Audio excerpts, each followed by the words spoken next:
2020 and 2024, potholes have killed 9,500 people. The potholes are responsible for that many people's deaths. Now, last month, she was cleaning at her home and she fainted. She was rushed to the hospital. She is declared brain dead. The family kicked it around for about a month. Doctors could not do anything to get her back. So finally, the family, they pulled the plug.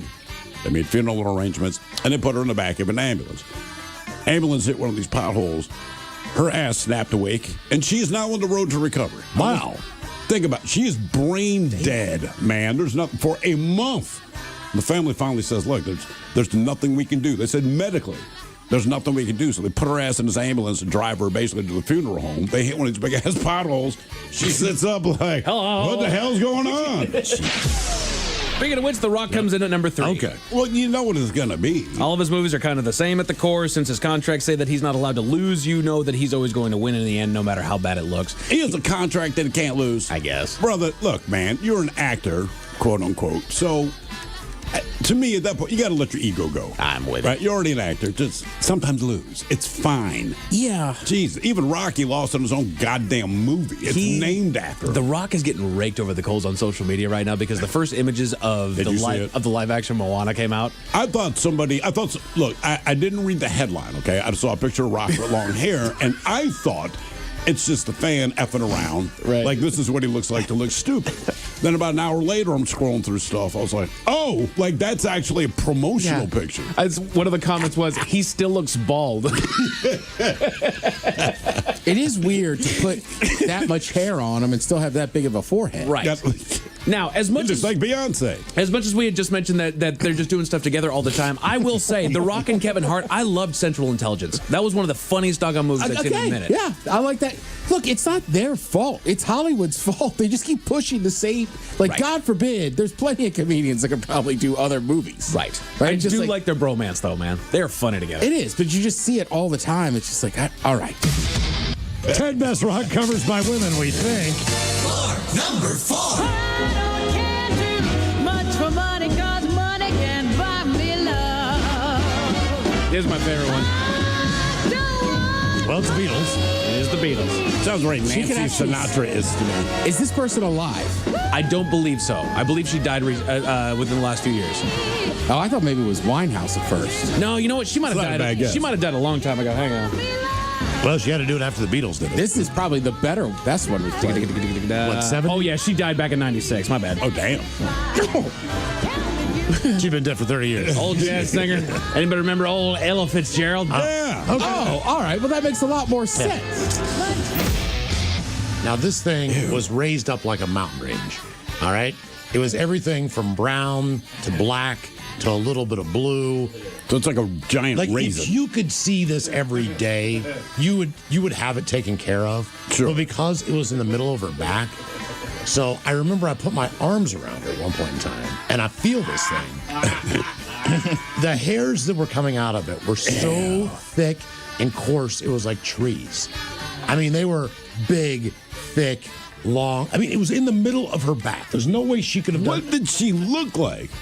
She was all right, but I mean, just like, I mean, like anytime you brush that mole, or like if she would go, back facing me, he's like, just looking at her like, the hell is that thing, man? Like, it's not a birthmark. It's like because I mean, it was like it's like a quarter-inch above her skin, all bumpy and bumpy. I couldn't stop staring at it. I'm dead serious. I was fixated, and the hairs that were coming out of it kind of looked like a granddaddy long leg with a big body. Yeah.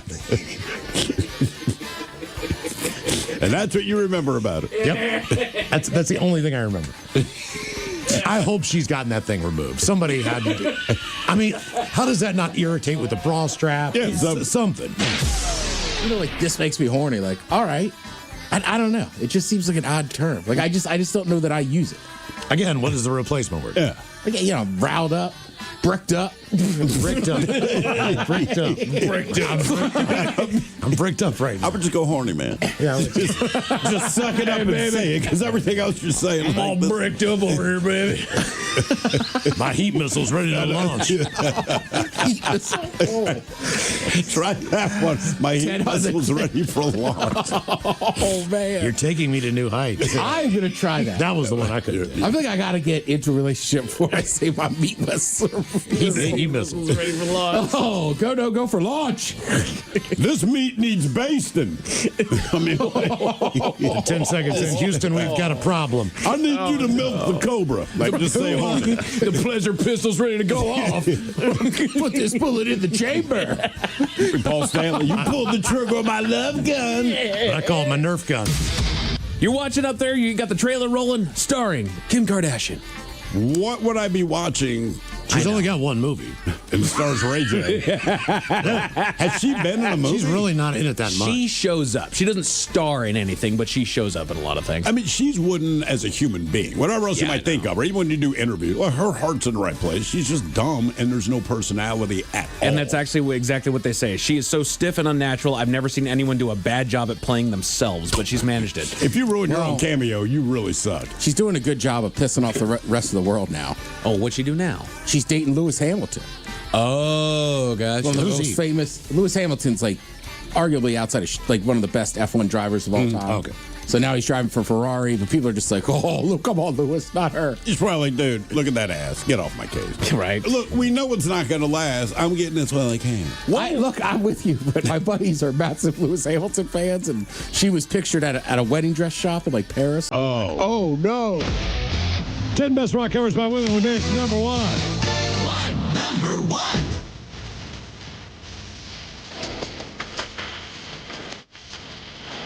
All right. And Zeppelin. Yeah.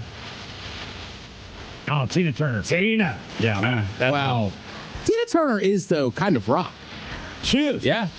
And our representative's pop, but she has some rock stuff.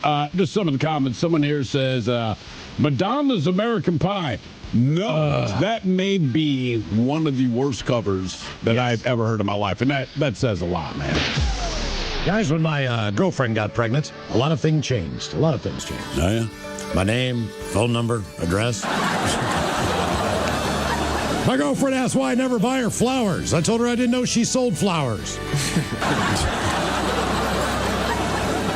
What TV show has over a dozen Emmys and 1 Oscar? Sesame Street. Sesame Street. Nice. By the way, Mary is no longer a virgin. Oh, yeah? Now that Chuck Norris is in heaven. And what is the best thing about having Alzheimer's? What's that? Never having to watch a rerun. Damn, Chuck. So it just killed the mood. We got up and we ate cookies. Nothing really to be mad about. So she wasn't mad. It's just like, this is not happening now. We have cookies. Hey, should we go get cookies? Let's go get some cookies. That means she's thinking about it, too. Like. I've used pizza before as a seductive art. Pizza as a seductive art. Okay. Yeah, like we should, it was like one of those things, like we had hung out the night before, and then she was like, I got to go home because of my friends. Let's hang out again tomorrow. Cool. At some point, it's like, let's order a pizza. Like, you don't want to go home yet. Let's order a pizza. I see what you did there. Yeah. And then in between the ordering and the pizza arriving, got it done. Did you actually order a pizza? Oh, yeah. Well, I love pizza, too. Yeah. Who or what killed the mood? 206-803. It's one of the 3 P's of a weekend. What's the third P? Pot. Pizza pot. Pizza pot and penis. Look, if someone 3P weekend. If somebody said you could only have those 3 things on a weekend, I'd be like, cool. And now, the men's room legacy continues. Unfortunately, what you're about to hear is real. The members of this radio program are simply not that bright, or what some people would call educated. They are merely stupid. They're not trying going to offend anyone on purpose. And all have played doctors on TV. You have been warned and are cordially invited to join the party. This is the men's room. Forget it, man, and get with the countdown. Get with the countdown. Shake this square world and blast off for Kicksville. The trippers, the grasshoppers, the hip ones, all gathered in secrecy and flying high as a kite. This is the men's room with Miles and Thrill. You know what they say, shake your radio more than 3 times, and you're playing with it. You're listening to the men's room. And away we go. Welcome to the 21st Amendment season, episode number 4,498. Along with Steve the Thrill Hill. Whoa. The Ted Smith. And my cock. And 2 are in the men's room. On tap today, the return of Who Sucks Less. We will play Profile This. Plus headlines, a men's room shot of the day, fun with listener emails, and everyone's favorite, TV Time with Ted. Clack, clack. All right, here we go. A man is catching heat for riding a bicycle that is powered by his pet dog. Meanwhile, never good when there is a huge rattlesnake under your bed when you wake up in a fog. A model uses a dating app to rob men blind. A payphone is installed that shows that people can be kind. And a mom is accused of kidnapping her son's bully. That is all coming on today's very special episode of The Men's Room. And now, here's the question. Hola, bitches. Good day to you and yours. All right, look, back in 2008, after 41 years, the Seattle Supersonics, well, they moved to Oklahoma City, breaking the city's heart. Now, 7 years later, Oklahoma City wasn't done. Oh, no. Seattle's Woodland Park Zoo lost 2 elephants, again, to Oklahoma City. Well, one of those elephants ended up dying of herpes there. I'm just throwing that out there. It's true. You can look it up, sir. Sad, sad story. But now we have no elephants, but it was announced this morning that it sounds more than likely that the Sonics will be returning to the Emerald City. Now, the NBA appeared to, basically, they approved the, quote, exploration of expansion franchises here and in Las Vegas. Keep in mind, it's been 18 years, but some things, frankly, they're worth waiting for. Just ask the Ohio woman. She lost her dog back in 2017. And then yesterday, 9 years later, she was reunited with her pooch when it turned up at a local shelter. Side note, the dog looked like dirty ass, but the dog and the owner are back together. It did, man. They showed a picture of her with the dog when she first had it. Clean little Shih Tzu, and then a picture of what it looked like when she got it back. And all I can think is, oh, okay. But same goes for a woman in Philadelphia. She lost her class ring 40 years ago. Her ring was found about 600 miles away in Georgia, and the guy who found it, after many fits and starts, he finally managed to track the woman down and get the ring back to her. But those are lost and found stories with happy endings because it's lost and found. Unfortunately, sometimes you just play the game of lost. It can be your wallet, your phone, God forbid, your kid's stuffed animal at an airport. But for me and Ted, R.I.P., Bills on Broadway. But that's our question. I knew you were going to do that. Just a hand pointing down. Jesus. Sir, dude. Let it go. No. It devastates us. And that's kind of what today's question is. Look, if you're lucky and you've lost something, maybe you get it back. Your Uber driver was kind enough to tell you, hey, your prosthetic leg is in my back seat. Sometimes you lose something, and it's just gone. And it's still a sore subject. And that's what our question is about today. Brought to you by our friends at Advanced Hair Restoration. We want to know, what would you like to see come back, or what came back to you? To be a part of the big show, call 206-803-ROCK. Like the Men's Room on Facebook, follow us on X and Instagram at Men's Room Live. Send your emails to the Men's Room at KISW.com, and now watch the show live on YouTube at KISW Rock.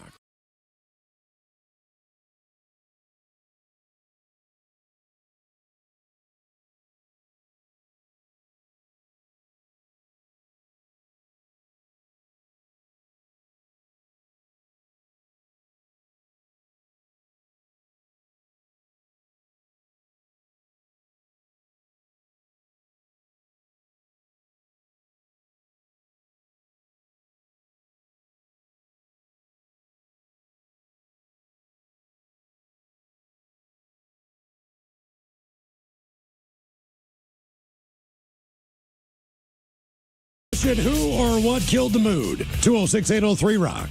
Hello, Tom. Welcome to the men's room. Hola. Hola. Okay, so this was back in my online dating days. I started talking with a gal out in Yakima. I lived in Sultan. So we talked to her. After a couple of days of talking, she made it clear that she hadn't had sex in 2 years. And I, of course, offered my services. That's nice of you, man. That is very nice of you. Yeah, so I went out there and, we had dinner, drinks. It was a good time, good conversation. She was attractive. Everything was pretty good. So we went back to her house and went to her room and smoked some weed. Oh, hold on. Yeah, man. Yeah, you broke up. Go again. Okay, yes. We got to her house, went into her room, and started smoking some weed and getting a little frisky. And then she kind of crawls over her bed and turns on this monitor. And I was like, okay, what's going on here? So I go, what's that? She says, this is just so I can keep an eye on my daughter. I was like, huh?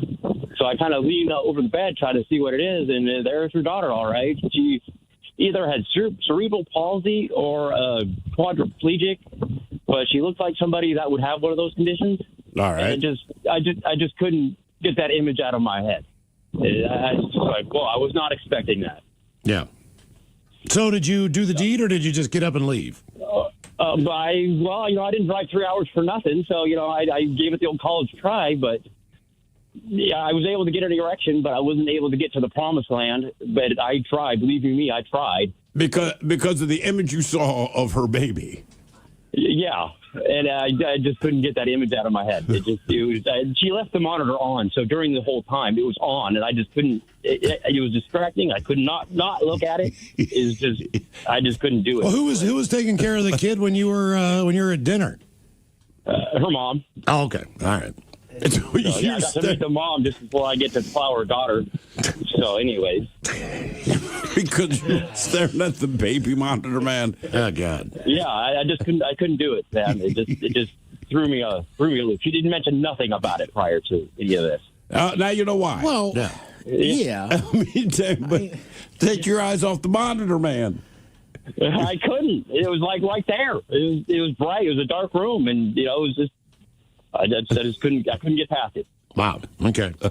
Baby monitor. I knew somebody. This is honestly not true. I mean, I'm with you. Couldn't you just turn it around so in case the baby was screaming, she could still hear Right, it? look, we don't need to look at your kid, but just turn the monitor around, please. A lot of fabricated developments on the East Coast, and you would have a row of say 7-8 townhomes. Yeah. And these based Columbia. Yeah. That was the area. So knew this couple. And they had a baby. They had a baby monitor and all that crap, near the crib. Sure. The baby, I think, was downstairs or something. But either way, the guy I know is on the cordless phone in his garage, and he's talking to the next door neighbor because they were sneaking off, walking the dogs together, and then going into the woods and making out or whatever they were doing. All right? Yeah. Somehow the baby monitor picks up this signal, and his wife hears the entire conversation that they're having about what I'm going to do to you and all that stuff. And over the baby monitor. Now, keep in mind, it's a baby. The kid is like 5 months old. Yeah. I mean, they're a new family. They're just getting started. And she's sitting here listening to her husband talk about railing the neighbor, in the woods. Yeah. And she could only hear, she could only hear, I guess, his part of the conversation. I don't know how that's even possible. I don't know. I have no idea. I don't know either.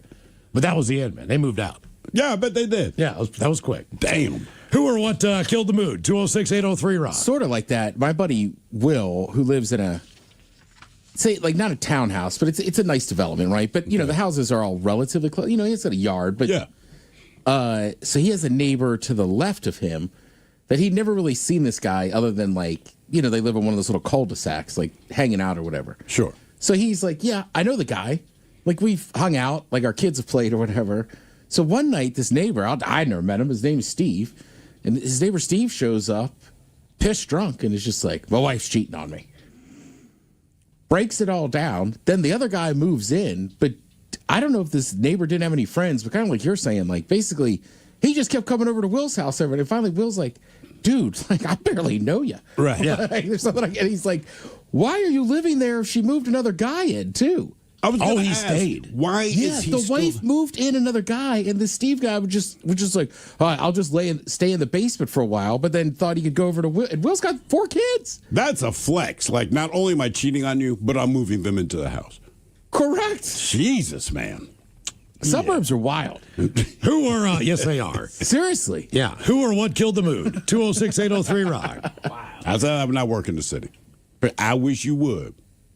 Move their ass in here. Let's see what happens, right? Because the city generally is going to have more single people. Sure. You know what I mean? Less Somewhere kids. to go. Yeah. So you think there's more kind of crazy stuff, but more of my, like, the older I get, my friends that all live in the suburbs, I'm like, there is some weird ass going on out here. We think about, like, everything has this innocence. The suburbs have this innocence. Complete BS.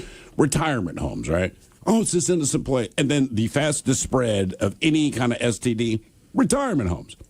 Yeah. They might be old. Or communities. They might smell like pee. It doesn't matter. They are getting down, man. Spreading disease, and not one of them cares. I'm like, I look forward to those days. Who or what killed the mood? 206-803-ROCK. You're there, right? 55? Yeah, technically I could move in. I can too. Oh, I saw. Look, man, I drove by a place in Tacoma, and it was like they had the balloons up and all that stuff, and I guess they were having some kind of Open house, maybe. open house deal or whatever the thing was. And it's like 55 or up, indoor pool, outdoor pool, pickleball courts, blah blah blah blah blah blah blah. They had like a little coffee place downstairs, kind of like a hotel would have.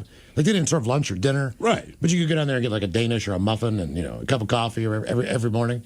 And I was just like, I could move in there for less than you're paying now. I don't know about that, but who knows? Hello, Casey. Welcome to the men's room. Hola, bitches. Hola. Long-time listener, first-time caller. We appreciate that. Thank you. Yeah. So, we're back in high school and hanging out. We had a group of friends. We'd all hang out together.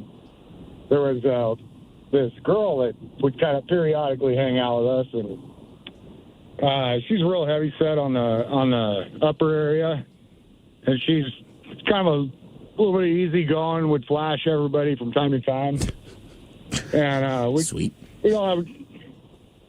don't have a good time together. But one night I ended up hooking up with her, and after that, when we'd go to parties, it just kind of was almost unspoken that she was going to flirt, but at the end of it, we were probably going to end up hooking up. Sure. So anyway, we go out one night and we're drinking, and she had this, she was kind of known for, she had this van that she would drive around everywhere, and the back seats were always out of it. Well, I don't remember where it started, if we were at a party or whatnot, but it ended up being about 4 of us in the van. We ended up driving out to some remote area, and we were drinking, everybody's having some beers, and then a couple of us had ended up back in the van, and I just remember I was laying down next to her, and there's another one of my buddies laying on the other side of her. It's dark out. I figured I'd sneak my hand down, play a little guitar, and I reach my hand down, and I feel my buddy's hand down there already kind of gone. Does that kill the mood for you or for him? That was about it. I didn't know what to do with that. I was like, what the hell? And she's just there taking it like, whatever. Yeah. I just kind of got up, casually grabbed my beer, and went out and started drinking beers with the other guys again. I was like, okay, looks like you beat me to it. Yeah. And your buddy hooking up, I'm guessing? I don't know if that was even the case, or like I said, she wasn't in any committed relationship with anybody. She was just kind of doing her thing. Yeah. You felt your buddy's hand. Damn. Yeah, and I was just like, God, it's too much for me, man. My hand ain't going to stay down there. Nah, I don't blame you. I get that. I mean, it's weird if you touch hands getting a chip. Right, exactly, man. Yeah. You know what I mean? Right, yeah. Or like you ever walk guys, and you just like you and your hands, buddy, your hands touch. You're like, oh, that's weird. The thing is that we're used to palm on palm. We can shake hands, guys can. Sure, high five. But if I touch the top of your hand, don't do that. That feels weird, right? That felt weird. You would just do. I don't even like the way you leaned over. See what I'm saying? And you guys weren't even touching someone's genitals. No. Or you got to agree that we're doing like a devil's threesome thing. But even then, there's not a lot of contact I've heard between guys. Tell me where you're starting. Yeah. And even if you agree to that, like, bro, I do not want to touch your hand. Would you say with your buddy, like, do not let your hairy leg touch me? Correct. We can do this. Do not touch me. He had really coarse hair, too. Is it Greek or what? I don't know, dude. How did his leg brush yours? He did not. I just said, don't do that. Just make sure, no matter what, because I will be out of the game. That was the only thing I said is, my man, if your hairy ass leg or arms touch me, I'm jumping out of this bed. Oh, I'd have touched it. Miles, you brought this up a few weeks ago, and during a commercial break, I was saying to Mike, back in the day when I would train a little jiu-jitsu, like eventually one of the guys that ran the gym was like, people prefer it when you wear tights underneath your shorts. I was like, all right, why? And he's like, we've got some complaints. Like, you're getting a little better. Like, basically, people don't want to feel your hairy calf on the back of their neck. I was like, oh. The fact that that's a complaint. Hey, sensei. Hey, man. I know that's your boy. I killed the man. Seriously, dude. Right. His hairy legs bugging me. Think about it. As intimate of a sport as that is, you were wrapped up together, right? But yeah. The hairy part is what throws them off. Right, because I didn't have gi pants. I would just wear like shorts. And I just started wearing tights. Like, all right, I'll help you guys out. That had to be a weird conversation. Who or what killed the mood? 206-803-ROCK. Ted's over here with psychological warfare. Yeah, I know, exactly. You feel them hairy dogs, baby? I'm killing it out here. I don't know what it is. Right. Everyone's just tapping. Everybody's just tapping left and right. Like, I just don't want his hairy leg touching me. He's not a badass. He's fuzzy. Hey, do what you got to do to win. Hey, if it works. Hello, Kimberly. Welcome to the men's room. Hello. Hola. Okay, so my husband and I are now getting ready to celebrate 18 years together. So this happened in the first, 4 years of us dating. It was middle of the afternoon, having some afternoon delight, and we hear this knock, knock, knock at the bedroom door. And I'm like, are you kidding me? So we stop. We separate. I say, come in. My mom comes in, and she says, can you roll up my pant legs? I'm like, yeah, sure, no problem. She's disabled. She can't bend in that particular way. I'll roll up her pant legs. So I roll over, cover myself a little bit more, roll up her pant legs. She turns around. She pets the cat on the foot of the bed. With Miles and Thrill, 99.9 KISW. Hello, Patrols, away we go. Welcome to the 21st Amendment season, episode number 4,498. What a large and a charged program we have for you today. Guaranteed future repeat. The exciting return of Who Sucks Less coming up at 4:30.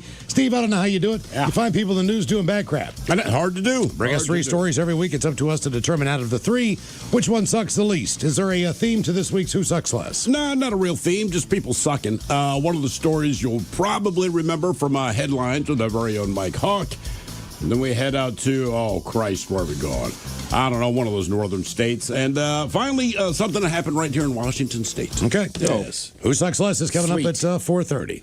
On to the question. We got some good news today. After nearly 2 decades of waiting, Seattle basketball fans finally have something real to celebrate. The NBA Board of Governors, according to Seattle Sports, voted today to explore expansion bids exclusively in Seattle and Las Vegas, which has been the rumors for the last few years. That those would be the 2 cities. They wanted to get their media deal done first. They got their media deal done with Amazon, who happens to own Climate Pledge. So at that moment, I'm like, yeah, we're getting the team. Adam Silver confirmed it, that it's Seattle and Vegas, and they released a formal statement on the vote on Wednesday morning. Today's vote reflects our board's interest in exploring potential expansion to Las Vegas and Seattle, 2 markets with a long history of support for NBA basketball. Which is funny, because we're just not a basketball city when they left. We look forward to taking the next step in engaging with interested parties. In other words, they're looking for buyers. Yeah, the people with the money, which we've got. I think Vegas and Seattle have... And trust me, the people with the money, they have already lined up their teams. It's already done. They already know how much money they have. Right. They know how much money they might want to... it's like an auction. How high they want to go, when they're going to bail. The partners they have, they're all... There's probably 5 different groups of people. Guaranteed. It's already in motion, man. That have already started this. What's funny to me, though, like the NBA Board of Governors, don't sound so fancy. Your Board of Governors are the team owners. Yeah. Not only know that, but every single owner in the NBA voted for this to get a green light. Yeah, of course. So it was unanimous. ESPN NBA insider Shams Charania first reported the vote, noting the league is targeting the 28-29 regular season as the debut window. That would mark 20 years to the season since the Supersonics were stripped from Seattle and shipped to Oklahoma City. They weren't shipped to Oklahoma City. They were stolen from our city. They weren't even really stolen. Because Schultz sold to Clay Bennett. Was that the guy's name? Clay Bennett. Yep. And anyone who's not an idiot knew, like, oh, they're going to move to Oklahoma City. Clay Bennett, of course, said, no, man, I'm just buying the team, and then moved them to Oklahoma City, and then came up with the reason, which was, oh, Seattle's just not a basketball town, which is why it cracks me up, because now they're like, oh, this long history of support. Look, people went to Sonics games. Yeah, you got to say what you got to say. This area produces massive NBA talent. Yeah. I mean, right now, I want to say outside of like the DMV where I grew up, like it's maybe the hotbed. Right. And it was kind of a false sell. It wasn't a false sell as far as Oklahoma City goes, but, Oklahoma City opened their doors to New Orleans when Katrina hit. Correct. And the Ford Center down there was selling out almost every game. Why? There was nothing to do in Oklahoma City, and now you could watch NBA basketball for as long as that team was there until they fixed their arena. Or until the shelter got out of the Superdome, wherever the hell they were playing basketball. But that was like, look, we sold out every game at the Ford Center. Well, yeah. Yeah. So then, where's our team then? And so they stole ours. Yeah. Pretty much how that went down. I'm just kind of shocked they're expanding that league. What, NBA? Yeah. Why? I mean, there's money to be made. You got two hot-ass markets. I guess there is, right? Look, Seattle deserves a team. I think Vegas is a good idea. But, I don't think people in Memphis or New Orleans even go to those games. Well, it depends on how good the team is. It really, like anything else. But, you could look at Detroit. Right, you could look at Cleveland. You could look at all. Washington. I mean, nobody. Yeah. I don't know anybody. And, I mean, I lived in the D.C., Baltimore area until I was, 23? Yeah. 24? We never talk Wizards. No. You talk every single sport in the world, but you never talk about the Wizards. Ever. Never. No, you'll bring up the Capitals every once in a while. Right. And I used to cheer for the Capitals. I'll cheer for the Kraken now, right? But I think I only went to maybe 5 Wizards game my entire life, or Bullets, whatever. But they're never going to take a team out of the nation's capital. They were never, ever going to expand to Oklahoma City. That's not on any professional sports franchise's radar. But what you can do is buy the team and move them there. Right? Because I'll put it this way. They can do whatever they did when the New Orleans team was playing there. They can sell out every game. If we still had the Sonics and they're going to expand to 2 markets, it'd be Vegas and anywhere other than Oklahoma Even City. Vancouver. They really did support their team before they were moved to Memphis. Yeah. I mean, they put people in the stands, but if you're going to move a team, you're going to move a team, and that happened to us. So it's been 20 years. Bidding process is expected to generate offers in the $7 to $10 billion range per franchise. That's their way of saying anything less than that, it's not going to happen. Yeah. It's expected to. You just told everyone that, so yeah. As far as bids, a front runner for the Seattle bid is already forming. The Kraken ownership group this week launched a new parent company, One Roof Sports and Entertainment, and entered an agreement to acquire additional equity in Climate Pledge Arena from the Oakview Group, positioning the organization as the arena's majority owner. Now, Climate Pledge is Key Arena, is the presumptive home for any returning NBA franchise. Where else do they think that they're going to play? They kind of screwed the guy over from the guy that wanted to build in Soda. Yeah. What was that guy's name? I can't remember. Chris Hansen. Yeah, was it Hansen or something like that? It was Hansen. So. But he bought half the port down there just to be able to provide parking and an arena and everything else. Hey, I'm here. I'm even going to pay for the exit ramps and on ramps to I-5. Yeah. I'm going to do all this stuff. And I don't know what happened to that guy's bid. Hopefully, at some point, I think he's a hometown guy. So you obviously want to own your hometown team. Of course. But, Ballmer owns the Clippers. So it's not like there's any real loyalty if you can get the chance to get a team. Sure. You're just going in because you want to be a part of, being an NBA owner. But anyway, whatever happened to that guy? Don't know. They say the Sonics... That guy was awesome. Yeah, he was. He did every single... He did events and just handed out free beers to people. Yeah. You talk about reaching out to the public. My man knew what he was doing there. Yep. And hear that Climate Pledge? Free beers. Free. I'm not saying you have to give us free beers, but my God, $16 for, 12-ounce whatever the F is just not worth it. Sonic stepped on the court in the 1967-68 season. The team brought to Seattle its first major pro sports championship. They beat the Washington Bullets in the 1979 NBA Finals. And over 41 years in the city, they reached 3 NBA Finals and won 6 division titles. So this is good news. When we got here, the Sonics were here. I did enjoy going to the games. That was great. I had never, they were my team because I had never lived in a city that had an NBA team. When we were in Baltimore, the Baltimore they didn't have a franchise anymore. No, still don't. They were the Baltimore Bullets initially before they moved to Washington. So never really had a team. So it was easy, especially with Durant and all these guys. That was great. It was fun to go to the games. Remember, he was pissed, man. He got drafted by the Sonics. And he's like, cool, because, Seattle's an actual city. And then when they were moving to Oklahoma City, he was very verbal about, I do not want to live in Oklahoma City. That is not at all why I was excited to get drafted by the franchise. Not to live there, man. No. And that would be tough. And he would still wear Sonics gear when he did. He still does. I love it. He I think still that's pimps good. Sonic stuff all the time. Apparently he has a media kit. He goes on a show and he'll send you hey, thanks for having me on. And there's always Sonics gear in it. And that's one of the problems with, if there are problems with being a professional athlete, that's one of them, is that you know what your career is. You're not necessarily always in control of where that career takes you. Yeah, if I'm playing for the Grizzlies, yes, I'm a millionaire. I'm smoking weed with all my boys. I am also stuck living in Memphis. Right. And I'm sure you have a home where you grew up or where you want to live, but the majority of your time is going to be on the road and staying in that apartment in that town. Yeah. For the length of your career. And then, maybe you do have a little bit of leverage on where you would like to be traded, but most players, especially in the NFL, they do not. No, not at all. I mean, you're going to go where your team's going to send you, or you're going to go where the money is. Or if you're old, you head south. And look, man, and if you are old and you need the money, I mean, if Cleveland's going to throw it your way, you're going to take the contract. You could play for Arizona. You could play for another loser.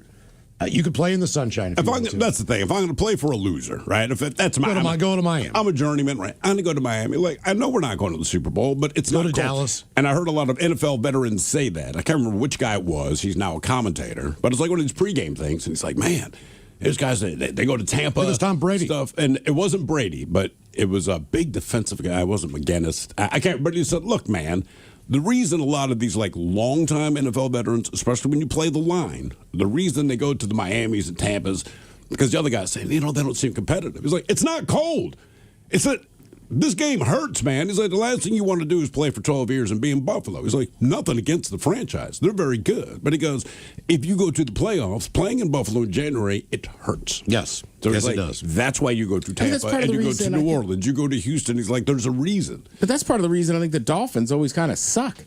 Yeah. Miami's a fun town. It's warm most of the year. Yes, it is. Yeah, the young guys are out there trying not to get into trouble. When you go to Green Bay, you do football. Yeah. And there's nothing else. Tyreek Hill can't be Tyreek Hill in Green Bay.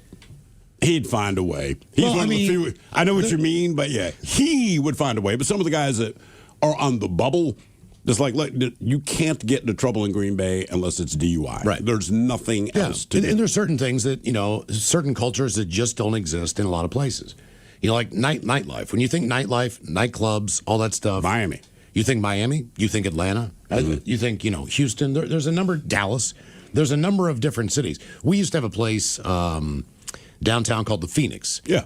And that was probably close to, as far as downtown goes, downtown, that was the last true nightclub that I remember. I mean, I know there's little ones, I know there's backdoor places, but as far as just going to a nightclub if you're young, which an NBA player is, that's where they go, that's where they have. Bellevue, different story. Sure. But when you're on the Seattle side, it's not really part of the Seattle culture to have that kind of nightlife, like Green Bay. Now, Denver, believe it or not, they have nightlife.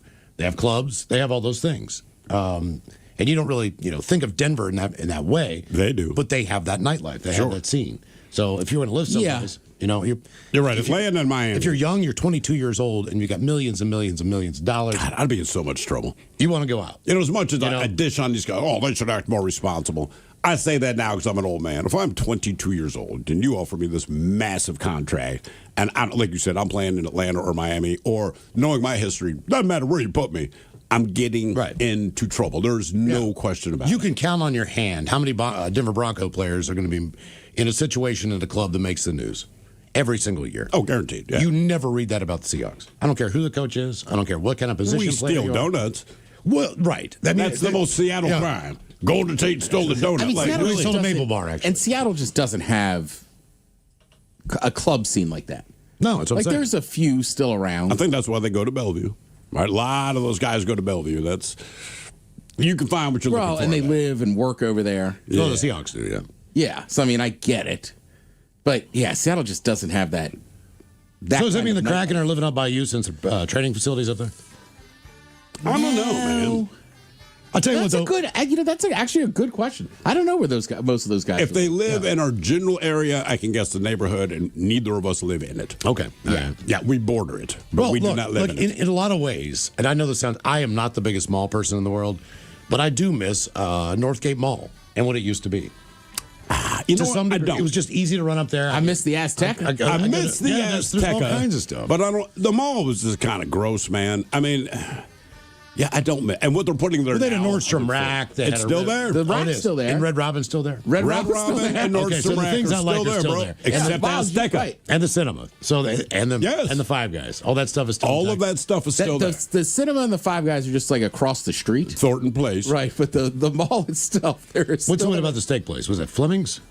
What's the name of the place? Stanford? Stanford's. Still there. Stanford's is still there. It too. is still there. Okay. Yeah, it's like a little Maybe photo they're mat in the still corner. going. Maybe I need to Everything get back that up you there. like It's is still there. All right. Yeah, Okay. stop bitching. Well, listen. So if it's a don't place like malls. if it's a place You in your like Red neighborhood that's Robin. still there, go. And You it's know? still there. I You would like go. Nordstrom Rack, it's there. You should show up. Five Guys, it's there. Right. The movie theater, Stanford, everything you like is still there. Man, Yes. oh man, I got to go up to that mall. Hang out for a little bit. Maybe I'll do that this weekend, you know. So our question, what would you like to see come back or what came back to you? 206-803-ROCK.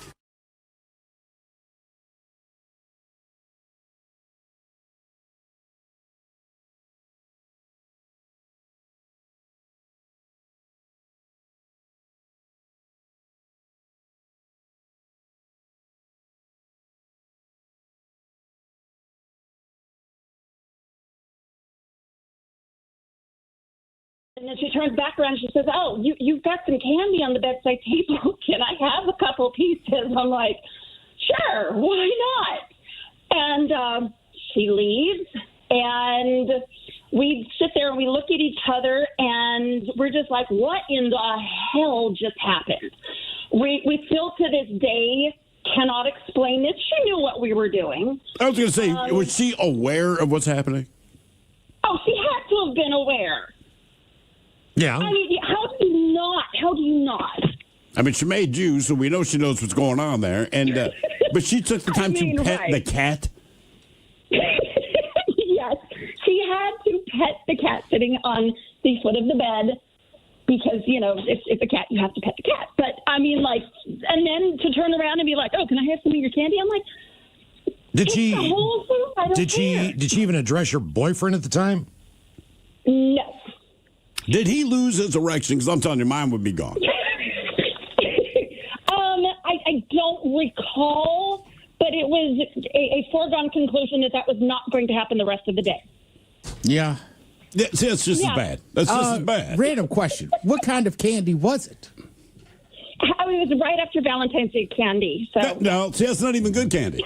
Like, sorry, man. If it's after Halloween, I'd be like, half-off candy. all right, there's a Snickers bar and a Reese's cup. I'm going to cut you a little slack. I get it. But if it's one of those little dry-ass sweet tarts, will you be mine? No, Like, well, see, I like sweet tarts, but that's different. But no, I mean, it was just like, the candy was a week old, for crying out loud. I don't know, man. I'm just saying I can fathom being like, I don't think "Oh, candy." I don't think I've ever had sex with my parents or a parent in the home.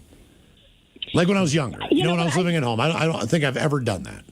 yeah, I mean, I don't. I can't, not that I can remember. It's one thing if you visit my in-laws, and I'm convinced they do this on purpose, right? So they have this beautiful Victorian house.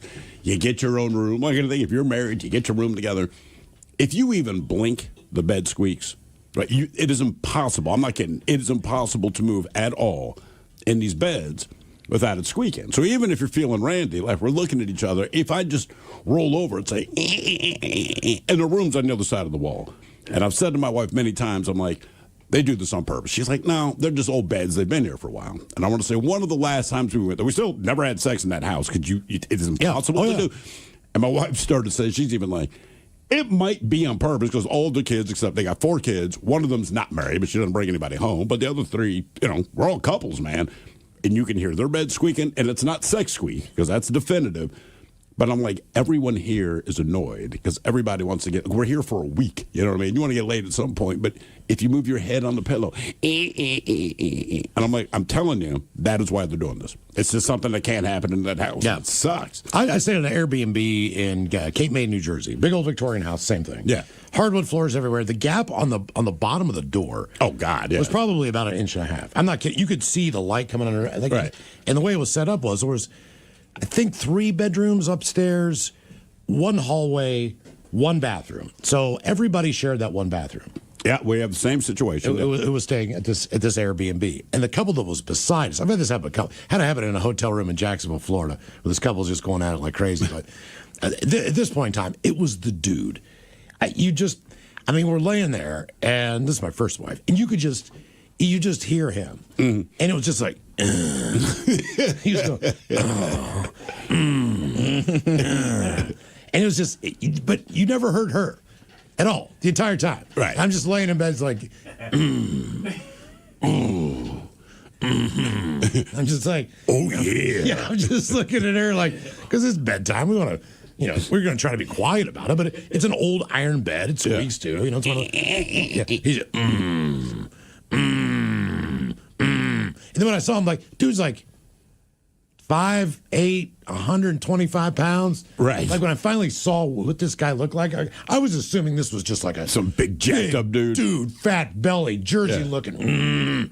He's got like wire glasses. I'm just like, and his wife was like twice the size of him. One of those things. And he's like, oh, you know what I'm talking about? Yeah. Tiny dude. Yeah. Tiny dude, big girl. Yeah. That's exactly what this was. Yeah. And he's in there loving it. Yeah. Oh, yeah. To me, it sounded like a football player. Right. Next day at breakfast, I'm like, no way. You're the one who kept me from having sex? Get at it. Dude, I had a buddy like that back in the day. I mean, he was a tiny dude. Right. And he liked them big. Like big. What is up? There's definitely something to this. I agree. I don't know what it is. Yeah. And I mean, it was amazing. Right? I mean, there was girls that, like, me and my buddies were like, I don't know, man. And he'd be like, oh, you got to introduce me. Like, to her? Like, she you might die. Right. But he loved it. Huh. Loved it. I like the risk, See, I didn't know if that was the woman's choice or the guy's choice.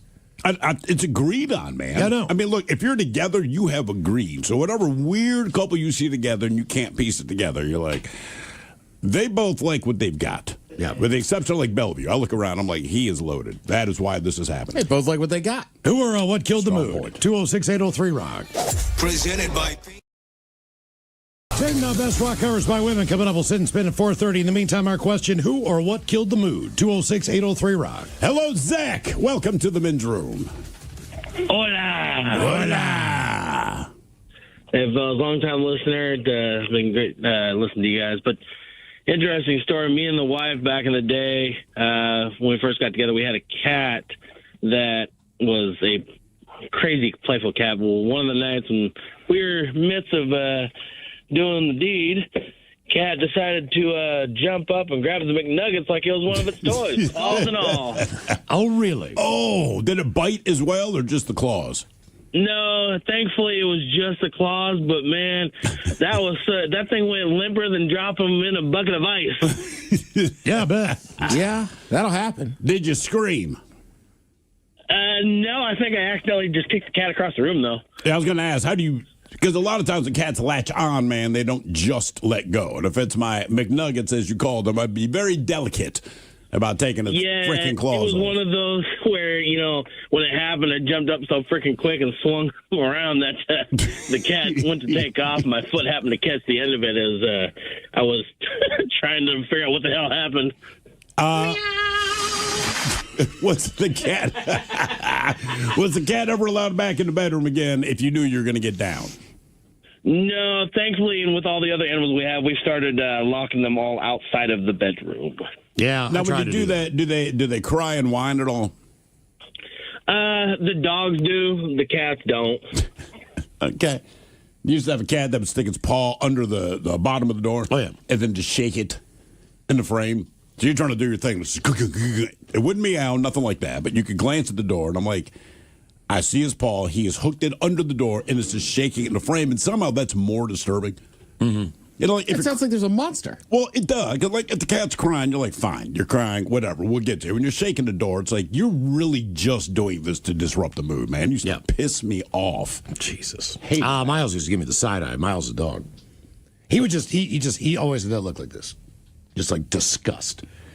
Well, just get him out of the room, man. I know, but if not, he would whimper at the door. And it was worse to hear him whimper than it was. And sometimes I just make eye contact with him. I just stare him down in the middle of it, you know? Because why not? Yeah, I'm doing that. He's staring me down. I'm going to stare him down right back. Why do dogs got to ruin that? Don't worry about it, man. Makes it last longer, I guess. Yeah. Because you're not concentrating on anything. You're just looking at the dog. Listening to the dog. How long is this going down? Yeah. It's like I felt like I was in, like a Clint Eastwood movie, spaghetti western. Yeah, just staring at each other. Just two guys looking at each other, not saying a word. Hello, Cameron. Welcome to the men's room. Hey, boys. How you guys doing tonight? Oh, yeah. Doing great, bro. So I wanted to say, hey, Ted, it's Sean. But, you know, I'd be lying. All right. It's not Sean. Just making a joke. But, no, what I want to tell you guys is there was a couple years ago. Just want to scare him a little bit. This is Sean with the big penis. You know. Oh, that's Miles who knew Sean with the big penis. Oh, yeah. Oh, my apologies. My apologies. And now it's all coming together. Jesus, man. I get it now. No, I want to tell you guys. The way you set that up, I'm like, all right, who's the chick that we have in common? Sean with the big penis. Jesus. No, it's I want to tell you guys a story. A couple of years ago, there's me and my ex, we were going at it, and I started hearing this, like, so we had this fireplace that was right next to the boiler room in the house, and there's a thin piece of wood going in between each other. I started hearing this noise. I was like, what in the world is that? So, killed the mood, hopped up off her, and I run up, and I'm like, what is that? Little brother is behind the room, looking at us, watching us go. How old was your brother? No, it wasn't my brother. It's her brother. Oh, how old was he? And he was about, I would say, about 12 at the time. So he at that point where he's curious.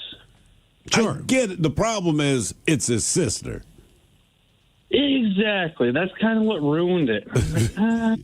Like, if it's just some random little kid, you're like, I get it, dude, get out of here. But, like, bro, that's your sister. This is going to weigh on you for the rest of your life. I had a buddy say something like that. It kind of creeped me out. That's why it stuck with me. This was, like, years ago, and it just bothered me ever since. Like, dude, this is your little sister. Like, seriously? Hey, I had a buddy that came home, and his younger sister was out in the backyard of his mom's house, sunbathing naked. All right. And so I see him after this. He's like, "You're not going to believe this." And I was like, "What?" He's like, "I saw Jenny's breast." This is his sister. Your sister? He's like, "Yeah." And I was like, "Okay. What, did she walk out of the shower or something? You were in there?" He's like, "No, she was sunbathing nude out back in mom's house." And I was like, "Well, that had to be awkward." He's like, "Man, they're amazing though." Yeah. I was like, "God damn, dude." I was like, "No." Really? No. Oh, yeah. Oh, yeah. I was like, "Oh, my God." And he's telling you this like, he's talking about his sister. I was like, Jesus Christ, dude. Come on. We're in West Virginia, man. Don't make this any worse. The mighty 99.9 KISW and KISW HD1 Seattle. Always live on the free Odyssey app. From the Pinky's Plumbing Studio, you're in the men's room. Text the guys at 206-803-ROCK. Our question, what would you like to see come back? Kind of like the Northgate Mall?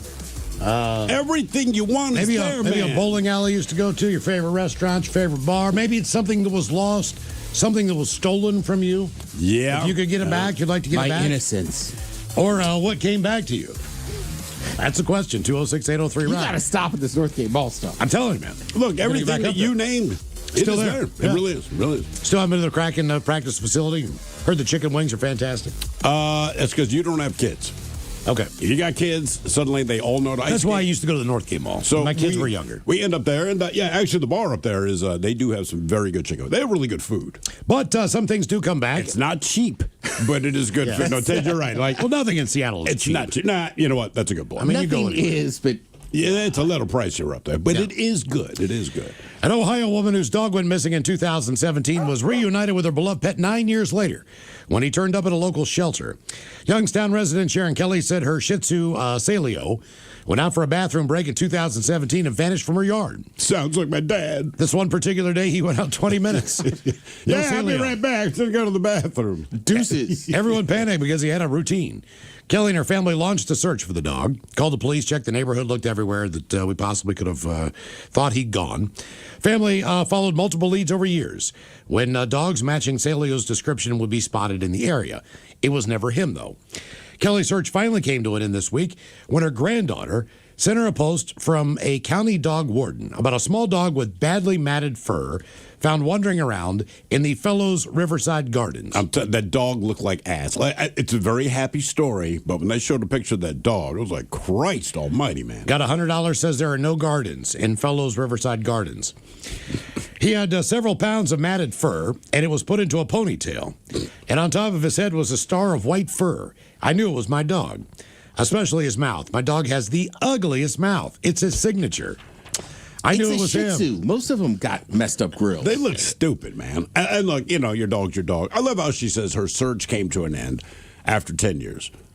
I don't believe she searched for that dog for 10 years. No. I think she searched for that dog for like 3 months, and then for about the last 9 years and 9 months, she's just been sad. If you can imagine an area where where Route 2 would cross over with I-5. All right. That was basically the apartment complex that I lived in Pasadena, Maryland, when I lived there with my future wife and 2 cats. There were 3 major highways that we were basically in a triangle in the middle of these 3 major roads. And my cat got out. And it was this was my cat. This big kitty was my cat. And I thought to myself, okay. Why do all of your animals leave you? I'm not exactly sure. That sounds harsh. No, That this cat. seems No, like a because fair my question. wife left the slider door open, But it so he didn't could go out come on the back. balcony. We had a second floor apartment, and the damn thing jumped off the balcony. I don't know if he was chasing a bird, whatever he was doing, man. He launched himself. He was gone. So my cat's gone now. It's not a good look, man. And it was, and I came home and I'm like, Sunshine left, cat plunged herself off a kitty balcony. this was my cat. That's what I'm saying. I mean, this cat loved me. And he chose to jump off of a balcony. We were buds. Are you sure? I think so.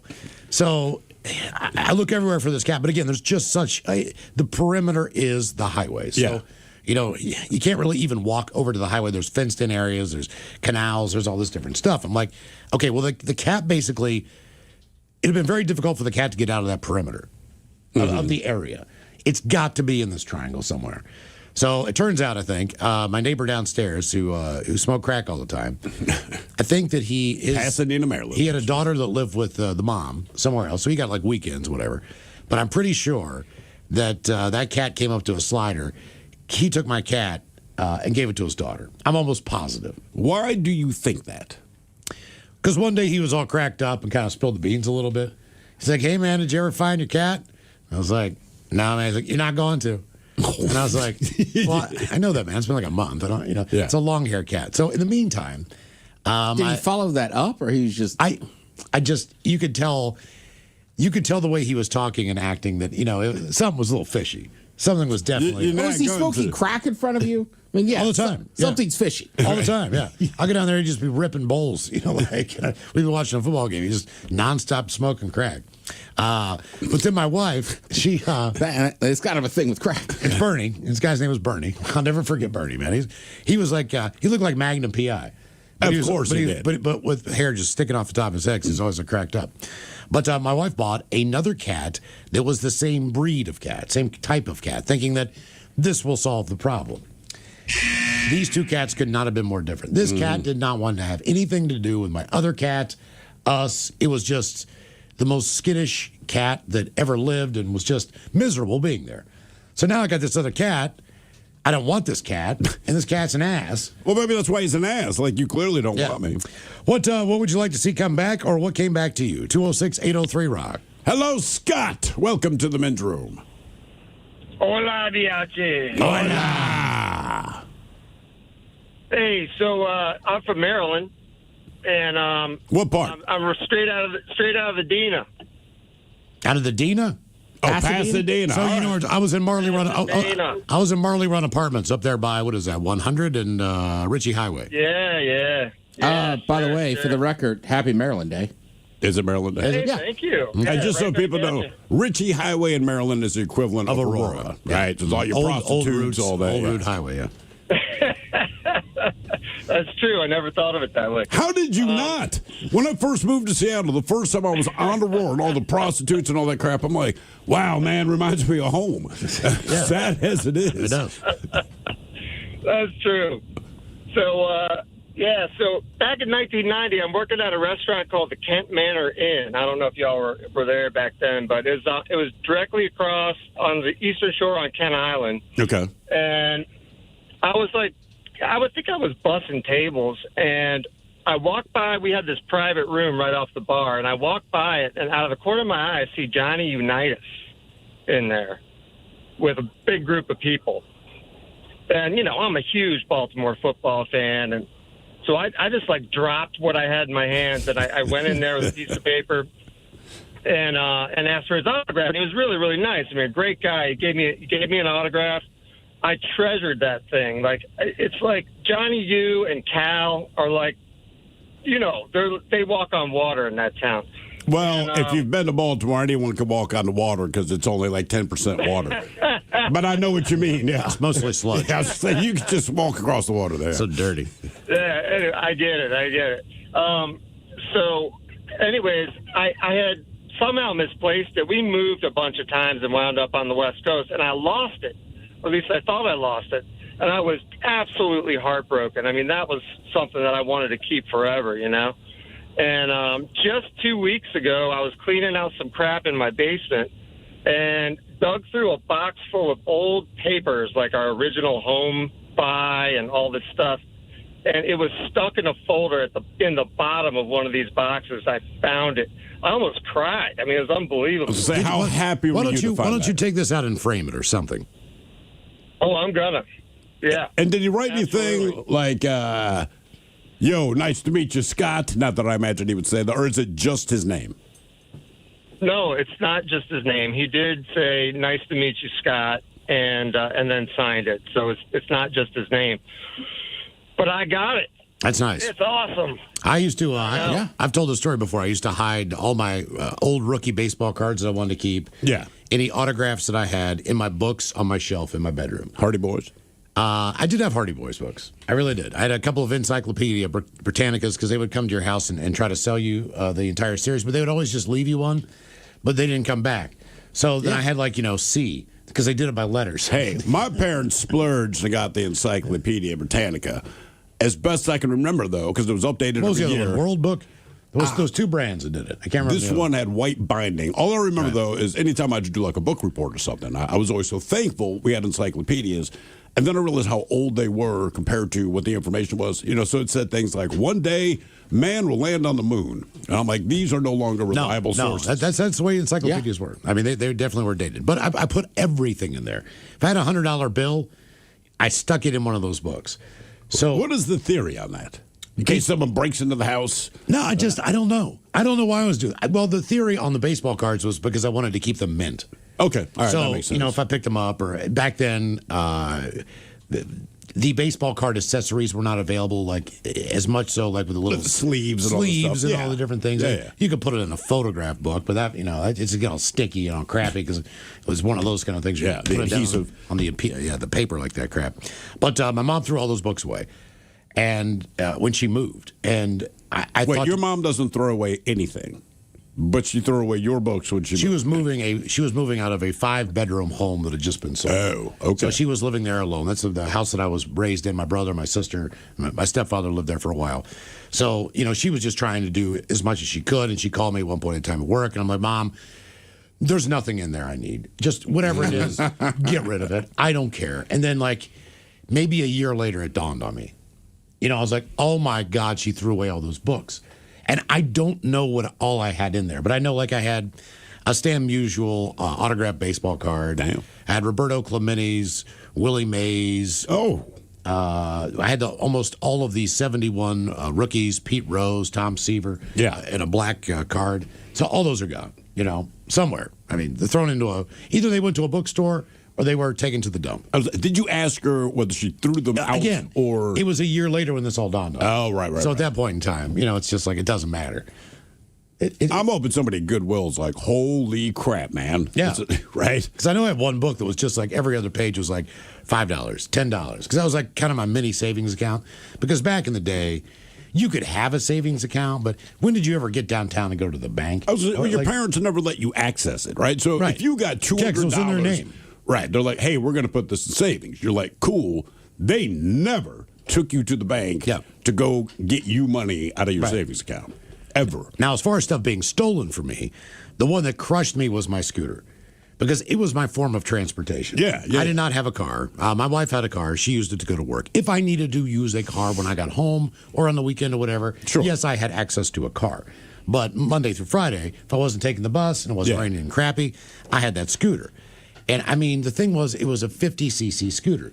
So someone basically just picked it up and threw it over their shoulder and probably walked off with it. And then, so I report the scooter being stolen. And I told them, I was like, look, if you find the scooter, let me know and I'll come and pick it up. Yeah. Exactly where it is. Let me know and I'll come and get it. So I get a call from the UW Police Department, and they found the scooter in the U District. And they said, that actually makes sense. They said, do you want to come and get your scooter? I said, I will be there in 10 minutes. So I get in my car, and I get to exactly where he says. And I call the officer back, and he's like, "Oh no, man, they already put it on a truck and took it to repo or the dump or whatever's under the sweet I-5 bridge." Yeah. And I'm like, I just told you I'll be here in 10 minutes. I'm in Fremont. Bro, you did tell me that. Yes. But by the time that he called me, I don't know. I've never heard of a tow truck coming and getting rid of something so fast. Yeah. But I get down there and I see my bike, man, and it is just, it's got like a milk crate on the back that's held together by bungee cords. How long was it gone? The entire front's punched out on it. Probably like 2 weeks. Okay, all right. But what they did was they did not understand that bike was a 2-stroke engine. Okay. Which means that you have to mix oil like you do with a lawnmower and gas in there together. They were putting straight gas in there, and they basically just blew up the entire scooter at one point in time.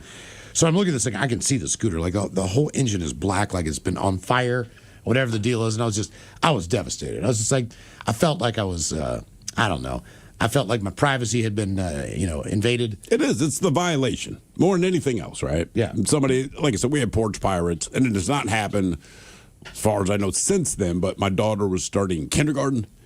Yeah, it was kindergarten. So this is the first time we've had to order school supplies. My wife got her all the crap she needs to get, but because it's a kid going to school, she's super excited just to get things like pencils and school uniforms and all that kind of garbage, right? But they delivered it, and then it had been, so my wife's kind of tracking it, and then it disappears off the front porch, right? Now, what was taken wasn't particularly important, but just the principle. As a parent, just picturing my kid, and she never knew that anyone stole it. We just replaced it, right? She never knew, but it really bugged me. But at that time, before they started constructing the light rail, you had a lot of those like mobile homes just parked all RVs, up and down, the RVs up and down the street, right? So more than likely, that's where it disappeared, because a couple of other people had things that disappeared off the front porches as well. So my wife tells this to me. We just got home from work, and I'm like, you know what?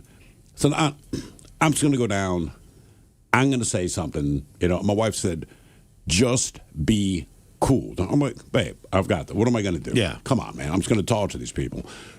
As soon as I saw them, I lost my effing mind, man. I'm screaming at the top of my lungs. And so naturally, everyone there, they're going to deny it. Like, oh, it wasn't us, wasn't us. And I just said, like, you mother effers are out here every day. So here's the deal I'm going to make with you. If you're going to be here, if you see anyone who is not me walk up this driveway or come down this driveway with a box in their hands, and you don't do anything to stop them, I'm going to hold you all responsible. And I believe it said I will burn every effing RV here down to the goddamn ground. So when I lost my cool, I admit it. But when I'm yelling at them, I'm just picturing my daughter. That's what it just made me angrier, right? And it wasn't even that much money worth of crap. So I walk back up to the house, and my wife's like, I could hear you in the kitchen. I'm like, yeah, I kind of lost a little bit. She's like, you think?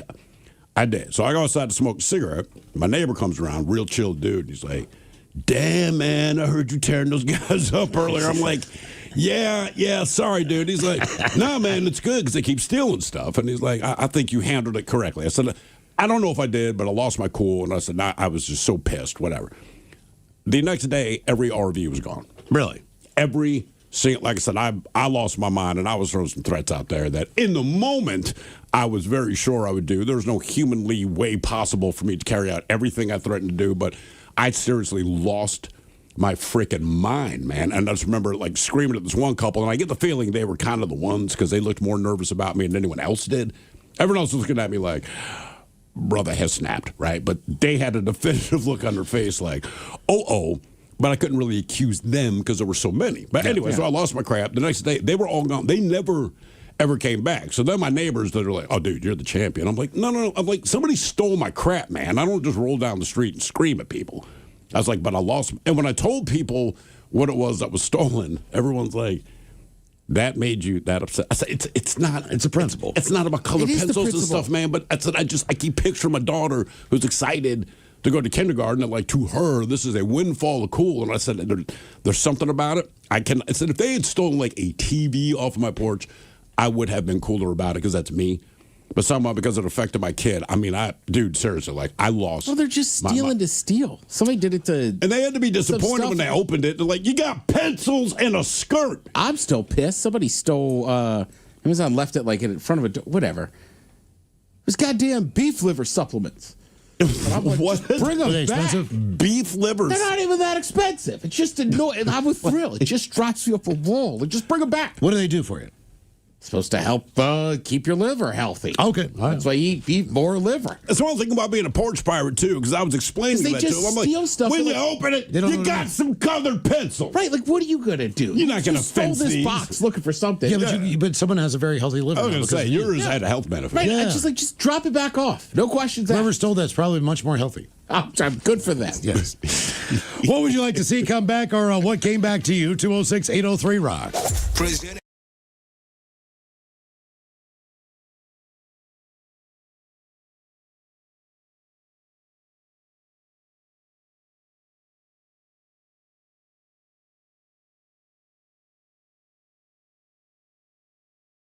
Oh, man. Don't make it worse than it already They is. were amazing. Wow. I was like, Jesus Christ. That is. I know. Oh, I know. I know. So I was like, man, what goes through your head?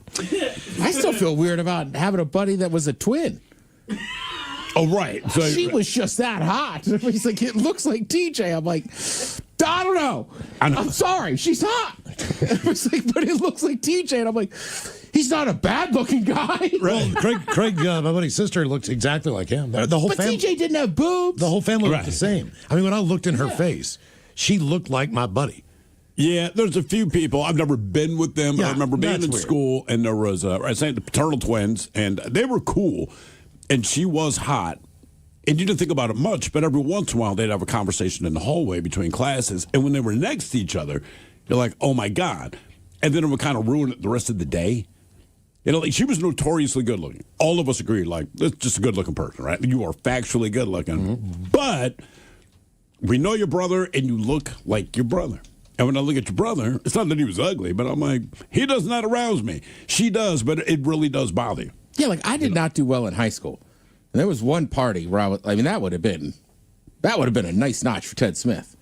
But I think it was only because nobody else would hit on her. Because she looks like her brother. I know. It's just like, God, man. I was like, man, she really seems to like me. And I was like, you're the one that talks to her. Yeah. Who or what killed the mood? 206-803-ROCK. I wonder, look, if there's any women out there that have a twin brother, has that happened to you? Or are you aware? Because I promise you it has. I'm just wondering if you're aware of it. Because, I mean, honestly, you're like, God, man, she is so good looking. But I see her brother. And if you were to get lucky enough, I know her brother would cross my mind. Look, we can't have that. Like, I can't do this because I'm going to think of your brother. Or has it gone in the opposite direction? Has a gal ever gotten with a dude and she's like, all I see is his sister? Maybe. You know what I mean? It's got to work both ways. I mean, but it's got to suck. So to me, like, if you're going to be a twin, I hope it's an identical of the same gender, right? You say, oh, you look like your brother. Ha, ha, ha. That's great. But if you're saying that to a woman, you look like your brother. Not as funny. And you don't find it funny. Dude, I went out with a girl for like 2 or 3 dates. She was really cool. I liked her. And then my buddy was just like, dude, she almost looks like a Smith. And it completely ruined it. Oh, God. Yeah. And I could never get You could be related to her, Ted. Yeah. Well, did she look like a Smith? She just was shorter and just, she wasn't like fat. She just was, had big, she just kind of, I guess, had the same body build as like me and my cousins. But I was just like, once he put it in my head, like I couldn't. But what about her face? I mean, it's one thing to see your build. Right? She had cheeks. So the more you say this, the more, right? And you can see it ruined it. I never had the guts to. I was just like, I don't think we should hang out anymore. Blah blah blah. It was very awkward. Do you think she'd want to know the truth? Like, look, man, I was not thinking this, but a buddy of mine pointed out you look like, I don't know, you could be my first or second cousin, and it killed it. I mean, like, sorry. And I think it was just something that simple, like that, like, oh, well, this looks like your cousin, blah blah blah, and it just ruined it. I'm gonna start doing that to people, man. No, yes. I don't care if they've been together for like 20 years. Like, God, you can tell, you guys, you start looking like each other. I mean, you could be your sister. Who or what killed the mood? 206-803-ROCK. I just want to see. Hey, man, I haven't seen your wife around in a hot minute. Yeah, you said she could be my sister. We can't move past it. Come on, man. There's a couple of couples at our watering hole. They've been together for a hot minute, man. I'm going to drop that to see how that goes. Anyone ever tell you guys look like you can be brother sister? That's all I'm going to say. I didn't get another beer. Nice seeing you. Oh, you're going to ruin somebody. I know. Hello, Chad. Welcome to the men's room. Hey, hola, guys. How you doing? Hola. All right, so I got one. So me and the wife were, it was a few years back. We tried to sneak in a quickie before the pizza delivery person showed up. And basically, just long story short, pizza delivery person showed up while we were in the middle of doing the deed. So what do? Do you ignore the pizza and say, look, we'll just take the charge on the credit card, or do you stop and get the pizza?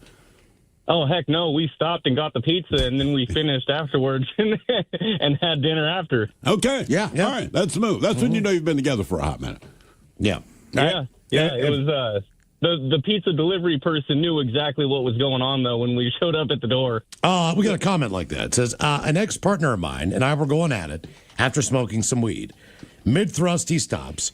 His eyes go wide, and he whispers, "We have cookies." So it just killed the mood. We got up and we ate cookies. Nothing really to be mad about. So she wasn't mad. It's just like, this is not happening now. We have cookies. Should we go get cookies? Let's go get some cookies. That means she's thinking about it, too. Like. I've used pizza before as a seductive art. Pizza as a seductive art. Okay. Yeah, like we should, it was like one of those things, like we had hung out the night before, and then she was like, I got to go home because of my friends. Let's hang out again tomorrow. Cool. At some point, it's like, let's order a pizza. Like, you don't want to go home yet. Let's order a pizza. I see what you did there. Yeah. And then in between the ordering and the pizza arriving, got it done. Did you actually order a pizza? Oh, yeah.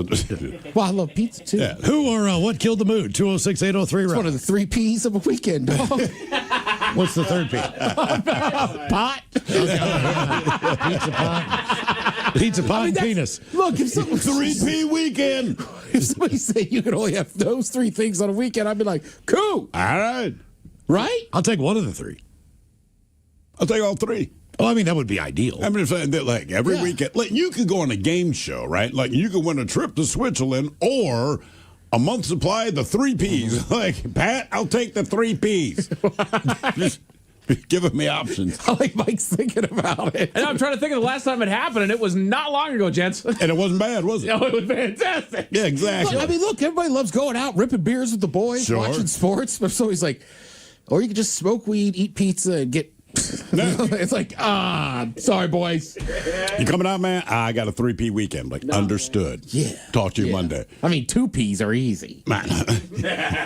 You know what? Just give me the 1 P and I'll forego. I need a pizza at the pot. I'm good. Hello, Will. Welcome to the men's room. Hola. Hola. What's going on, guys?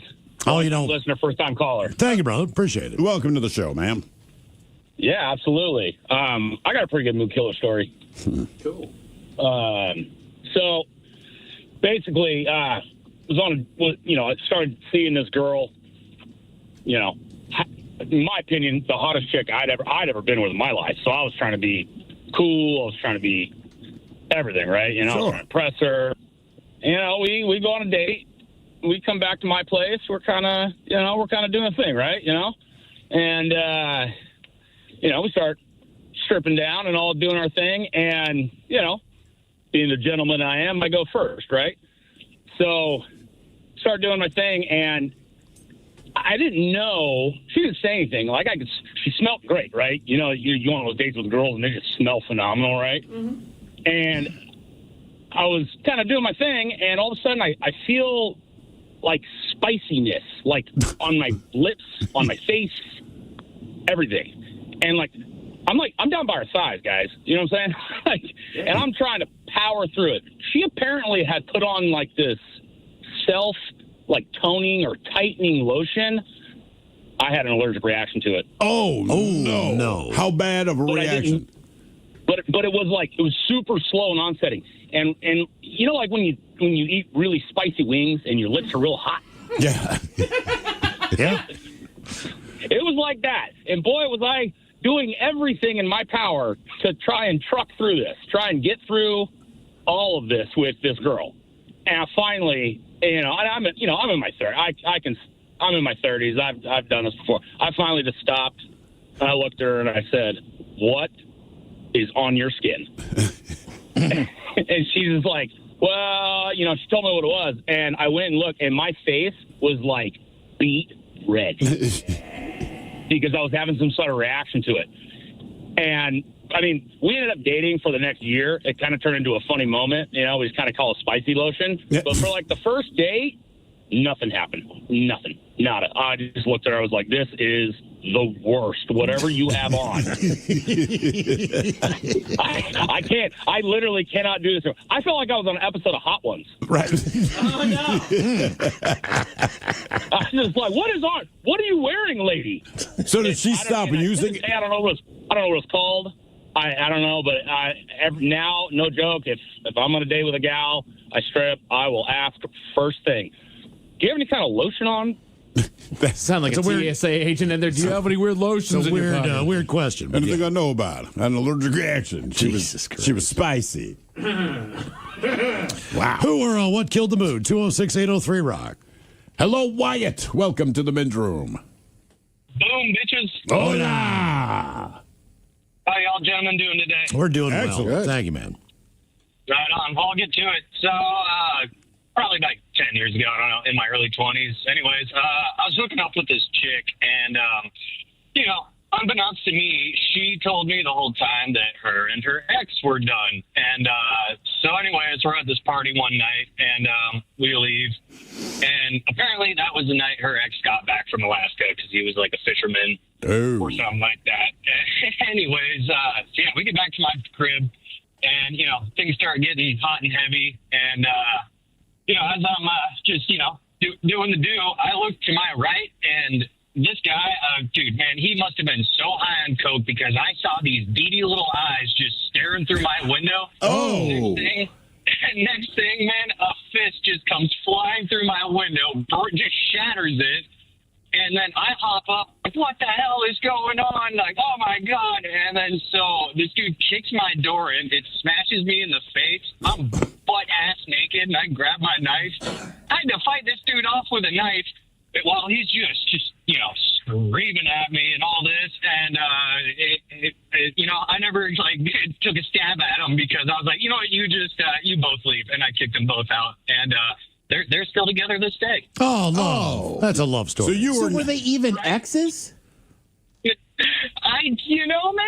that's the question I've had on my mind all these years. I'm going to say no. Mm-hmm. I think he was just gone for. I think he was just gone for a stretch. So you were basically in a naked knife fight. Oh yeah. Continue. This is the men's room with Miles and Thrill. Our question: what would you like to see come back, or what came back to you? 206-803-ROCK. Hello, Gary. Welcome to the men's room. Hola, my brother. Hola. Long-time listener. Appreciate you. Love you guys. Well, thank you, man. All right, so I bought a roller 1968 Camaro, which means all it was a frame with the seats, no motor, no transmission, anything. All right. I built it in my garage. It took me about 10 years to put this thing all back together. It had Le Mans blue paint, 350. It was an RSSS, which means it was a Rally Sport Super Sport. Had the hideaway headlights, all that. I just poured all of my spare cash into it. I finally got it going. I rode it for 6 months. It scared the holy heck out of me. I sold it. How did you make a profit off of it? I mean, time. I broke even.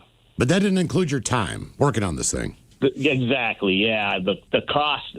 I sold it for $19,000, and I probably spent $19,000 on it with paint. The paint was $4,000 alone. I learned that out.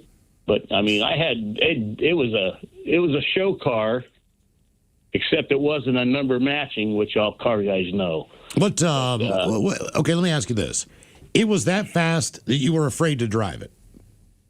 Yes. Yes, it was so light. I don't, it's crazy, but yeah, it's kind of like when I had my Harley. That's why I don't have a Harley anymore. Old lady scared the hell out of me. Now, did you give up the Camaro because of the Camaro, or because you don't trust yourself being in a car with that much power? Pretty much that. Okay, all right. So a normal person could drive kill this. myself or somebody else, and then I didn't want to pass it down to my grandkids and stuff because they probably would have done the same. Yeah, exactly. They would have probably killed themselves. I mean, Yeah. I don't even think that had a shoulder strap seatbelt. Oh no! But I put them in there. Okay, I put them in there. Trust me. I knew that much. Do you regret? Selling it? Yes, I do. To this day, I really do. Well, how long if you'd have held It's it? worth $50,000 now. That's what I said. If you had hold on to it for a little bit longer and sold it again. But how long did it take for the regret to set in? Until you guys put the show on, I thought, oh my gosh, my '68 Camaro. Our bad. Well, you got to know, man. If you buy remember. if you buy a sports car, 67, 68. I mean, you could buy a Mustang Fastback. That's a rocket ship. Yeah. I mean, that's all those cars. You know what you're buying. You're buying a rocket ship with wheels. The difference is he put it together. Yeah. I mean, I have a buddy that he was in a horrible accident, I guess, when he was like in his early 20s. Yeah. But he has a Corvette. I don't know what year it is, but it's awesome and this and that.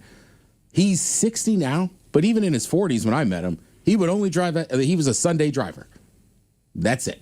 Yeah, it's kind of the way my it neighbor just sat is, in his man. garage. He would take it out on Sundays, pop the T-tops off or whatever, and cruise around, and that was it. Yeah, my neighbor, real low-key guy, real nice. It's the kind of guy you want to be your neighbor, all right? So he bought the house, and when he bought it, he's solo. It's a pretty big house for one dude, and I want to say he had like a 96 Toyota Tercel or something like that. Keep in mind, he's a doctor, okay? But we could tell when he was coming home because you heard his car. And about 2 weeks later, we just... He's got a Corvette.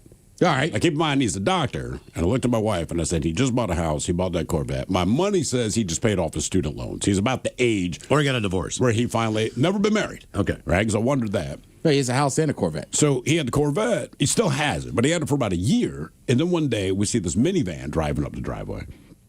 And we're wondering who that is. And we're like, oh, it must be someone visiting him.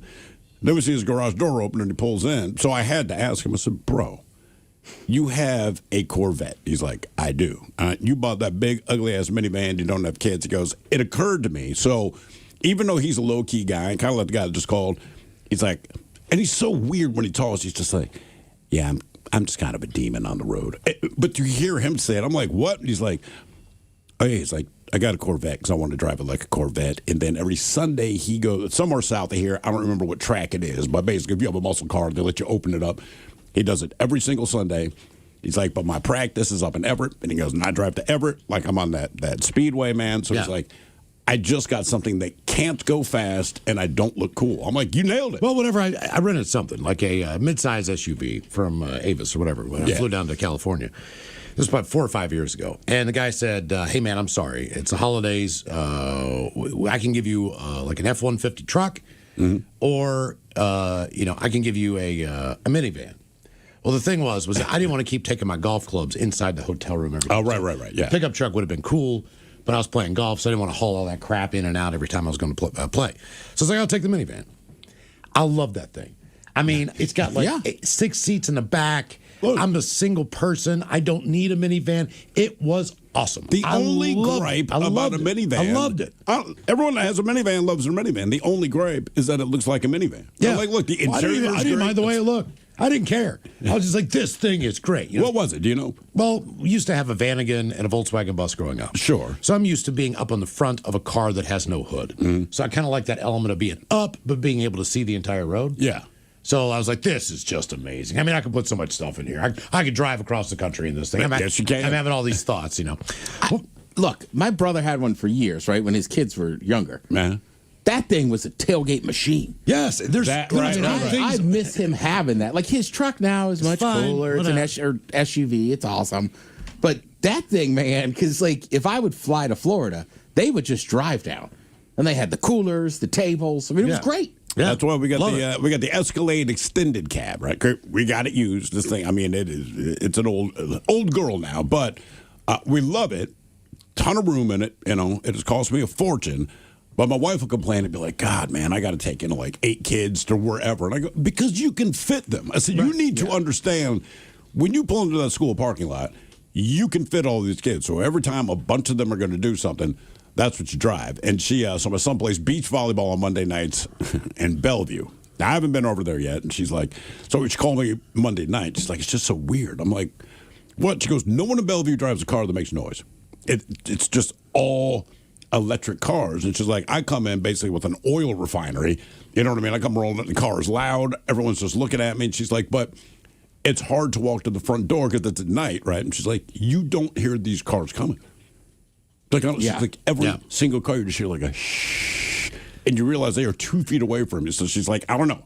It's just weird. We got this big ass thing in there just eating up gasoline, and everyone else has those little itty bitty electric cars. Well, they're saving the money now. Yep. What would you like to see come back, or what came back to you? 206-803-ROCK. Hello, Richard. Welcome to the men's room. Hey there. First time calling in. Appreciate you. Welcome to the show, man. Thank you. Not exactly proud of this day that happened, but your RV story reminded me of it. So there was a time I was on Occidental Street behind a bar. My ex used to work somewhere, and I was not having a good mental health day, let's say that, kind of having a breakdown. I was not doing well. I set down my phone somewhere in the alley on Occidental. It gets picked up by a homeless guy.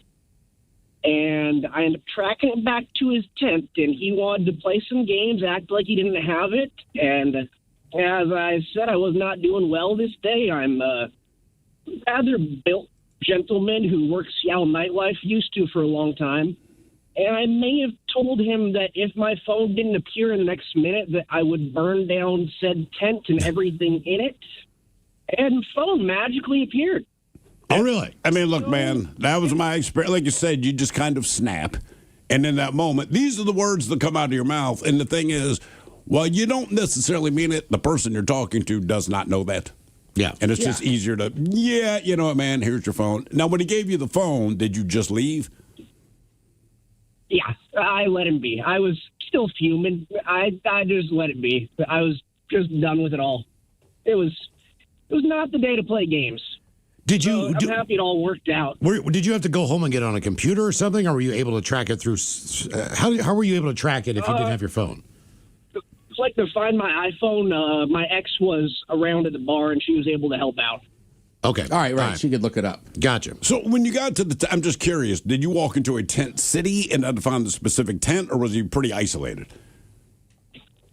There was 3 tents next to each other. It was probably like, I'm sure you guys know where Showbox Soto is. It was probably 6, if you're going toward West Seattle, it was probably 6 blocks down. Okay. All right. That sounds about right. Yep. What would you like to see come back, or what came back to you? 206-803-ROCK. Nobody stole anything from me, but that place, the last place I was living on Capitol Hill, like my apartment was across from the office. Okay. And the woman that worked in there, I just walked by her and she's crying, and I'm like, "What's up? Like, you all right?" "No, there's some crazy homeless guy out there, and he threatened me with a knife." Like, I don't know this woman, but kind of like you, I was just like, "What?" Right? It just makes you mad. Yeah, you know, like that stick you roll out your muscles? Yeah. Right? It's kind of heavy. So I go out there and just start banging on the dumpster and everything else. Just like, get the F out of here, get all your ass. And then he's like, oh, what are you going to do? And I was like, I'm going to hit you with this stick. And then I said, I said something else. I said, now I'm going to call somebody. He goes, you going to call the cops? And I went, no, I'm going to call the other guys. The other guys? It scared him. Who are they? Who are the other guys? Like us? Doesn't matter, but they're not cops. The guys, I guess, from my scooter club. The guys. It was just a tough line. The other guy. Yeah, the guys from the scooter club. Yeah, I wasn't going to say that. It's like, guys going to run up here on two wheels. No, anything but those guys. But I mean, when I said it that way, I was thinking, like, you ever seen a Bronx Tale?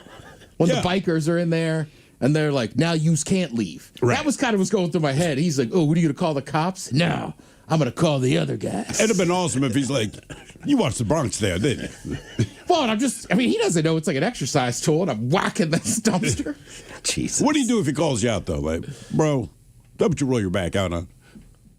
Honestly, I'm going to roll your back out on this. Exactly. Look, he did have a knife, but that thing is like, what, a little over a foot long? Mm-hmm. I just figured I could hit him twice in the face with it before anything happened. Before he stabbed him. Yeah. But her boyfriend was very appreciative. Well, where was he in all this, or did he find out later? It was like 10:30 in the morning. He was just at work. Oh, okay, all right. What would you like to see come back, or what came back to you? 206-803-ROCK. Like, people used to shoot up back there all the time.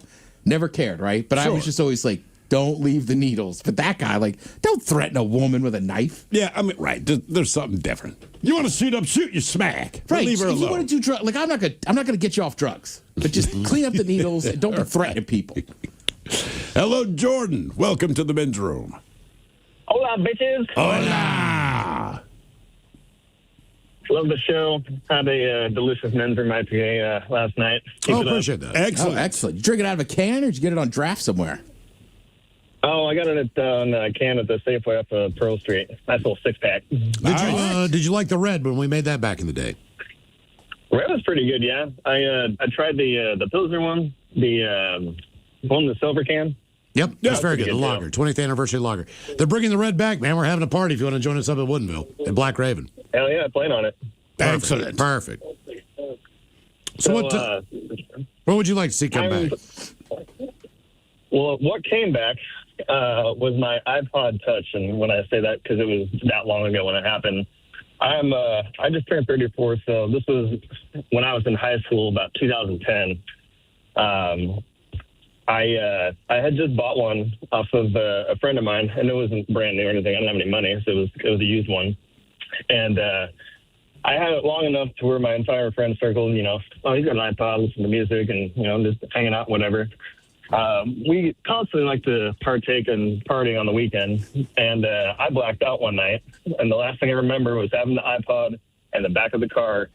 And the next day when I got home, I was like, man, I can't find this damn thing anywhere. I was like, I just bought it. I was like, this sucks. And it took me a while to, kind of poke around, and maybe it's, underneath the couch or whatever the hell. Maybe I just lost it or something like that. And then I had a friend of mine that came forward and he was like, hey, dude, you didn't hear this from me, but so-and-so straight up stole that S from you. I was like, wait, what? And he's like, yeah. He's like, dead ass serious. I was like, oh, man. So I was like, well, and what sucked about it was the guy that stole it. We were pretty good friends, too. So I was kind of like, pretty disappointed in the whole situation. I was like, all right, I'm going to invite him over, maybe smoke a joint, be cool about it, and see if I can get him to, fess up or confront him. So I hit him up. I was like, hey, dude. I was like, come on over, smoke a bowl, kick it Friday night. He's like, all right, cool, man, sounds good. He comes on over, and within about 10 minutes of getting there, he's like, oh, man, can you charge my iPod for me? I was like, what? He handed it to you? Oh, no way. Yeah, dude. And what was funny about it, when he plugged it in, I was like, I know this is mine. He didn't even take the time to try to reformat it or anything like that. And straight up when he plugged it in, he was like, this is Jordan's right. What did he say? I looked at him, I was like, really? He's like, oh, I'm straight like ghost face. Like, I'm so sorry, dude. Brandon told me to do it. I was like, whatever, man, get out of my house. Was that the last time you talked to him? It sure was. All right, well, that could work. He could have robbed you blind at your house every time you were there. I like that smooth. Hey, man, plug this in for me. Yeah, there you go. How dumb you got to be? That dumb. You stole it from the guy. Right. Man, I'll tell you what. That's what I wish would make the comeback, the iPod. And yes, everyone in my family makes fun of me for it because they're like, just put music on your phone. I'm like, I don't want it on my phone. I just want it on the iPod. They're like, why do you care? I'm like, because the phone's distracting, right? So I see plenty of people, they're listening to music. I know. But then they just start staring down at their phone. And I'm like, I don't want that. I'm just not someone who stares at my phone a lot. And I'm like, but if it's out to listen to music, I know I will waste my time on the phone. I just want the music. That's all. And no one has to borrow it for anything. Like, we're on the plane all the time. Like, the iPod was perfect. My wife will put music on her phone. So every once in a while, she'll just give me her phone. I'll listen to music. But inevitably, she needs her phone for something because it's her phone. I'm like, this is my point. Find the iPod. No one's bugging me, man. People are blowing us up on this party. This party is at the Men's Room Return of the Red. That's Saturday, April the 11th at Black Raven Brewing up in Woodinville. We'll be there from 2 until 5. There you go. Saturday afternoon. And a lot of people asked for that to come back, right? Yep. Got back into the beer game. That's exactly right. You guys should bring back the red. In fact, when we announced the IPA with Black Raven, 2-3 years ago, I remember somebody said, oh, you guys are putting out an IPA. What is it, like 2005? Mike, would you like us to do a Pilsner that dates back to 1638? Like, that's the stupidest effing argument. I'm like, right. What beer style should we do then if you're making fun of that, for Christ's sake? But, yeah, people want to no one's going to be happy with the beer style because everybody's got their own style that they prefer. And if it's not theirs, like for me. Then what you did was stupid. I like, there's certain beers that I really, really like. There some I don't really like so much. I'm not the biggest fan of a sour beer. No, I don't like sour beer. There's a handful of beers. But for the most part, I can enjoy like any given beer at any time of the season. Well, Hefeweizens, I think, is the thing that turned my corner on drinking craft beer.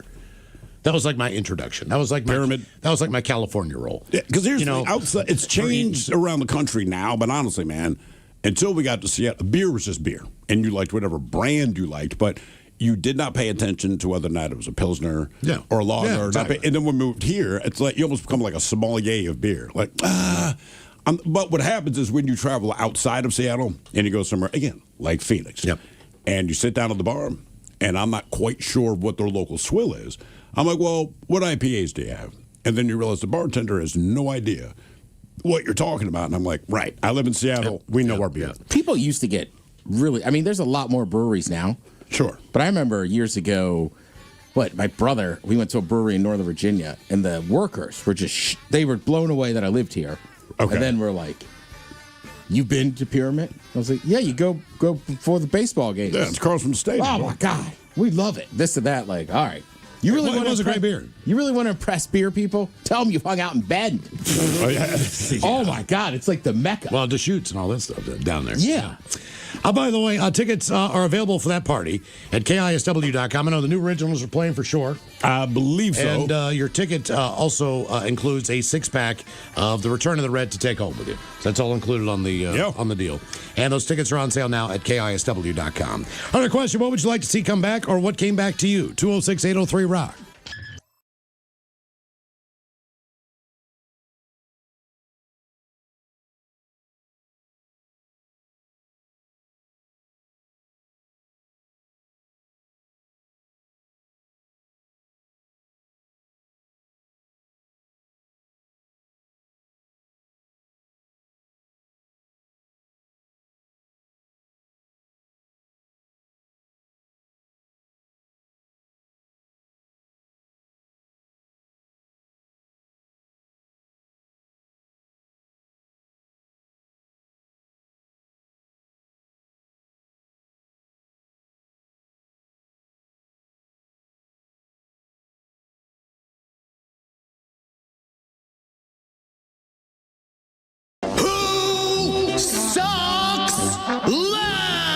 Time for Who Sucks Less. Stephen Thrill, you bring us 3 stories from the news each and every week. They all suck, but it's up to us to determine out of the 3 stories which one sucks the least. Now, if you happen to like the Men's Room on Facebook or follow us on X and Instagram at Men's Room Live, the debate is already underway on Who Sucks Less. And as always, we have 3 stories. One of them deals with vehicles. The other 2, because Ted demands it, deals with kids. Yep, got to help them out. I know, man. You're talking about the kids. Thrill. Talk about the kids today. Most people don't know it. The voice you hear from Ted is his radio voice. If we're in the office, off mic, hey, Thrill, Yep. That's how it is. Talk about those kids, man. Yeah. It's like some people don't recognize me out in public. Oh, when they hear the voice, like, God, you look like Ted, but obviously you're not him. Yeah. Obviously not. I've seen it with my own eye. Go hard. No, I mean, go hard. Come on, man. All right, so let's start in China, where a man... I'm not positive where my accent came from. Don't know. Some people Scotland.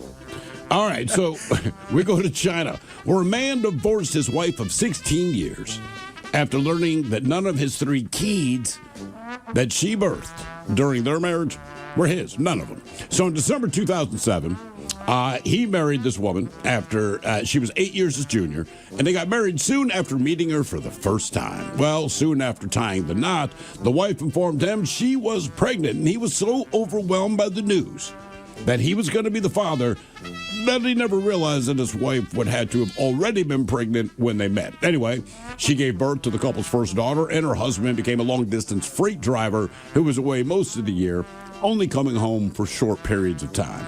Well, the years passed, and she gave birth to another daughter, which the husband assumed was his, because that's generally a safe assumption.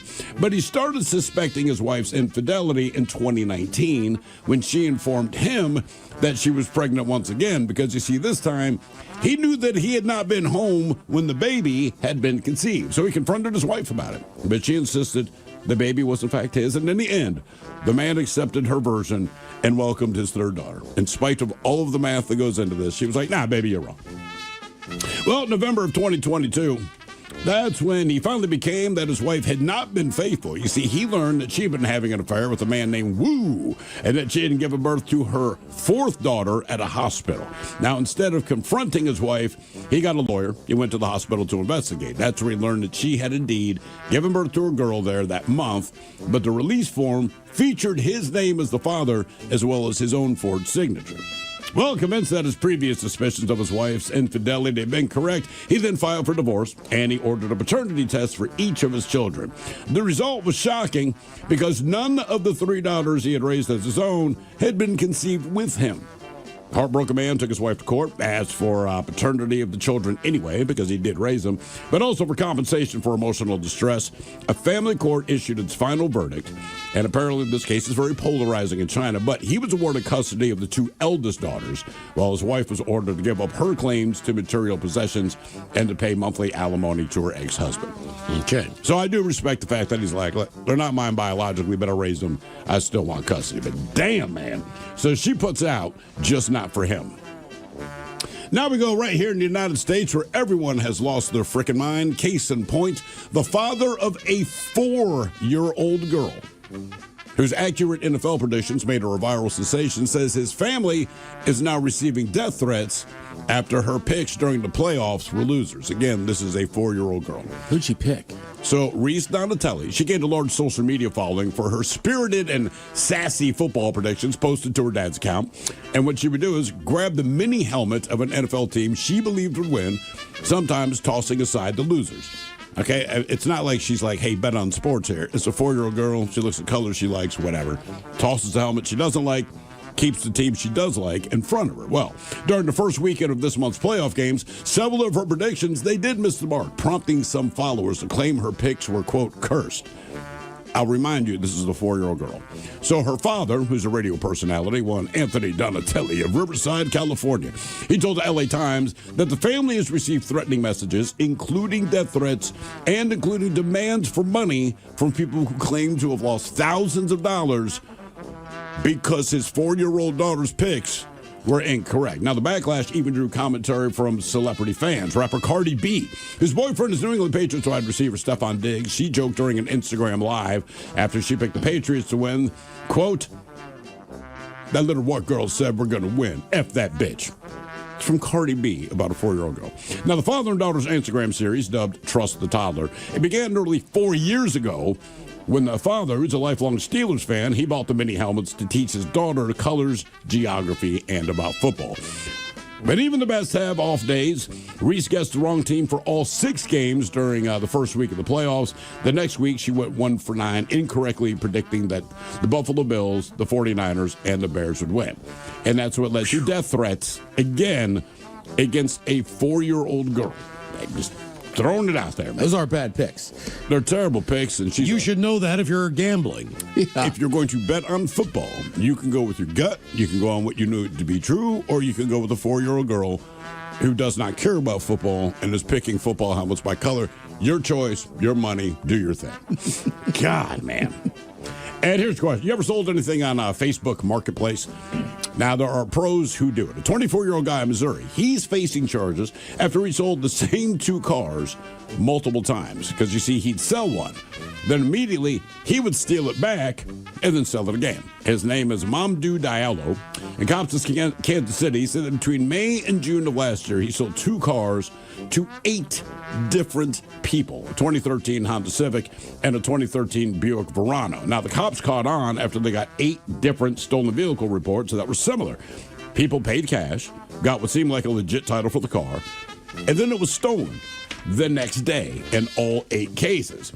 So he got caught after he tried to sell the same car to the same buyer a second time. A woman he scammed saw the car for sale again, used a different Facebook account to reach out. He tried to sell it to her for a second time. She also got security footage of him stealing the car around 1 a.m., 7 hours after he sold it to her. He's now facing 14 felony charges and up to how long in prison?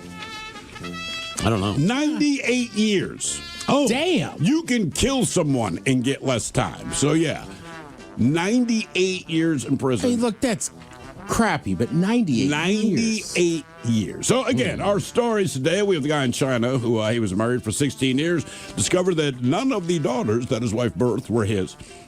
In the end, he got custody of 2. She's paying some alimony. We have just the general football betting U.S. public who are sending death threats to a 4-year-old girl because, in her infinite wisdom of the sport of football, got her picks wrong in the playoffs. And finally, the guy who would sell you a car, steal the car back, and then sell it again. Okay, Ted, it's easy for me. I'm going to say the man who divorced his wife after 16 years of marriage because she lied about 4 kids, she sucks the most. Because she put him through that long of a time, and the whole thing was just a lie. Even though he got a couple of his kids, even though he got some child support or alimony or whatever he got and got to keep all his stuff, it's just the emotional wear on something. Yeah. So that one to me sucks the worst, sucks the most. Death threats against a 4-year-old.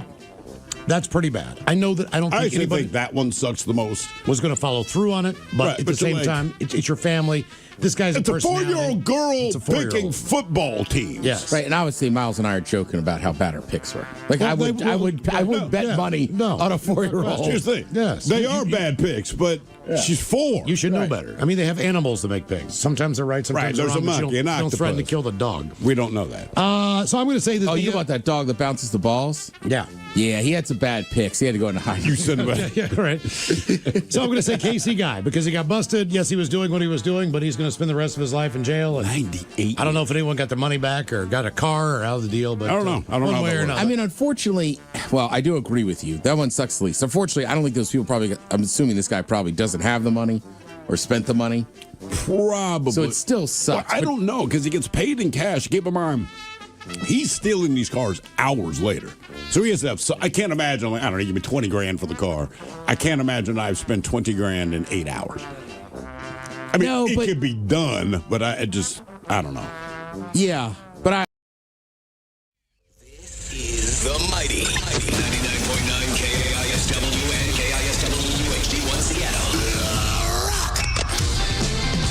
Always live on the free Odyssey app. Text the guys at 206-803-ROCK from the Pinky's Plumbing Studio. You're in the men's room. Here's a good one for you. A small dog with short legs is being credited with leading a big escape in northeast China. Oh, yeah. 7 pet dogs that their owners say were seized for the illegal meat trade slipped out of a transport truck in a province and trekked more than 10 miles together over 2 days before making it back home. The animals, pets from 3 separate households in the same village, typically roam free together and have formed strong friendships. Well, they reportedly slipped out of their cage and leapt off the moving truck. Jesus. Video shot on March 16th by a passerby sees the dogs walking along a highway in a loose formation. A Corgi is leading the way, often glancing back at the others. A golden retriever is on the outside edge, apparently as the sentinel of sorts, and an injured German shepherd is limping in the middle as they try to protect him. The man tried to lure them to safety but failed. So he later posted the footage on social media and asked authorities to step in. And after the clip went viral, volunteers and even drone-assisted search teams were in action. And a volunteer verified that all 7 dogs had been located again together and then reunited with their families. Damn. Well, apparently the dogs want to hang out together. They do. And the Corgi is the lead in all of this. Which is, I just find crazy. Which the picture's kind of funny because you got this Corgi. And he does keep looking back like, all right, guys, let's keep on going. Why can't the Corgi be in the lead? Come on, man. It's a strange look. Little itty bitty fellow with little stubby ass legs. Right. Yeah. Got a golden retriever. Didn't somebody say you look like a Corgi? Yeah, it's saying a lot. All right, do they? Okay. I've heard it a few times. No, you look like a human Corgi. Yeah, all right. Say it so what, the short dog can't be in the lead? Well, yeah, of course. You guys are heightest. We are. What would you like to see come back, or what came back to you? 206-803-ROCK. Yeah, forbid. Hello, Keith. Welcome to the men's room. Hola. Hola. Howdy, you guys. This is my first time on here. Been listening to you guys for a long time. Oh, appreciate it. Glad you called, man. Get your chance to talk to a human Corgi. Most people don't get to do that. It is the year of the dog. Year of the dog. Well, my story is a lot like the guy from last time, but it has a twist at the end. When I was 16, it was during the Snowmageddon in 2018. I know I'm pretty young, but we were at a friend's house, and we all were stuck there. We had some new people there that we didn't usually hang out with, but I was pretty well known for losing my phone, so I lost it, of course, and I didn't really think much of it. But then I had a buddy start saying that he was missing stuff too, like he was missing a vape. I think like a bag went missing too. Mm-hmm. And me and him started to realize that it might be this new guy taking stuff from us. So we made a little plan.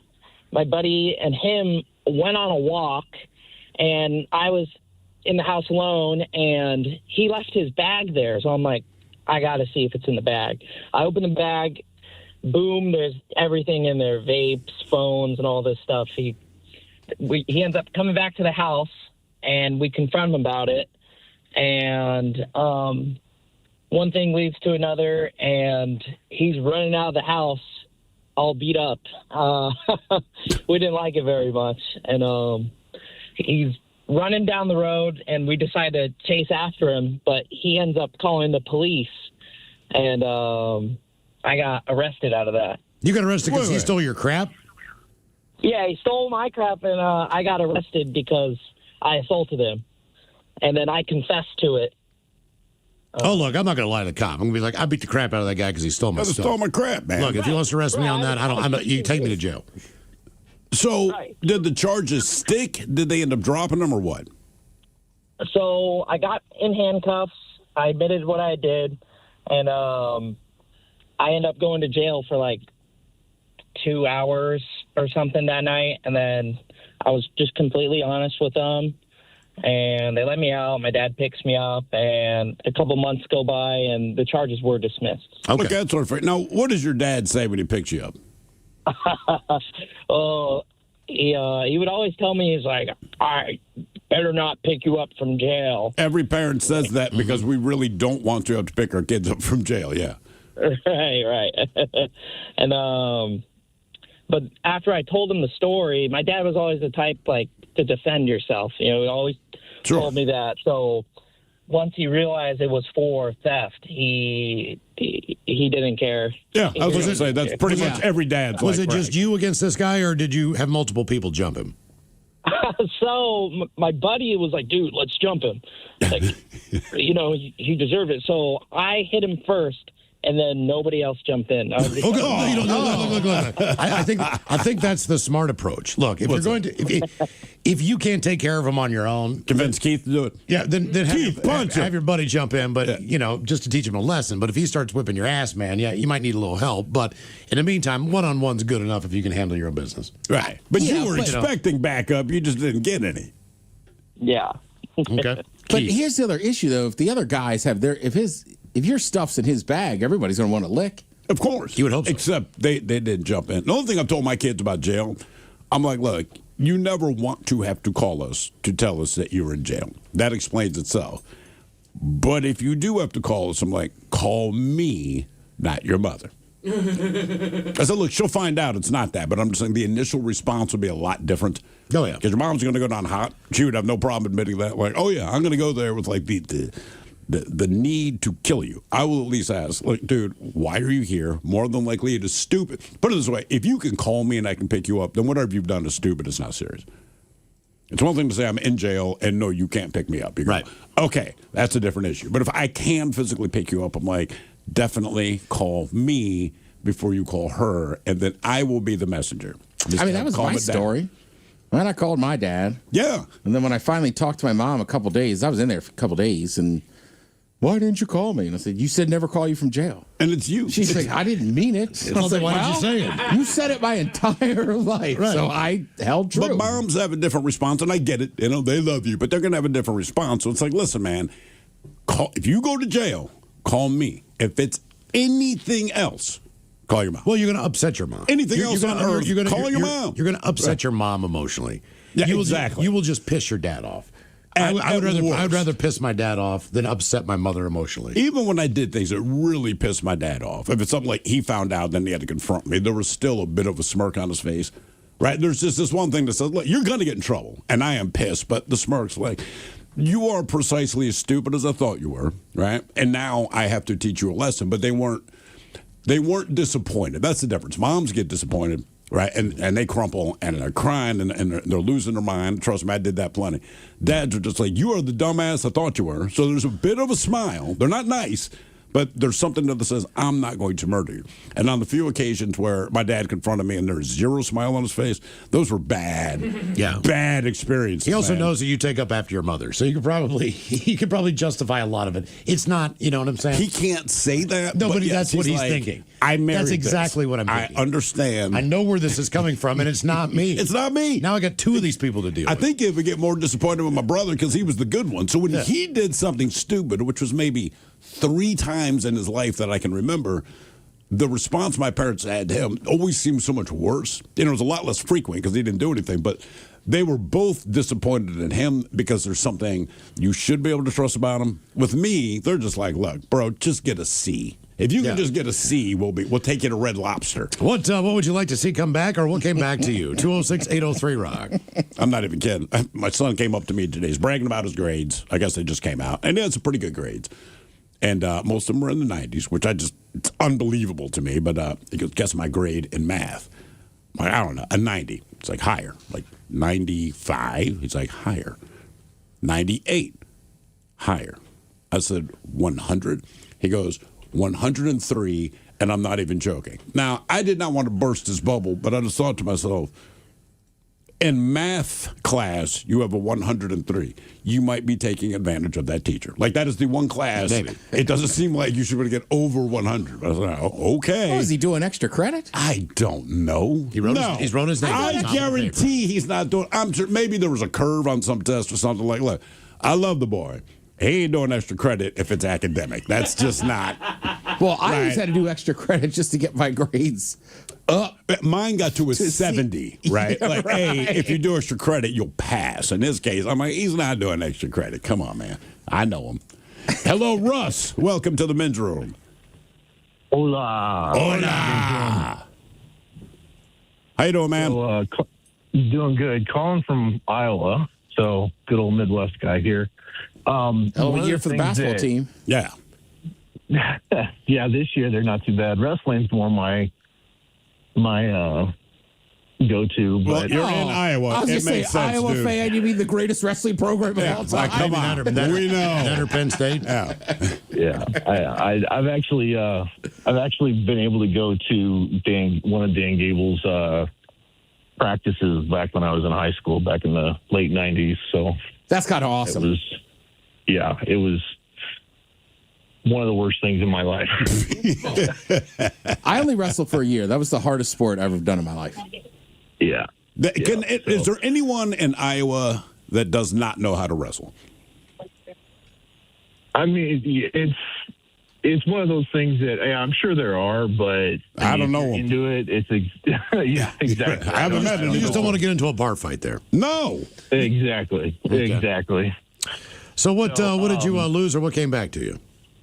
Well, one of the things that I would wish would come back to me was back years ago. I actually had a fitted hat. Not the one where it was like it had the elastic on the inside. It was like an actual like 7 1/4 fitted baseball cap. All right. And this thing fit so well that I could be in the middle of a massive windstorm and it would not fall off my head. But yet it was so comfortable, whether I wore it backwards, regular, whatever the case is. It was just like, it was that one, almost like that comfort blanket. Yeah. Oh, yeah. So that's when you lose a good hat, man. What was the logo on it? It was actually kind of funny because it was an Air Force hat. Oh, okay. Air Force? Yeah, Air Force. It was all it had was the AF on the front and then like an eagle on the back. Yeah, AF. Mm-hmm. But it was that dark blue. How long did you have it before you lost it? I would have to say probably 4 or 5 years. Or how old were you? This was back late 90s, so I was like 10.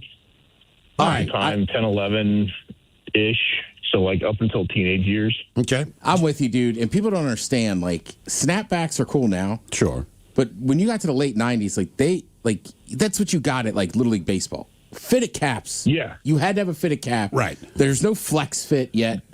Right, Like, I mean, exactly. Look, and you bought hats. I had an Alabama hat like that. I love that hat. I don't care for Alabama. I don't even like their program. I had an Arkansas hat, same thing. Yeah. It Razorback. Yeah. It looked cool. I have no affinity to the school. Do you have any idea where it went, the hat?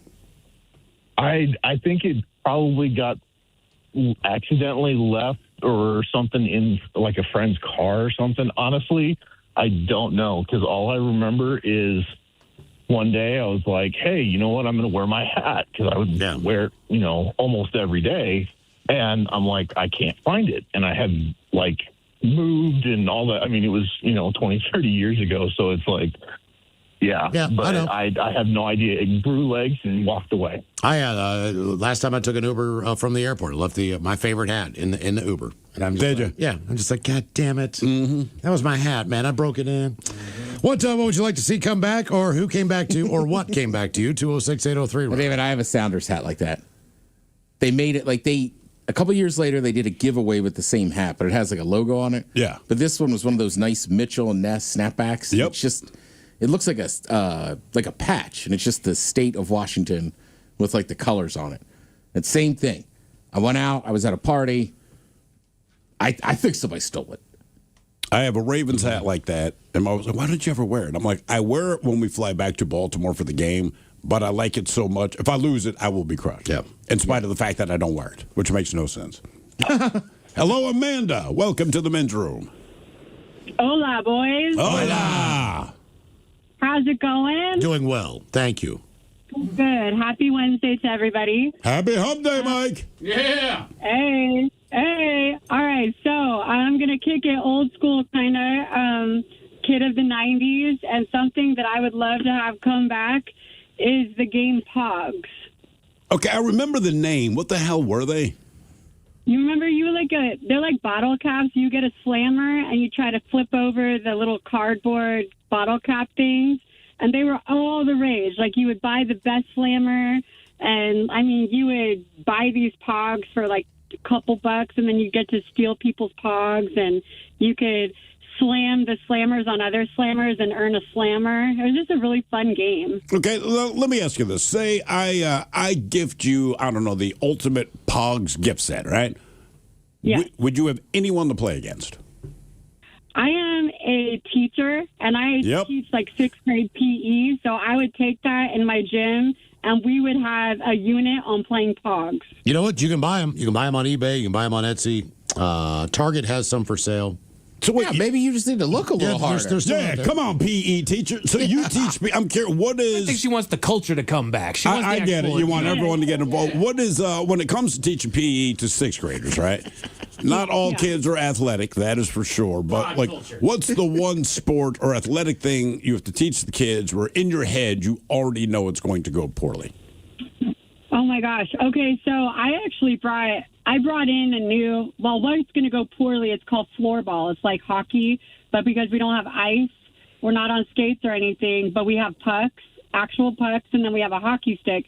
And that's just a S show. Like, that just ends up being like, oh my gosh. Yeah, like, you're playing street hockey. Yeah, they're doing everything but getting the puck with these sticks. So it's like, it's a hot mess. But the one thing that I did, I brought in some hacky sack. And I didn't think the kids would love it. But again, I'm a kid of the 90s, and that's what we did. And so these kids, I did a unit on hacky sack. They did that for about 3 weeks. Then right after hacky sack, I got them into soccer. And it was amazing. It was just like, that was a really fun one. But the S show is going to be floor hockey. Okay. Okay. Good time. That sounds about right. Floor hockey was awesome. Yeah. But you have to play it on a hardwood floor. Yeah. Just so the puck can't slide. Well, yeah, she's playing on carpet. I'm going to play on carpet. You're not doing it. That's not floor hockey. No. That's just a bunch of dudes staring at a puck. That sounds stuck in the sad. To be honest with you, what are you guys doing? We playing on a carpet. What would you like to see? What would you like to see come back, or what came back to you? 206-803. That never dawned on me. Like, who the hell would try to play on carpet? Oh, whoa, whoa. Cool game, bro. Well, so much fun. Thanks for inviting me. You guys want to come over? Hello, Paul. Welcome to the men's room. Loser. Hola. This game sucks. First time caller, long time listener. Hey, thank you. Get a lot of those today. Yep. I live northeast of the Speedway in Monroe, so whenever you guys talk about that, I just laugh because I hear all the practice. Yeah, I bet. Oh, right. Yep. Nonstop, man. But I love it. So what was stolen, or what'd you get back? What I would love to see come back is Lowenbrow beer to the States. Lowenbrow. Wait, do they not sell it in the States? Huh? I don't know. I could be totally wrong, but I heard think that it's got to be somewhere, something man. went wrong with the brewery, and they can't bring it over. But man, we all have that when you're like at a young age, and you have the older sister, and the boyfriend introduce you to that beer. It's either that or an uncle. Stuck with me. I'll tell you what, man. My dad used to drink Lowenbrow almost exclusively when I was growing up. That was the one beer that was always in the fridge. Was it weekend? Or weekends? Weekends were made from Michelob. From Michelob. Yeah. What was Lowenbrow's thing, man? They had a saying. There was Tuborg Gold. There's Tuborg Gold. Because every time they did a commercial, Lowenbrow. I had this weird affinity to Lowenbrow. Not that I liked the beer, but just my father drank it all the time. And so the I'm like, signs were everywhere. We had one in my basement. Yeah. And they were cool, man. What does it mean? They say it's not distributed in the United States anymore, but that was 3 years ago. Really? Yeah, so who knows? I had a little stop at the gas station, and they had it, and then it was like gone. And then what I heard is they got in some battle, whatever. But growing up, had the shirts. And that was a popular 40, too. Hofbrau is about as close as you're going to get. Yeah, I mean, probably. It's all in the as far as brow. a German lager. I mean, Yeah. that's going to be close. They sell that at Total Wine and More. They have a lovely Hefeweizen. They do. Yeah. Hofbrau's a great beer. Yeah. But Lowenbrow, I just remember everybody drinking 40s of it. Well, I will say my dad did the 12-ounce bottles. Was not the 40s. I don't picture your dad Yeah, I drinking was going to 40s. say, I don't either, man. But like, it's really good, Steve. There's more of it. that's awesome. Who Sucks Less is coming up, and we've got your emails on the way next from the men's room at KISW.com.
from coast to coast and around the world. If it's not important, you'll hear it here, exclusively on In Action News. Here now are Stone Ledbetter and Felix Foxworthy. Good evening, everyone. I hope you'll tune in tonight for my ongoing investigative series called Where Are We Living? It's been an eye-opening experience investigating the underworld of our fair city. Yeah, man, I thought last night's episode. Good stuff, man. Well, thank you, Felix, but I do have to tell you my exposure to our city's more criminal and questionable establishments has been staggering. I've seen things I can't erase. Yeah, last night's episode, you were at the Sweating Yeti Club. Yes, and I never thought I'd be in a place like that. Oh, come on, man. The Sweating Yeti Club ain't that bad. What? I don't think you understand. This place has an arena where they hold combat competitions called Who Will Win? Yeah, who was fighting? But Felix, it was terrible. This place, they make you place bets. On who will win. It's in the name, Playboy. Exactly. They lock the doors from outside and they make you bet on combat. Yeah. Who was fighting? Who was fighting? And who will win? Felix, you're missing the point. It was a horrible thing. No one should bet on what I saw last night. No one. At the Sweating Yeti Club every Tuesday night. Tell them Felix sent you and you get something funky on a punch card. Wait, are you that spokesman? Nah, man. I just go to the Sweating Yeti on Tuesday nights for Who Will Win. You were there last night? Well, yeah, every Tuesday night at the Sweating Yeti, man. So you already know who fought? Yeah, man. I just wanted to see if you would say it. You didn't include it in your special. Ladies and gentlemen, I did edit that part out of last night's broadcast. I did not believe it was appropriate or necessary to include footage of what I witnessed at the Sweating Yeti Club. Just understand that me and my camera crew were, indeed, locked inside and forced to make a wager on impending battle. Yeah, man. Who did you bet on? Who will win a fight between one full-grown male lion or 42 unarmed dwarves? Yeah, Playboy. Who'd you put your money on? It was a difficult decision. One lion, 42 dwarves. I hate to say it, folks, but I put my money on... Never mind that, man. Did you win? I won 360 lives. Yeah, Playboy, yeah. Hell yeah, man. Yeah. And it was a good fight. Hard to watch. One poor cat, so many poor little fellas. Never seen anything like it. But boy, it got my blood pumping. And I feel so guilty about it. Yeah, man, listen, I feel you. I do, Playboy. Tuesday nights at the Sweating Yeti is crazy, man. The first time I went there on a Tuesday night. Why do I feel like your story is going to be so much worse than my story, involving a lion and 42 dwarves? Because you know me, man. But yeah, my first Tuesday night, I had to bet on... Am I really going to want to know this? Hey, Bonnie, turn off a microphone for a second. Mics are off. Nobody needs to know that. Nobody. My God, Felix. Hey, say what you want, Playboy, but I made $20,000. You made $20,000 on that bet? That is correct, Stone. I bet on the underdog and made bank, Playboy. See you there next Tuesday. I won't answer that question at this moment. Instead, let this be a reminder to check out my ongoing investigative series, Where Do We Live? Weeknights here on In Action News. In the meantime, we'll be back.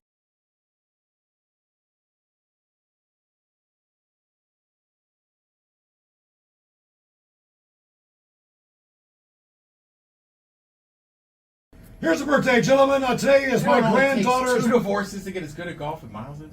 Well, he needs all that extra time. You know, it's funny. They probably divorced him because of his nose. They call him G-nose. The difference is his nose gets blown. Yeah, that's why his cat used to scratch. We thought it was a scratching post. That's a good one. Had enough of this. Join us for the Miles Montgomery Golf Classic presented by Pinky's Plumbing this coming Monday. Tickets on sale now, KISW.com.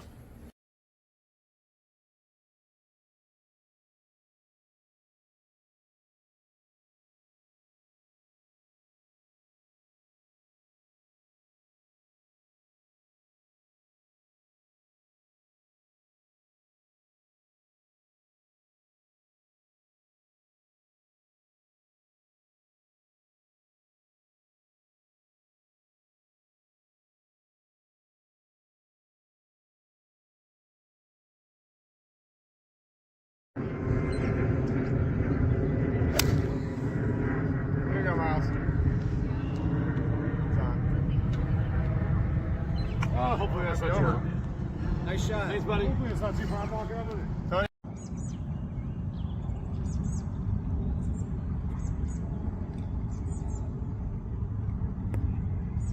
Everything sounds like a damn helicopter now.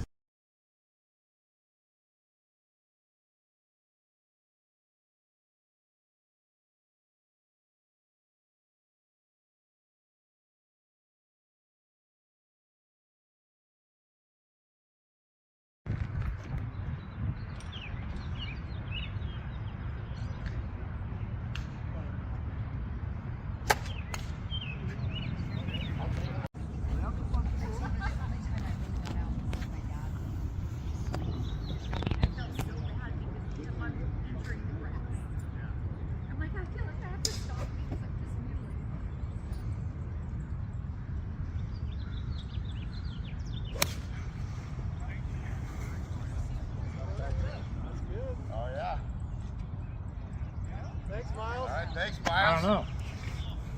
We're going to find out. Yeah, let's go up there and tell you.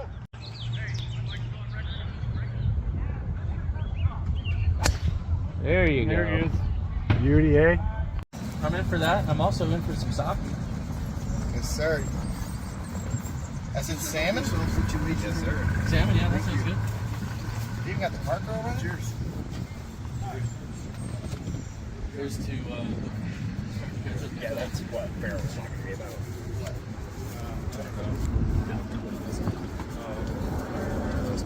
That's a first for me. I love sake. There's no way you don't fall. Go for it.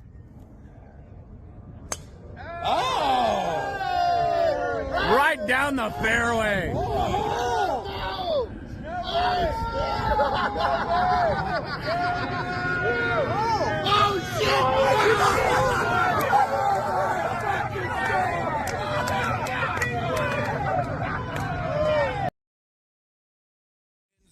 With Miles and Thrill. Who Sucks Less is coming up. A first time for a few emails to the men's room at KISW.com. You've got mail. You've got mail. Had a couple from our question. What would you like to see come back, or what came back to you? Ola Bacholos blows my mind. Blows my mind when you guys ask a question that has to do with something that just happened to me. In 2006, I was 16 years old and bought my first band hoodie from my favorite metal band, Lamb of God. I wore that hoodie almost every day for about a year and a half. One day, I just happened to be high as F on ecstasy in the middle of summer, got overheated, and threw it in a ditch in my buddy's apartment complex. I was mad at myself for ditching the hoodie, so I went back to the ditch to look for it. No dice. I spent the next couple of years looking for someone wearing it, but still no luck. Now, by the time I went back online to buy another one, they were all sold out. The band was just starting up when they made that hoodie, so it was a limited run. Now, every couple of years since then, I've gone online and looked everywhere for it, and I mean everywhere.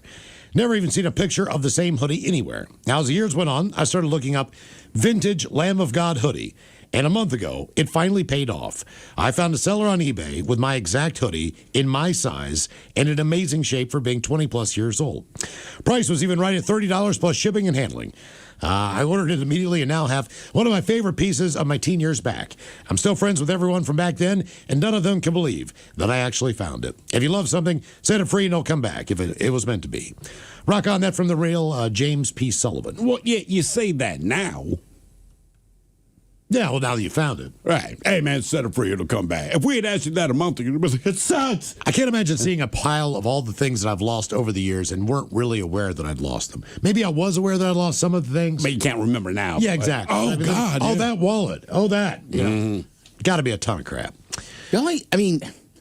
Losing clothing sucks. The only one that really pissed me off was I was in Miami after the Heat had just won a title. All right. And I bought, I was like, this is cool. I'll buy some Miami Heat, title gear. And definitely left it in an overhead bin. Oh no. So you didn't even get a chance to wear it. I never wore it. It had to be it wasn't cheap. It was I probably spent $150 on it. God. And obviously the airline's dude. What do you want? Come on. You know better, sir. Well, because you have cleaning crews. I'm not blaming the cleaning crew. Anybody would have taken it. I would have taken it too. I shouldn't confess that so openly, but I would. Were you on the flight? Maybe. Guys, my motorcycle was stolen in 2020 from in front of my buddy's house. I figured it was gone forever, but recently it was recovered by the sheriff and returned to me. Needs a little work to get back road legal, but nothing too bad. That's not bad for 6 years. No. The fact that the bike is still even in the area. And in decent shape. Yeah. Like you said, your scooter went to hell in, 2 weeks? Oh, my God. Guys, I'd like to see my wallet come back. Back in 2024, I was working on my boat down at the marina in Olympia. End of the day, wallet gone. Only possible location, fell out of my back pocket into the water. Over $700 worth of cash inside, as I just got paid the day before. That from Chris in Roy. I'm diving in, bro. Sorry, $700 is a lot of money. Guys, with these gas prices, I would love to have my 1971 Toyota Corolla back. It was ugly, but it sure did go a long way in a tank of gas. Yeah. Same thing with my Geo Prism. I know you love that car. I love that car. It's a stick shift, so nobody could be able to steal it even if they wanted to. Yeah, no kidding. It was 4-cylinder, got like 36 miles a gallon. Never had a problem with any of it. So I don't know exactly why the hell I sold that thing. Oh, you know what I did? I went and bought the Geo Prism. I went and bought that Xterra, which got like 12 miles to the gallon. Didn't that thing, like you bought it, then we read like the Kelly Blue Book or whatever it was. Oh, it's and they're terrible. Like, this is one of the worst rated vehicles on the road. Yeah, the worst truck at the time was the Nissan Frontier. Uh-huh. And that thing sat on that chassis. So it's basically the same truck that they said was the worst truck on the road. Just with a different top. Yeah, just an SUV form. Guys, I had to go to town for a week. I left my Harley at what I thought was my friend's house. He sold it. Oh. I didn't have insurance, and he also just disappeared. And I can't seem to get it back. Dang. A guy's porch pirate stole my dad's colon cancer screening box off the porch. After he had prepared it. Oh, so he's in there just crapping his brains out. And pretty much. That would be the part that pisses me off. Not that you stole it, but the fact that I already have this massive diarrhea. And on a different tip, you know what really needs to come back? Rice Krispie Treat cereal. It's just not the same when you have to deconstruct a bunch of the singles and toss them in a bowl. I felt that way. Tony the Tiger's, he had Tony Jr. I think he had frosted like rice cereal, something like that. I don't know, man. I thought it was awesome. Then they discontinued it. What was the one you always pissed off about? Fruit Brute? Or what was the name of that cereal? I didn't even like Fruit Brute. It was just the point. You had Count Chocula, Frankenberry, Boo Berry. Then they had Fruit Brute. And the reason I liked Fruit Brute was at the time that they aired all the different commercials, he was the cool one. You were cereal absolutely tasted right. like ass. Well, Frosted rice. Is that like Rice Krispies knockoff? Yeah, but it was frosted. Oh, gotcha. Yeah, that's frosted Rice Krispies. Rice Krispies. They frosted them, and it was Tony the Tiger. I'm old enough to remember these commercials. Tony Jr. Yeah, Tony Jr. Man, I told you could still buy Rice Krispie Treat cereal somewhere. Really, you shouldn't be able to, but I understand. Yeah, I'll tell you what. Sadly, my parents were not very strict about what we ate and drank. Yeah, but that stuff. I don't know how much. I guess I was just mowing through boxes of it. My mom was like, we're never buying that again. Time for a couple of birthdays brought to you by Men's Room Roasted Red Salsa from San Juan Salsa Company. Dip responsibly. Ooh, someone here brings up Yummy Mummy.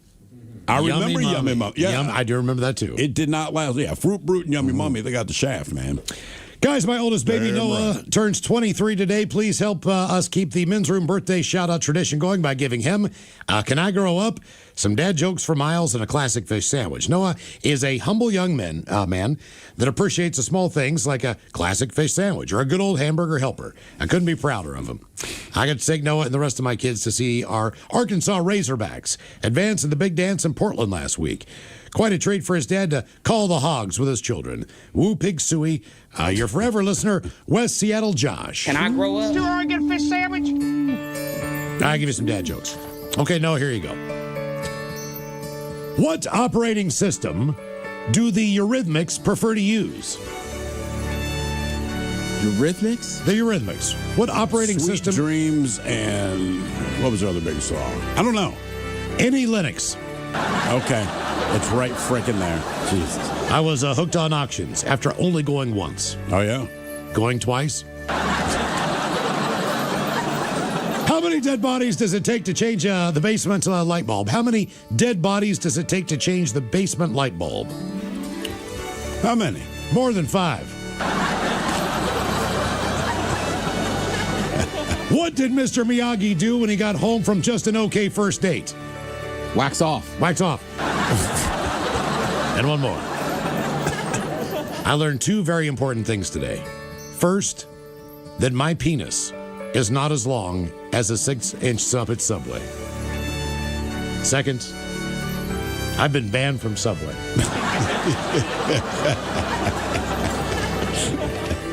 That'd be weird putting it in a sub.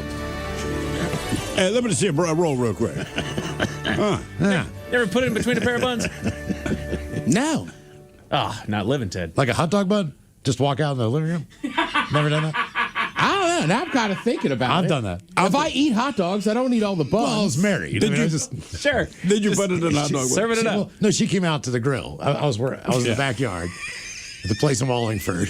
I was cooking hot dogs and hamburgers. And so I took one of the buns out. I was waiting for her to come down. She kept coming back and forth. So I just turned around and had the bun. Did you have mustard on it? No. All the condiments were upstairs. This was just the grilling area. Did you get laid? No. No, kidding me? I want to do that now.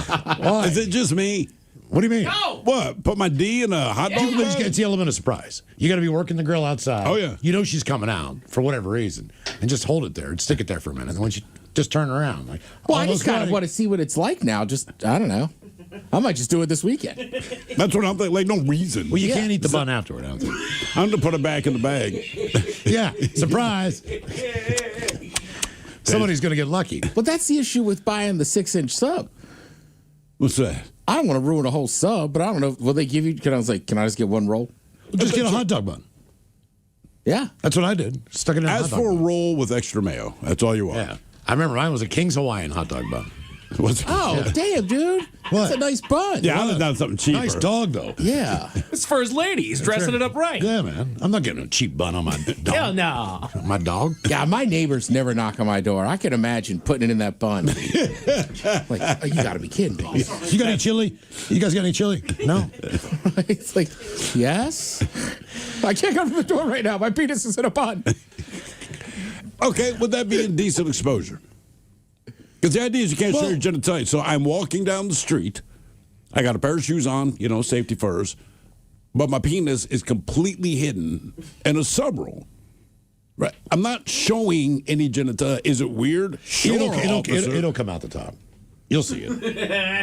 It's a curve. I know. I'm telling you. Hot dog buns are not as long as you think they are. What if I put it like hollow with some pita bread? Right? Just stuff that over my because a hot dog traditionally doesn't go in pita. Just stuff it in the pocket. This is America, man. Oh, that's what I'm saying. Like, bun. will I get arrested? Like, I'm not. You're making it weird. Maybe if you're in Greece or someplace like that. Sure. Oh, they would not care at all. No, that's the standard bread. But here, man, a hot dog goes in a bun. God, there was this guy, and we're taking that cruise, right? Europeans, their bathing suits are much smaller than ours. No big deal. So all the guys are rolling around in Speedos, but there's just this one sloppy fat dude. And the way he sat, we couldn't tell if he was wearing trunks or not. Right? So because his belly was hanging. Oh, I see. And I'm like, man, there's no way he's just naked. And one of the women I'm with, she's like, he could be. Right? Like, we don't know. So we're just staring at this poor guy, ugliest man ever. And he finally stood up, which was a horrible sight. He was, in fact, wearing a Speedo, but it was not awesome. And one more birthday. Yeah, my buddy has one of those giant, like, oversized, like, sweatshirts. It's, like, really soft. Yeah. You can wear it, like, around the house, wear it to sleep. So when he got it, I was like, dude, can I try it on? It looks really comfortable. And he was like, yeah. But the shorts I was wearing were kind of short. And finally, he's just like, take that off. It looks like you're naked under there. Nice. Patrol, it's been a few years, but we're back again. It's my 34th trip around the sun. We're already off to a great start. So can I get a uh-oh look out, a bong hit? And the Dirty Germans talking about my last birthday as a miss. Miss y'all, can't wait to see you again. Lots of love. That from Ashley Smash. What'd she miss? A miss, as in not married. Yeah. So she will be a Mrs. soon. Yeah. Yeah, it's kind of funny you say it's the last birthday where you're going to be a miss because, frankly, tonight I plan on hitting that. Yeah. See what I was going to say? There's only one thing left to do. Yeah. I'm sure Trey won't mind. Uh-oh, look out. You're not married or anything. Yeah. Tell him, no, I slept with two dirty Germans before we were ever married. Yeah. It's always done in Deutschland. Yeah, that's how we do it. Congratulations. Here's some penis. All right, guys, here you go. Happy, happy, happy birthday. Happy, happy, happy birthday. Happy, happy, happy birthday to you, to you, to you. Ya's a Dirty Germans brought to you by Men's Room Original Sausage. Available through Uli's world famous sausage, mensroomlive.com, and other fine retailers. Schweinefly. Now, the men's room wants to know who sucks less? Hey, time for Who Sucks Less. Stephen Thrill, you bring us 3 stories from the news each and every week. They always suck. It is up to us to determine out of the 3 stories which one sucks the least. Now, if you happen to like us on Facebook there or follow us on X and Instagram and Men's Room Live, the debate is already underway on Who Sucks Less. Yes, indeed. Miles, you asked me at the top of the show, is there any particular theme? And there's not, other than the fact that all 3 people suck. They just suck differently. That's how I like my ladies. Yeah, I'd say, you get that every time. But we're going to start with the story. It comes out of Pennsylvania, and our very own Mike Hawk had this one yesterday, I believe, during headlines. And it's about the Pennsylvania man that torched his own home while singing Burning Down the House, the Talking Heads classic. So the 43-year-old Martin High, believe it or not, he set fire to his Altoona residence about 3 o'clock in the morning on Sunday and then stood in the doorway and tried to block fire personnel from entering the building and putting out the fire. Now, at the time of the arson, the home was occupied by his mother, his own 6-year-old son, and just a third individual. Well, his mom, Rebecca Plouse, she told police that she awoke when the smoke detector went off, went downstairs to find the residence filling with heavy smoke, and then she spotted her son standing over a smoldering living room chair. Now, at the time, she could hear her son singing the 1983 rock song, Burning Down the House. In case you're wondering, it's off the album Speaking in Tongues. Anyway, along with the smoldering chair, fire investigators spotted melted glass on the living room floor, melted wallpaper, and a charred fireplace mantle. Now, he was transported to a local hospital due to, quote, being under the influence. And while being treated, he reportedly informed medical staff that he was having a bad day. So he attempted to place the chair in his fireplace. He told cops he burned the chair because that chair was dirty. Anyway, he was hit with multiple arson charges, as well as risking catastrophe and endangering the welfare of a child. Because again, But all those people got out. They all got out, but it's his own mother, his 6-year-old kid, and they're going to go to a third individual. All right. Now one of these I believe this is Minnesota. I'm not 100%. It is Minnesota. So last year, a Catholic priest from the St. Cloud Diocese in Minnesota, he was charged with sexually abusing, physically assaulting, and threatening a woman to whom he'd been giving, quote-unquote, spiritual guidance. A woman said that Father Joseph Herzing, he had counseled her over a period of several years, beginning in 2018, and the relationship soon turned sexual and violent. Now, last year, a different Catholic priest from the St. Cloud Diocese of Minnesota was also charged with sexually abusing a woman. A woman accused Father Aaron Kuhn of assaulting her repeatedly over the course of 3 years when he, too, was providing her with, quote-unquote, spiritual advice. Now, according to the complaint, the victim told police that Kuhn used his role as a spiritual advisor to manipulate her and pressure her into sex. And the complaint says the victim reported that the abuse escalated over time, even though she reportedly asked him to stop. And the reason all of this is criminal is because many states have laws that prohibit, quote, improper sexual contact by someone in a position of power over someone else. So that way the law says you can't truly consent under those circumstances due to the power imbalance. So we're talking about professors and a student, or a boss to an employee, or a therapist to a client. But here's the wild twist of the story. That's why these guys are into the mix. Both priests have hired the same defense attorney, and he has filed 2 separate motions over the past few weeks to have the charges dropped. On what grounds, you might ask? This is the part that really annoys me. On the grounds that punishing these men amounts to a violation of their religious freedom. That's what they're going for there. They're not denying that they did that. So is it obviously the perpetrator sucked, but the lawyers involved in this as well, as far as sucking? I mean, everyone. I think just more the presentation of saying, so I guess, the lawyer. I'm saying, oh, no. Okay. They did it. They'll admit that. But, dude, it's the religious freedom. It's not. And now your third story right here in Washington State, as they say, no deed goes unpunished. A man in Washington State, he was ejected from his car, knocked unconscious in a rollover crash. It was earlier this month. It was a single-car crash. No other vehicles were involved. So a bystander doing the right thing stopped to check on anyone that might be involved. The driver, luckily, regained consciousness. and pulled a gun on the Good Samaritan. Now, fortunately, it did not escalate, and the bystander was not hurt. And then the armed driver ran off. Troopers later found him. They sent him to be treated at a hospital. But it sounds like he could be facing charges once he's medically cleared. No word on what caused the crash. Officials are still investigating. So you get in a car accident, eject your own ass through your windshield. You're unconscious in the road. Whatever's going on in your life, don't pull a gun on the person who's checking to see if you're okay. All right. And the Catholic priest, were those... They were women. They were adults.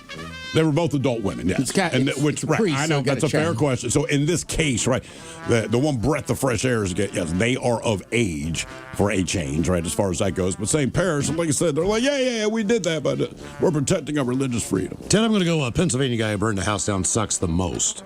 Because he could have killed his mom, he could have killed a 6-year-old kid, and whoever else is in the house. Right, until you hear that the kid and the mom's in there, he lives in Altoona. I got it at that point. Right. I'm going to say the guy right here in Washington State that pulled a gun on somebody who tried to help him. In this instance, with these 3 stories going against each other, that guy sucks the least. And they didn't arrest him for DUI or anything? Not that, where the story ends, he was arrested. He's waiting to get medically cleared for them to put all the charges. They didn't say what the charges are that he's facing, but I would assume maybe that's one. But they said they don't know what caused the crash, so maybe he was sober. Who knows? No warrant? I mean, that just seems crazy to pull a gun on somebody. Unless you're trying to get away, then I could fathom it. I fathom it if you're trying to get away, right? Right, but in the end, he didn't shoot the guy. He did not shoot. So I'd have to say that sucks the least. Okay. The Pennsylvania man, I'm dead serious. Like, this kid and his mom weren't in there. You can burn your own house down. That's what you want to do. To make continues on Who Sucks Less, if you like the Men's Room on Facebook or follow us on X or Instagram at Men's Room Live. All right, coming up at 5:08, we'll drink and toast with a shot of the day. You are listening to the Men's Room.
From coast to coast and around the world. If it's not important, you'll hear it here. Exclusively on In Action News. Here now are Stone Ledbetter and Felix Foxworthy. Good evening, everyone. I hope you'll tune in tonight for my ongoing investigative series called Where Are We Living? It's been an eye-opening experience investigating the underworld of our fair city. Yeah, man, I thought last night's episode. Good stuff, man. Well, thank you, Felix, but I do have to tell you my exposure to our city's more criminal and questionable establishments has been staggering. I've seen things I can't erase. Yeah, last night's episode, you were at the Sweating Yeti Club. Yes, and I never thought I'd be in a place like that. Oh, come on, man. The Sweating Yeti Club ain't that bad. What? I don't think you understand. This place has an arena where they hold combat competitions called Who Will Win? Yeah, who was fighting? But Felix, it was terrible. This place, they make you place bets. On who will win. It's in the name, Playboy. Exactly. They lock the doors from outside and they make you bet on combat. Yeah. Who was fighting? Who was fighting? And who will win? Felix, you're missing the point. It was a horrible thing. No one should bet on what I saw last night. No one. At the Sweating Yeti Club every Tuesday night. Tell them Felix sent you and you get something funky on a punch card. Wait, are you that spokesman? Nah, man. I just go to the Sweating Yeti on Tuesday nights for Who Will Win. You were there last night? Well, yeah. Every Tuesday night at the Sweating Yeti, man. So you already know who fought? Yeah, man. I just wanted to see if you would say it. You didn't include it in your special. Ladies and gentlemen, I did edit that part out of last night's broadcast. I did not believe it was appropriate or necessary to include footage of what I witnessed at the Sweating Yeti Club. Just understand that me and my camera crew were, indeed, locked inside and forced to make a wager on impending battle. Yeah, man. Who did you bet on? Who will win a fight between one full-grown male lion or 42 unarmed dwarves? Yeah, Playboy. Who'd you put your money on? It was a difficult decision. One lion, 42 dwarves. I hate to say it, folks, but I put my money on... Never mind that, man. Did you win? I won 360 lives. Yeah, Playboy. Yeah. Hell yeah, man. Yeah. And it was a good fight. Hard to watch. One poor cat. So many poor little fellas. Never seen anything like it. But boy, it got my blood pumping. And I feel so guilty about it. Yeah, man, listen, I feel you. I do, Playboy. Tuesday nights at the Sweating Yeti is crazy, man. The first time I went there on a Tuesday night. Why do I feel like your story is going to be so much worse than my story, involving a lion and 42 dwarves? Because you know me, man. But yeah, my first Tuesday night, I had to bet on... Am I really going to want to know this? Hey, Bonnie, turn off a microphone for a second. Mics are off. Nobody needs to know that. Nobody. My God, Felix. Hey, say what you want, Playboy, but I made $20,000. You made $20,000 on that bet? That is correct, Stone. I bet on the underdog and made bank, Playboy. See you there next Tuesday. I won't answer that question at this moment. Instead, let this be a reminder to check out my ongoing investigative series, Where Do We Live? Weeknights here on In Action News. In the meantime, we'll be back. Oh, hi. Congratulations for being you. You have one job. Go and subscribe to the YouTube channel and social media pages at In Action News. I did it slowly for you.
returns with Miles and Thrill. All right, coming up here until 5:08, we'll drink and toast with a shot of the day. And we do have your headlines on the way at 5:50. But first, quick check-in with Mike Hogg and some of the stories and headlines he is not working on. Well, thank you, Miles. According to a new study, winter is deadlier for your heart than summer.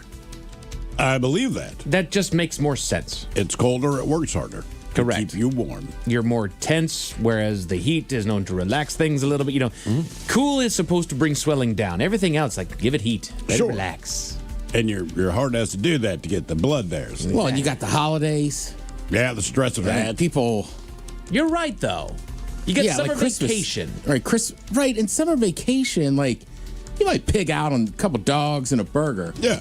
But it's not like sitting around at Christmas and hammering cookies and exactly sweets and all that. You know, the worst that you're doing in the summer is sitting out on a deck somewhere drinking a cocktail. Well, you tend to exercise more too because you can get out, you can walk, whatever it is. You're just outside more. Yeah. Exactly. I mean, I think generally that's why you look at like Arizona, Florida. Like people are just more attractive. It's too hot to eat. It's too hot to Come eat. to Florida. I mean, It's too hot that to week eat. we get for 90 degrees, right? Like, do you really want to eat a pizza? Nope. No. Right? Like, you just naturally meatloaf. Right. You tend to lean more to like, I don't know, I get a salad. Couple shrimp. Exactly. It's too hot outside to cook cookies inside. Yeah. Throw a little test. The only heavy food you eat when it's hot out is barbecue. That's it, right? For whatever reason, like, oh man, it's 'Cause it's on the so grill. hot. Yeah. But give me, 45 pounds of beef ribs and I'm throwing down, man, and yeah. Yeah. Apparently, Sounds good. You'll even eat the heavy ass macaroni salad, like you don't care. you know, man, I did beef ribs when I was in the Carolinas, and I think I stick with pork ribs. Really? Yeah. Did you not like them, or you just prefer pork ribs? And also, Carolina has a different sauce or rub that they're going to put And on. Carolina barbecue is not known for beef. Okay. They said that That's a they good were point. known for it. Their beef ribs, and I tried them. They was like decent, not bad. They're going to tell you that if you're giving them money. Yeah, I'm aware. If you were at someone's cookout, they'd be like, "Sorry, bro, all we got were beef ribs." I think like if I'm in the Carolinas, like I always get pork. Yes. Right. Yes. And when I'm in Texas, almost like I'm sure there's barbecue places in Texas that make a good pulled pork. Get the beef. I don't want to have it. Get the beef. Yeah. Apparently, AI is making creative thinking more uniform. Now that was I dove into it like what are we talking about here? That's a strange statement. Right, as if we in our brains are thinking the same, but no, it was they did a study. The headline is so very misleading because they did a study where they tested a certain amount of different AI chatbot sources, if you will. Okay. And then like 120 people and gave them a task. And they found that the AI tended to be more uniform in what they creatively came up with, even across the different chatbots, whereas the 120 people had a lot more diversity in their creativity. I got you. Okay. It makes sense. It's an AI. Yeah, the headline's a little backwards. Right. So AI is going to look at whatever's popular right now or what's fashionable, and they're going to kind of cater around it. Of course. Yeah. So, yeah, of course it's not all that unique. A new study found that regular ejaculation may improve sperm health and fertility. Okay. All right. Is that what Nick Cannon's doing? He must be. If he's not having sex, he's just having solo time. That's right. If you got a vasectomy, does it matter? No. It doesn't. They just You just do it for fun. Yeah. I'm all there for I'm the doing amusement. it for health purposes. I'm there for the hot dogs. That kind of mild.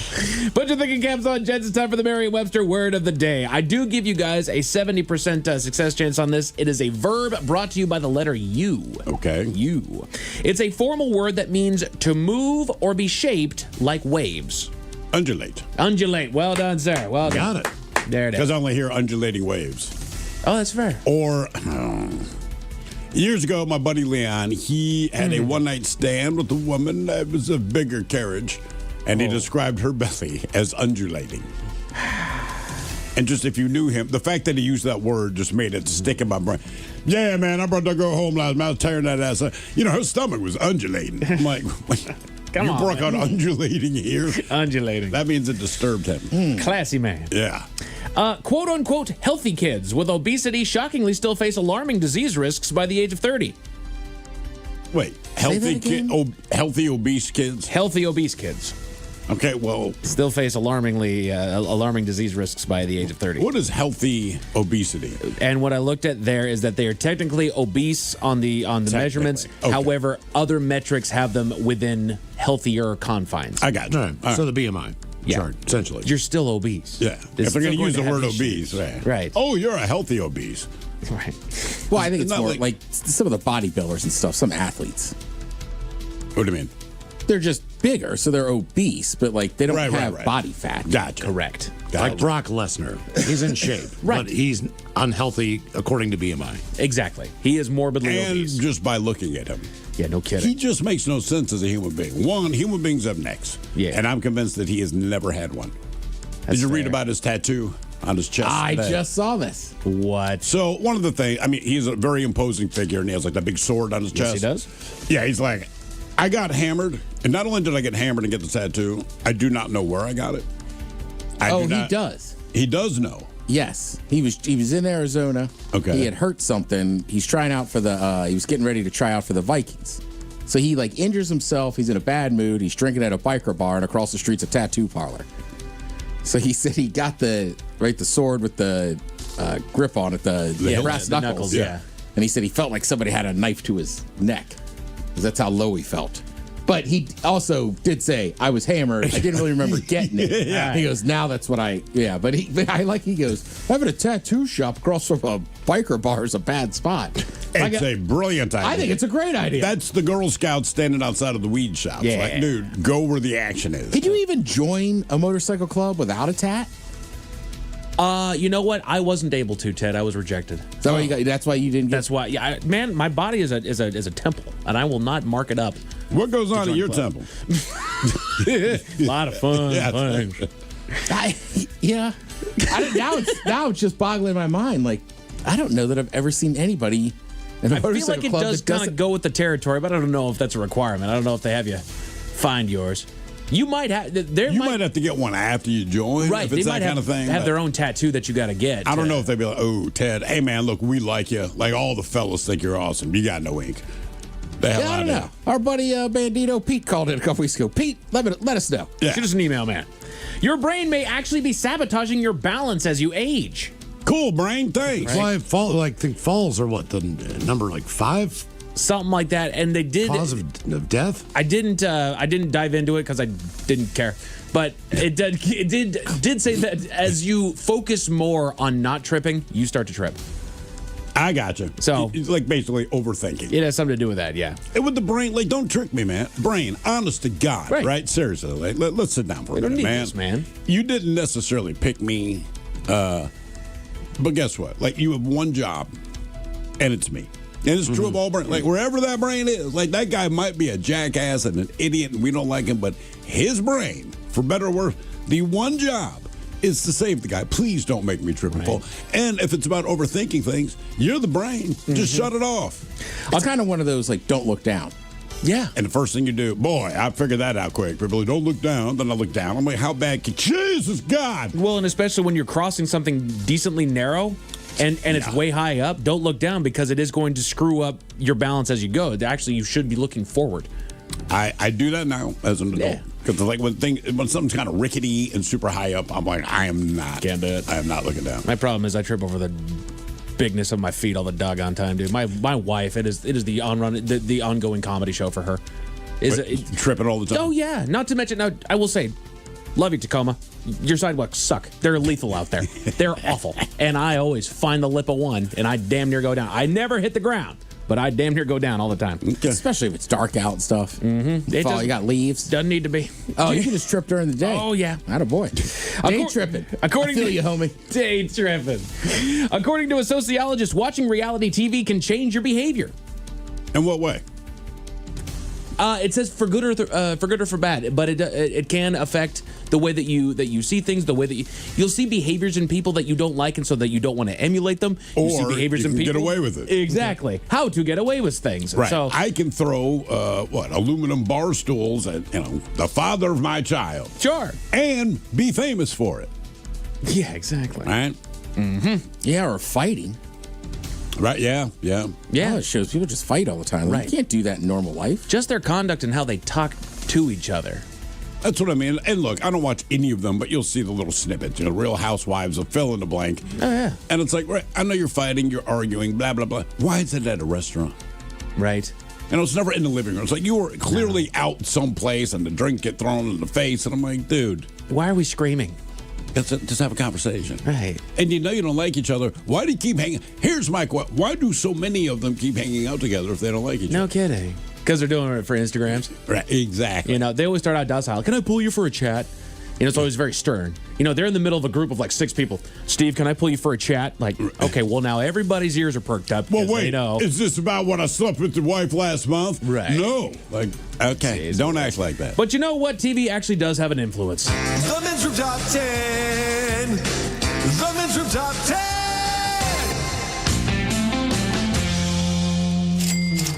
So this comes to us via usvisagroup.com. Enjoy that. And these are the 10 TV shows that represent American culture. Current or ever?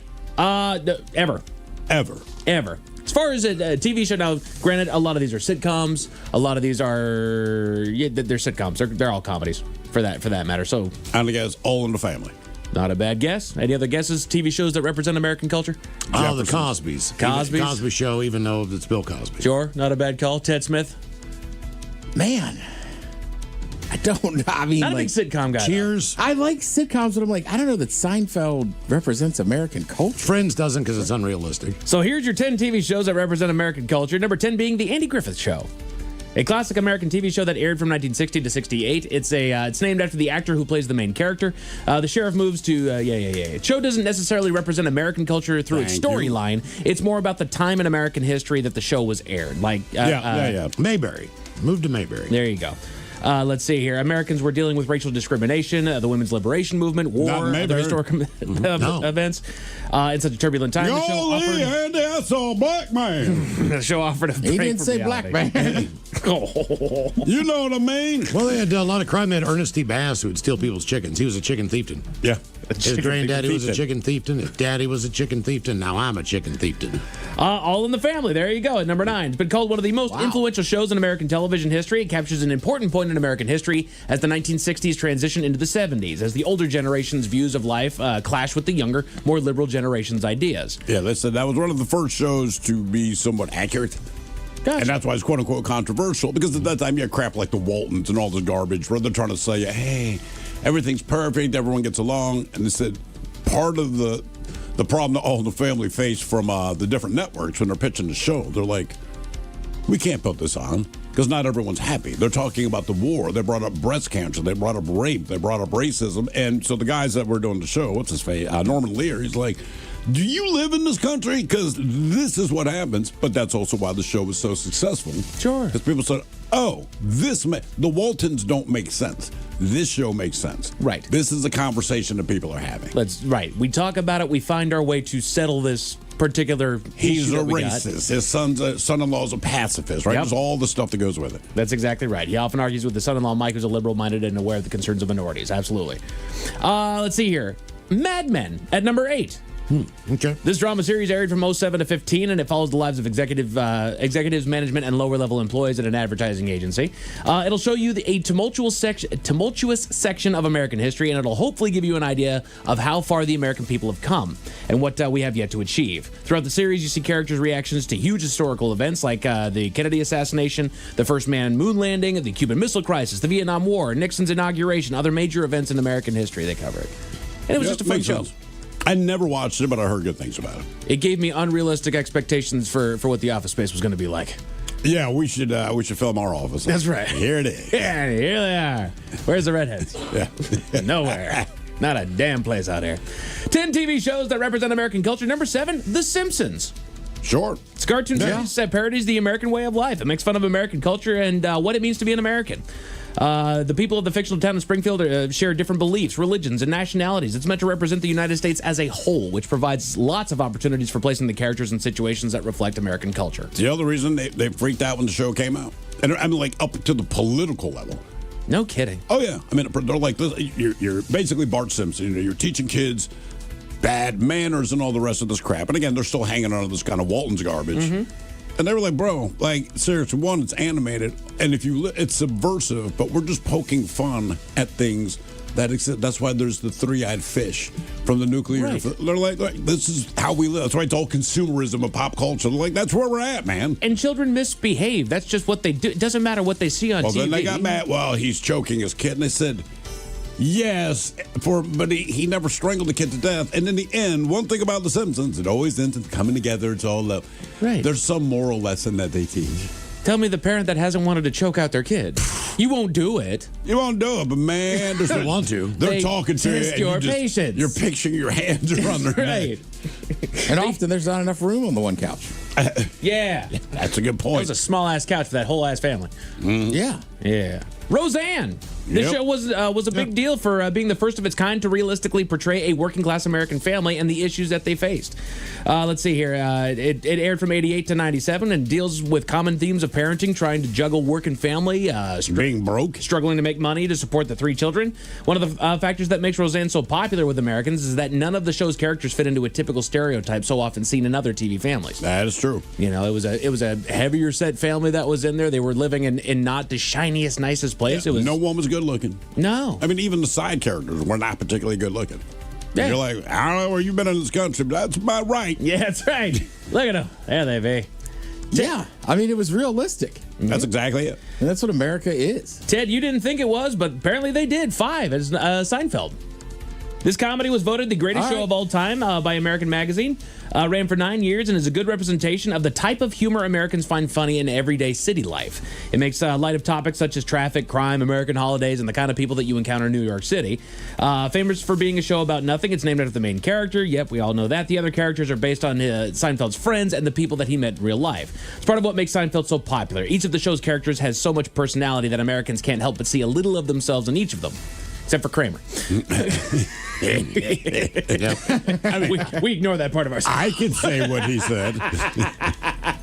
Kramer is a great character. He is. Right? He's a fantastic character, yes. Character, yeah. Yeah. I mean, right, and the art is already done. Right. You know what I mean? Oh, yeah. It's like, all right, you might not like Michael Richards now. You probably don't like Bill Cosby now, but like, it's already been filmed. Right, it's still there. And the shows are still good. Yeah. I mean, like, we know what Bill Cosby's about, but the show itself was a really good show. Right. His stand-up was funny as hell. Mm-hmm. Unfortunately, it does leave a bad taste in my mouth now, but it was funny. Well, the problem with it is all those guys that typically would get the rerun checks who either produced it, directed it. That's who he starred effed it. over. Yeah. So it's not in syndication anymore, so those guys aren't getting a check. Exactly. Thanks, Bill. 10 TV shows that represent American culture. Parks and Rec. It ran for 7 years, starting in 2009, and then while it's full of laughs, it also gives you a glimpse into inside a section of American government on a tiny scale. It's based around the rising career of Leslie Knope. It tackles current-day American issues such as the advancement of women in the workplace, political activism, and anti-corporate sentiments in a funny way. Says you'll become antiquated with cultural slang words and the American sense of humor as Leslie and other Pawnee government employees react to the daily and sometimes mundane tasks of running Parks Department. I think that's what made it fun, right? Because anytime you talk about politics, you know, it's a fiery thing, blah, blah, blah. But we always think like federal or your mayor or the governor. They were like, look, dude, this is some podunk town, and they deal with Parks and Rec. But the bureaucracy is exactly the same. Full House shows up. The show was a major influence on American pop culture when it originally aired. Represents society's transition from a conventional family structure to less traditional families, or perhaps more realistic families. It also had some pretty memorable catchphrases. I never watched that show. Man, it was on. I was aged out of it a little bit. It's just a little too sweet and Well, sad. I loved Full House. Yeah, you're at the perfect age for it, right? Like, that's the show you would absolutely watch. I don't feel like anybody in my household watched it, but we also, if we turned on the TV and it was on, we didn't go away from it. We never really had a watch time for it. That was the Olsen twins, right? Yes. Now, were they two characters or were they one character? No, because so there's it's a rule. one character. If you use kids that young, you have to use twins. Because really? they can't. Yeah, they can't. They can't screen that right. long. You can't have them on. You can't have them acting that long. Huh? So that's why the twins were used to play the one daughter. Yeah, I didn't know that. Well, and there was like a 3-minute screen time rule or something like that. Yeah, so that's the whole thing. I did not know that. So the workaround was twins. Okay. Absolutely. That explains why so many quote-unquote child characters are going like, oh, man, did you know they had a twin? I didn't realize that was just part of the rule. Huh. Yeah. You disagree with it, Miles, but Friends shows up at number 2 on the list. I just think it's unrealistic based on where they lived. Everything else I can get to, but where they lived, the fact that none of them really had jobs. You also have the same argument with Frasier. No way a man in radio could afford that view in Seattle. No, Kramer never had a job. Yeah. No, he didn't. Miles, I get your point, but like once he started this list, I was like, oh, so most of them are unrealistic. Right. Where older American TV shows often end each episode with a moral lesson, Friends instead focuses on the daily life of the characters. Instead of concentrating on topics like race, class, or other big issues, the episodes center on the dynamics of friendship. Years after it ended, you can still hear the famous phrases, and Americans will know that that you're referencing Friends. Of course, the last two phrases will only work if you use them in the characters' voices. Blah, blah, blah. So, this is the #1 show that apparently represents American culture. Real Housewives. Modern Family. Yeah, that's pretty spot on. First aired in 2009, it's popular with more conservative Americans. It focuses on how this family interacts with each other rather than their relationships with the outside world. The show covers many other themes that'll help you to understand modern American culture, including technology. Ed O'Neill was awesome in that. He was hilarious. What was his son's name? The redhead kid. The redhead kid. I thought he had the little. Yeah, he. No, Ed O'Neill, his Colombian son, because it was the blonde chick. I can't think of her name. Julie Bowen. Julie Bowen, and then her brother, the redhead dude. Oh, right, his son. Not okay. Yes. And then just remember, I know you're thinking Manny. No, Right. but so his grown adult son, right?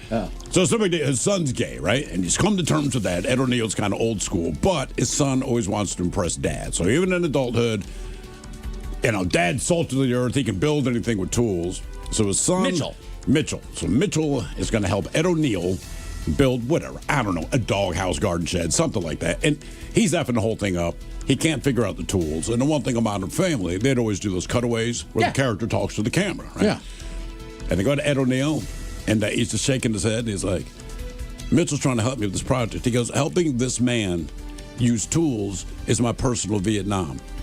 And I was in Vietnam. And I'm just like, damn. That is great show. That is harsh, bro. A woman in Utah is facing charges for how she handled her son's bully, Miles. How did she handle that? Tell you all about it at 5:50. Thanks. Our headlines are coming up at 5:50. In the meantime, have we made it to drinking time? Somebody out there deserves to be recognized.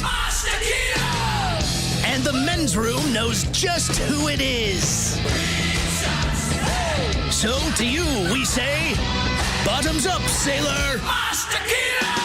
You're the toast of our shot of the day. Drink time it is, and as usual, we head to the drink desk and Steve at Thrill Hill to find out who we're toasting. Yes, indeed. And today we toast Mr. Malte Dunzer of somewhere in Austria. Now, Mike, yesterday, you told us about a guy that broke the world record for towing the most amount of weight using only his nipples. And I go, okay, pointless, but not stupid. Well, our friend Malte here, he has broken the world record, which I believe is so stupid that I'm actually a fan of it. So he is, in fact, the self-proclaimed king of the freaks. He has a big Instagram following, etc.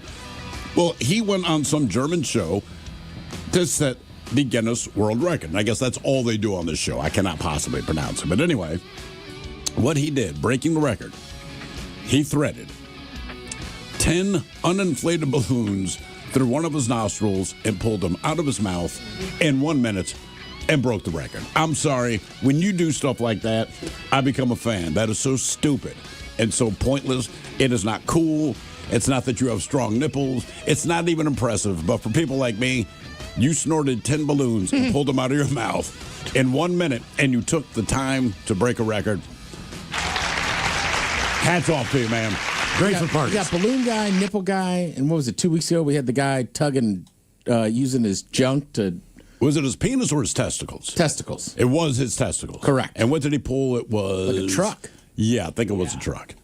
Or like a plane. Was it a plane? Well, he was on a street. It was something huge. Either way, he towed it with his testicles. So, look, man, people like me, I'm like, that is so stupid, it's brilliant. So we pour this booze, and we drink this booze because we think it's yummy. Yummy! So over the tongue and down the throat to party in our tummies. Down the hola, bichola. Yeah, it was a car. All right, let's get a contestant on the line now for Profile This, 206-803-ROCK. Profile This is next.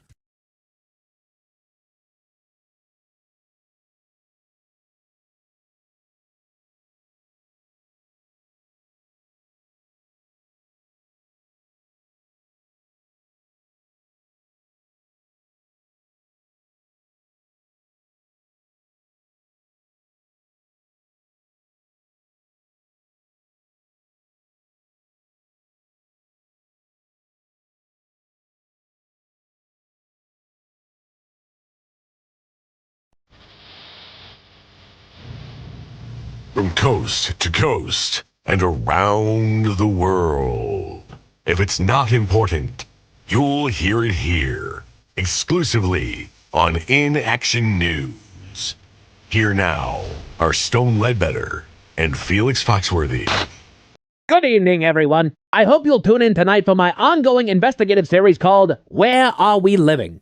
It's been an eye-opening experience investigating the underworld of our fair city. Yeah, man, I thought last night's episode. Good stuff, man. Well, thank you, Felix, but I do have to tell you my exposure to our city's more criminal and questionable establishments has been staggering.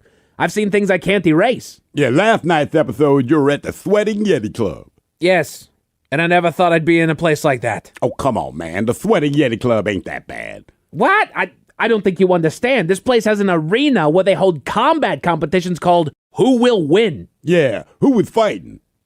But Felix, it was terrible. This place, they make you place bets. On who will win. It's in the name, Playboy. Exactly. They lock the doors from outside and they make you bet on combat. Yeah.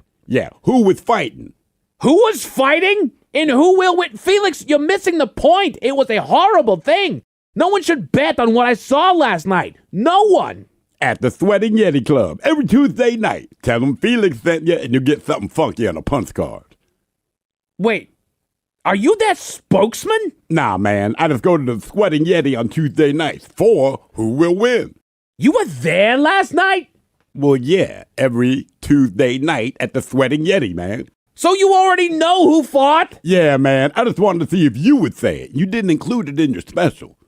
Ladies and gentlemen, I did edit that part out of last night's broadcast. I did not believe it was appropriate or necessary to include footage of what I witnessed at the Sweating Yeti Club. Just understand that me and my camera crew were, indeed, locked inside and forced to make a wager on impending battle. Yeah, man. Who did you bet on? Who will win a fight between one full-grown male lion or 42 unarmed dwarves? Yeah, Playboy. Who'd you put your money on? It was a difficult decision. One lion, 42 dwarves. I hate to say it, folks, but I put my money on... Never mind that, man. Did you win? I won 360 lives. Yeah, Playboy. Yeah. Hell yeah, man. Yeah. And it was a good fight. Hard to watch. One poor cat. So many poor little fellas. Never seen anything like it. But boy, it got my blood pumping. And I feel so guilty about it. Yeah, man, listen, I feel you. I do, Playboy. Tuesday nights at the Sweating Yeti is crazy, man. The first time I went there on a Tuesday night. Why do I feel like your story is going to be so much worse than my story, involving a lion and 42 dwarves? Because you know me, man. But yeah, my first Tuesday night, I had to bet on... Am I really going to want to know this? Hey, Bonnie, turn off a microphone for a second. Mics are off. Nobody needs to know that. Nobody. My God, Felix. Hey, say what you want, Playboy, but I made $20,000. You made $20,000 on that bet? That is correct, Stone. I bet on the underdog and made bank, Playboy. See you there next Tuesday. I won't answer that question at this moment. Instead, let this be a reminder to check out my ongoing investigative series, Where Do We Live? Weeknights here on In Action News. In the meantime, we'll be back. Hello, ladies.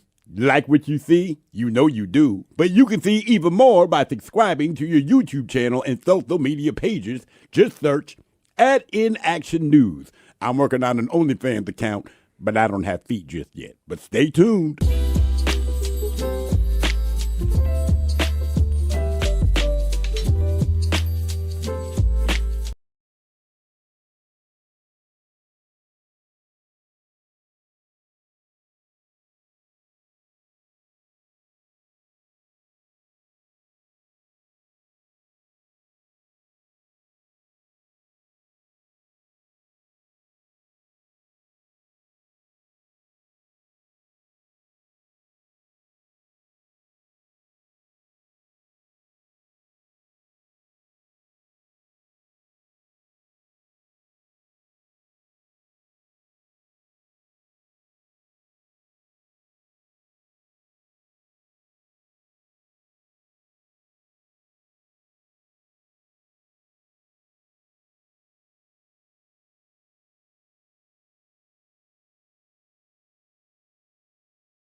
The Men's Room presents Profile This. And Steven Throwthog, could you please tell everyone how Profile This is played? Oh, I sure can, Miles. It's a simple game where we share with you a real-life news story. Something that happened right here on planet Earth.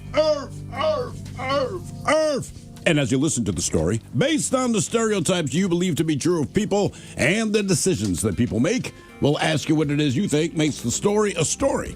Hello, Anthony. Welcome to the Men's Room. Hola. Hola. All right, Anthony, you understand how this here game is played? Yes, I do. Fantastic. You have your choice today of 3 categories. Today, we offer you the wonderful world of drugs. We have Animalized This, where you guess the animal responsible for causing the problem. And finally today, License to Spill, where you guess the substance responsible for creating the mess. Well, I'm in the government, so I don't do drugs. I've done has-gone before. Let's go with the animals. All right, a 4-year-old pet and social media star is living in California, has earned the Guinness World Record title for the most followers on Instagram for that type of animal. Now, Guinness said that Merlin, that's the animal's name, has 1.1 million followers on Instagram as of February of this year. Now, the owner adopted the now 4-year-old animal back in March of 2022 and started training him when he was just 3 months old. And video shared on Merlin's Instagram page shows him using buttons placed around the house to play voice recordings that specify his current needs and desires. They say now, at 4 years old, Merlin has over 30 buttons in the house that he uses regularly, sparking conversation online about just how intelligent, emotional, and human-like animals can be when given time, patience, and positive reinforcement. Great. The question is, what type of animal is Merlin with his 1.1 million followers? Is Merlin a monkey? Is Merlin a parrot? Is Merlin a raccoon? Or is Merlin a pig? So monkey, parrot, raccoon, or pig? What kind of animal is Merlin? That's a pig, dude. You going pig? Pigs are smart as hell. I'm going, Anthony, I'm going parrot. Well, parrots kind of talk on their own anyway, so I wouldn't think that they would need buttons. Usually I've seen that with dogs. The dogs are pressing the little buttons that have the words that they say. Yeah. So you know what, Ted? I'm going to go with pig. Yeah, I mean, I could be wrong, but I'm pretty sure pigs are smart. Okay. They are smart, yeah. Oh, they're very smart, yeah. What is this animal that has over 1 million followers? A monkey, a parrot, a raccoon, or a pig? We'll find out next. That was a tease. You are listening to The Men's Room.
goes on. You're listening to The Men's Room with Miles and Thrill. 99.9 KISW. Category is analyze this on profile. Let's get a 4-year-old pet. I'd say California.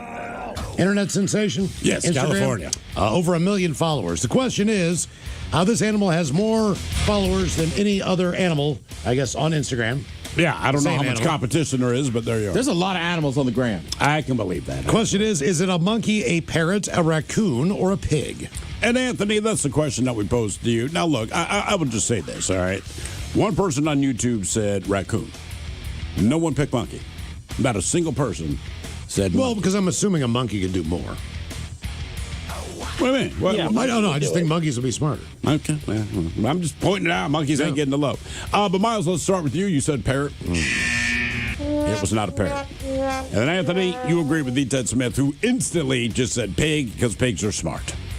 And you are correct, sir. Yeah, it's a pig. Oh, cool. What do you know? You want to know what your pig is thinking? I know what your pig's thinking. Your pet pig. I'm just saying, We you know. saw her earlier. It's down in the lobby. I don't know. I don't know. I've never thought about if I had a pet pig. What I want to know. I'm just saying you got 40 buttons around the house so they can really, kind of use words. I'm like, I can look at my dog. I get a general sense that is good enough. And I don't want my dog to know that she can then communicate with me with words because she would never shut the hell up. Ever. I know it sounds mean, but I'm like, what I like about you is that you're a dog and you can't speak. Yeah, it's kind of nice to talk to them. They don't talk back. Exactly. Now for all TV news all the time, it's time for TV Time with Ted. And now, because your pathetic life is confined to countless hours in front of a talking box, the Men's Room presents TV Time with Ted.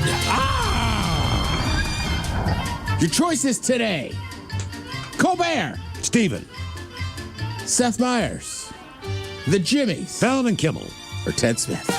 Is it Ted or is it late night? It is right through the time. These guys have teams of talents and writers helping come up with monologues each and every night. It is up to you to determine, is this an actual late night joke and from whom, or could it be a The Ted Smith original? According to the latest number, New York's Department of Transportation has filled more than 70,000 potholes, which means they're almost ready to move on to the next street. Seth. I'll say Fallon. That's Seth Meyers. According to the latest numbers from New York's Department of Transportation, more than 70,000 potholes have been filled this year, which means they're almost ready to move on to the next street. The Summer Olympics have been announced, and their official color palette of the games, they say it was inspired by the super bloom here in California, which is something I've never heard of. Can you smoke the super bloom? I don't know. Kimmel. Yeah. I'm excited about the Olympics coming here. We now have the official color palette of the games. They say it was inspired by the super bloom here in California, which is something I've never heard of. Can you smoke the super bloom? I don't know what that is. Barbie boxes at a Missouri discount store were found with fentanyl in them. And not only that, but fentanyl Barbie comes with 2 kids and bad tattoos. The Ted Smith. I hope it's you.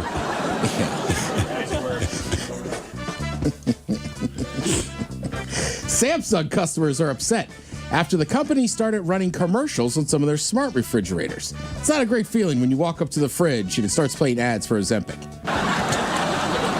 Fallon. That's Fallon. Samsung customers are upset after the company started running commercials on some of their smart refrigerators. Yeah, it's not a great feeling when you walk up to your fridge and it starts playing ads for Ozempic. In honor of its 3 a.m. therapy program, the mental health care platform Rula will start offering therapy sessions for users between 2 and 4 in the morning. That's how you know life is stressful right now. Even therapists are wide awake in the middle of the night. Colbert. Fallon. Myers. In honor of its new 3 a.m. therapy initiative, the mental health care platform Rula announced that it will offer free therapy sessions this week to users between 2 and 4 o'clock in the morning. That's how you know life is stressful right now. Even therapists are wide awake in the middle of the night. I got hot takes today. Okay. Hot takes. Started the week with the hot take that I think the round of 32 is more exciting than the round of 64. Agreed. Today, my hot take on opening day baseball is baseball teams. You have the stadium, you have the team. You already have it, all right? Just because people do something doesn't mean you have to jump on it. Have you heard of the 999 challenge? I just read about it this morning. Nine hot dogs, 9 beers? In 9 innings. Okay. I am pissed. Why? Because that was just something people started doing, right? Right, just right. There was fans great themselves. goddamn red-blooded Americans that went out there and they did this on their own. Yeah. Right? Not only that, that's got to be great for the stadium. People drinking 9 beers, 9 hot dogs, which sounds okay, but would be much tougher to do than you think. Yes. It's a lot of hot dogs. Here's the difference that I think they're going to learn. You and I have decided to do the 999 challenge. The people around us don't know. We're not encouraging it. It's just something you and I decided to do. We go to the game and get pissed drunk. Now, if the stadium and or the team is telling you to do that, you basically have turned security into a nightmare. So because a lot of people, they're not going to hit 9. They're going to get effed up at 6. This is what you're going to piss you off, though. Is now, it started with the Mets. There's a couple other stadiums, and they're like, we got the 999 challenge.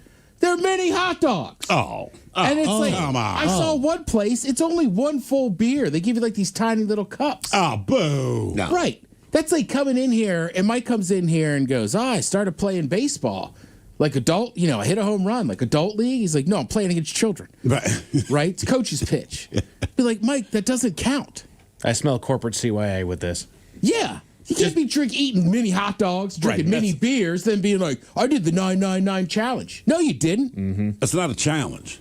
Right. No. Like, sorry, man. You take down 9 pints of beer and eat 9 freaking hot dogs in one baseball. I do not recommend that. But if you're going to do it, do that. But I think if they, I don't think that they can recommend the challenge just based on the natural size of those things. Right. Yeah, of course. That's not a healthy amount. No. But that's why I'm like, don't bring it up then. Right. Correct. This Just is not stay out of that. it. Yeah. Right. And then the other thing, too, is like Mike made a good point. He was like, wouldn't they make more money if people were trying to buy the actual? And I'm like, yeah, you're right. Yeah, that's another good point. Yeah. I don't know. It just annoys the crap out of me, right? We don't got to. You don't need to sell a rally hat that's already inside out. No! Right. like the what was it, a couple years ago, people started putting the shoe on their head for Mariners You don't games. sell You don't sell hat a with Mariner shoe on it. rally shoe. Right. You know what I Not mean? Some yet. things, believe it or not, everybody can hear my voice. Some things are organic. Yeah. It just happened. And there was a great group of individuals that were doing this. Now, I wouldn't recommend it. I think it sounds expensive. And honestly, drinking what's a baseball game now? 2.5 hours? Yeah, with the pitch clock, man, it's noticeably shorter. Right. So the first couple innings, I think it's fine. You could rifle through a couple dogs and beers. Once you get around the 5th inning, it starts getting tough. But also, when do they cut off the beer sales? 7th inning stretch, if I had to guess. Okay. Yeah, that's my issue, man. Is that universal at all ballparks? Is that an MLB rule? Do they cut it off or do they just limit you to one? No, they cut it off. They cut it off. Okay. Yeah. I wouldn't know. Oh, man. I think that's pretty much the rule. Because I feel like almost every NFL stadium, where the fourth quarter starts, they cut it off. What is it? Is it they can only sell you 2 drinks at a time? Unless it's the second half of the Sounders match, then they'll sell you 1. I will not say, maybe that was the situation, but I had my son in line with me. I'm like, come on, man. And I looked down at my kid, and I want to say he was like 11 at the time. I'm like, you're going to carry a beer. He's like, sir, can I give your son a beer? I was like, you're not going to. You're going to give it to me. I'm going to hand it to his ass. I'm the dad. So he ended up letting me get the 1 more than you're supposed to. Yeah. Yeah, I had no care. I'm like, dude, he's going to carry the beers. I can't do that. I'm like, you're not giving it to him. I am. I'm the dad. You give me these beers. Because it's about who carries the. He is going to carry that beer back. But I'll tell you what, it was a hit with security. When I'm going back to the seats, the guys are going to stand into the tunnel. They understood what the situation was. My son was so proud of himself. Like, yeah, I got my dad's beer so he could get 2. Because the thing is, you're about to cut off the beer sales, and I know I'm good for these 2 beers. Yeah, I remember I had my season ticket with the Sounders forever, right? Since first season. And then when they put that rule in that you could only get 1, and I remember just looking at the guy, I was like, I'm just buying it for my buddy. He's like, yeah, but it's the second half. Right. And I said, don't worry. I won't buy another goddamn beer. And you know me. I didn't. Yeah. I would drink before. I would drink after. I was like, all right, fine. I'm done. Yeah, my son, he likes watching me in the beer line. We did that one and one. Again, it was Sounders. And halftime's coming to a close, but the line is stupid long. I've been waiting in it forever, but I am now maybe 2 people away. So this chick comes up, and she's like, hey, if I buy your beer, can I get in line in front of you? I said, if you buy me 2 beers, you can. So she did. And, I mean, it was perfect, right? Saw us in like 2 minutes, and my kid was just like, Dad, that was brilliant. I said, brother, if someone's going to offer to buy you a beer when you're standing in line to get a beer, just so they can run, I'm like, do it. Yep. Yeah. Also, and Mike and I disagree on this, I just think opening day, you should have some day games. Like tonight's technically opening night because there's one game. Yeah, yeah. And then tomorrow, like, I don't know. Again, old man yelling at the sky. It's like it's opening day. Now, let me ask you a question. Day game. Are they competing against the tourney? So are those games during the day or are they more at night for the March Madness? So tomorrow, I think for March Madness, you'll have a couple games kicking off at like 4:30, and then I think for us like 5:30 and 6:30. Right. So yeah. Okay. Yeah, but I mean, I just remember, like we were saying, like opening day, especially like at Baltimore, was like such a a big 1:30 pitch or something like that. Right, even, I mean, remember back in the day, we used to do stuff down there. Like, that game was usually like 3 o'clock. So, yeah, I don't know. I'm just like, well, it's opening day. And I get it. Some places play night game. It just seems like everybody plays a night game. Yeah. You know? It is opening day. Yeah, or call it opening night.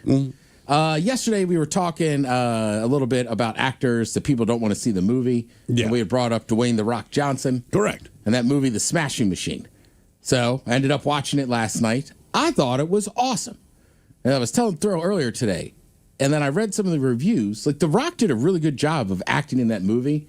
I thought, Ryan Bader, who's a fighter, did a great job as Mark Coleman. But it's just such a niche specific thing. Like, that seems to be most of the reviews. They're like, it was done right. It's a good movie. But, like, I just don't think people care. Do you think and it's like late 90s, early 2000s. Look, most people probably today, and I shouldn't say, but most people that would count themselves as an MMA fan probably didn't even know Pride existed. Sure. Or these open tournaments and Abu Dhabi, all this stuff that was going on in Japan and everything else. So it's just such a niche thing. That's why I'm like, I don't think people care about the subject. Do you think they would have cared if it were fiction? So in other words, like a Rocky. Look, not everyone loved boxing. Rocky was Rocky, and but the point being, when you saw the movie, whether you liked boxing or not, you liked the characters, you hoped you won. Sure, right? Yeah. So I would assume the same thing with The Rock, but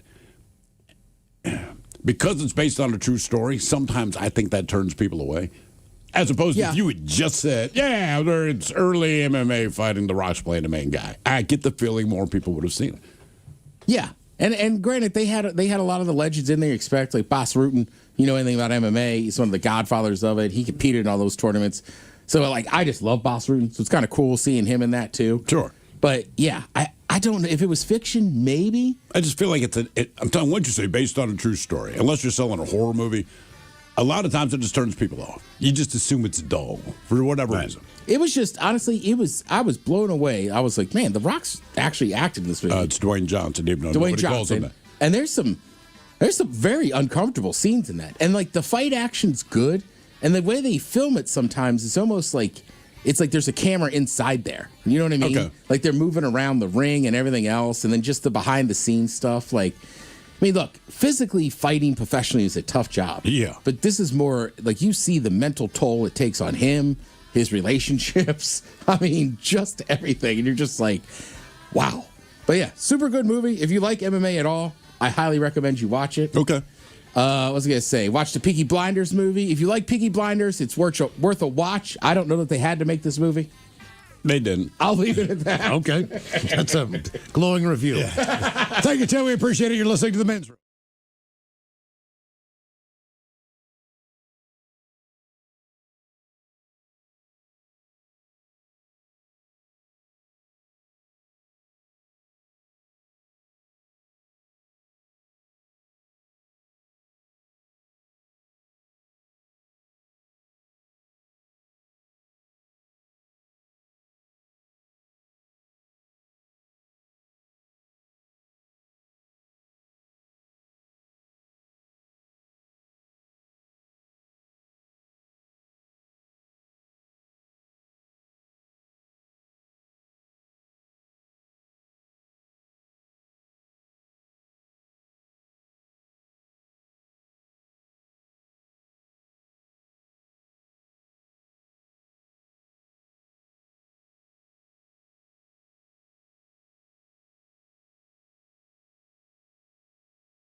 From coast to coast and around the world.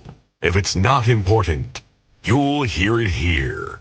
Exclusively on In Action News.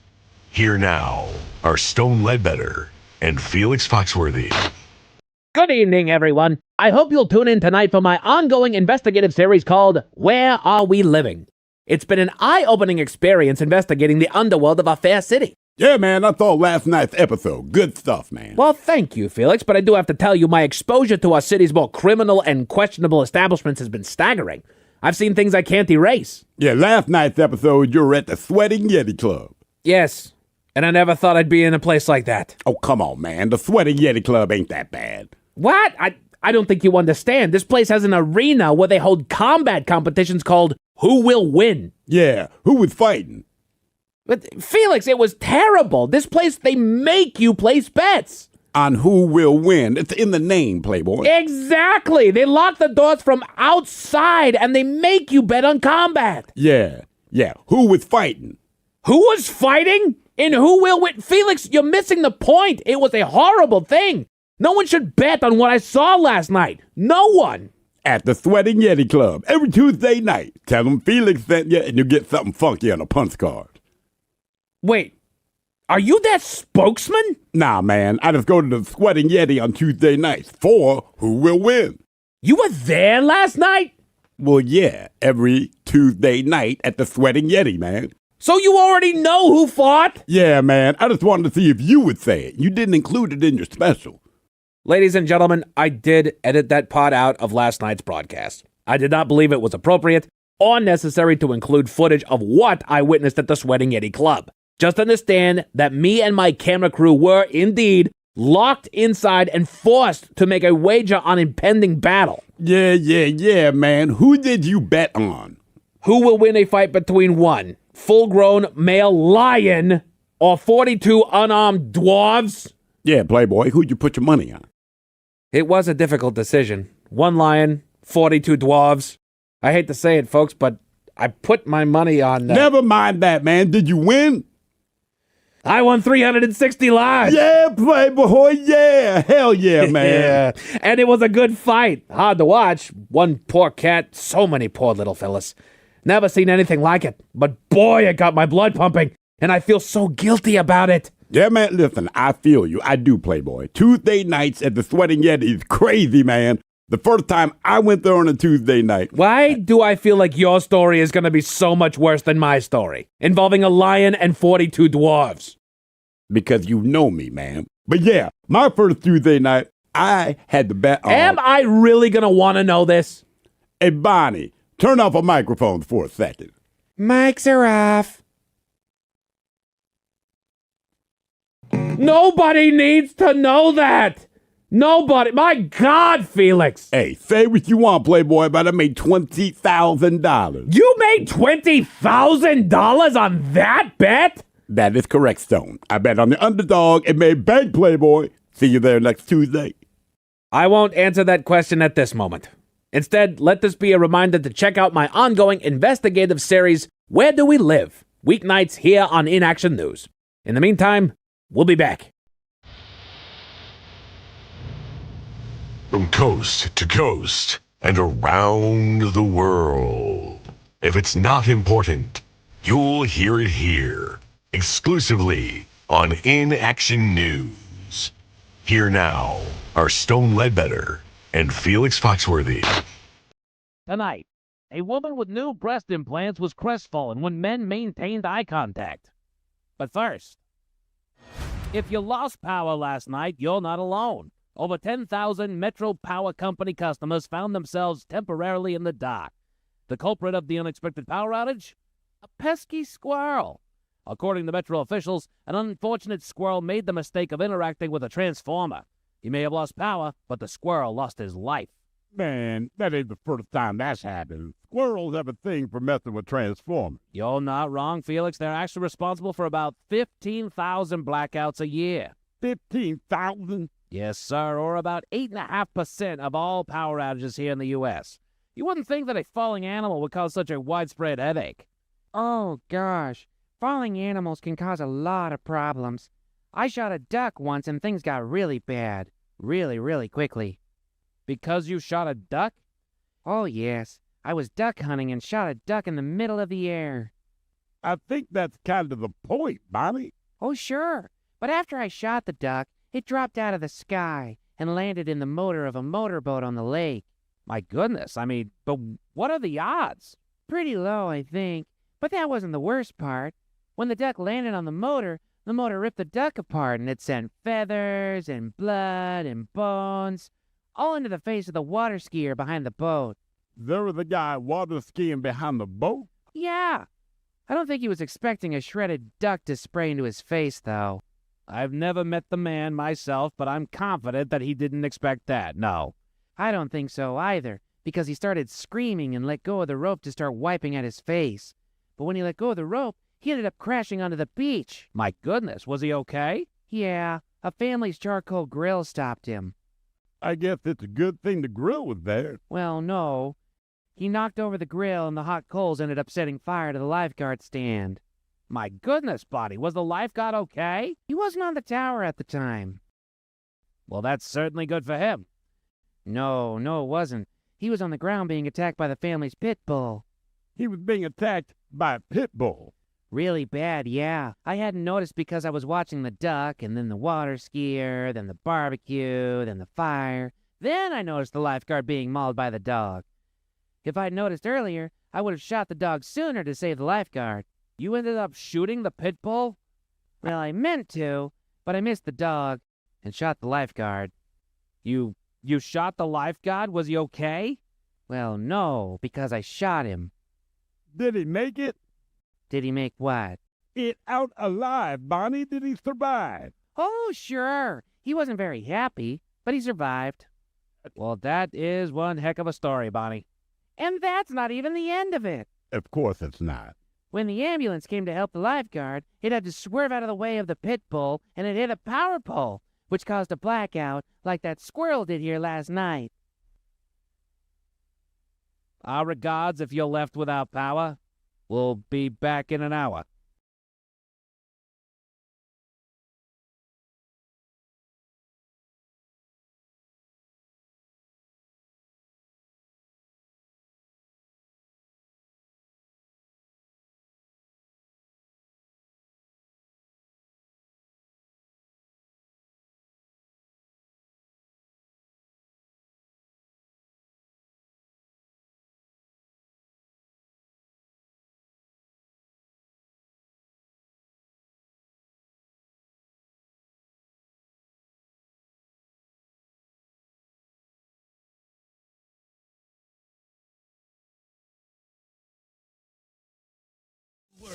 All right, here we go. Man is catching heat for riding a bicycle that is powered by his pet dog.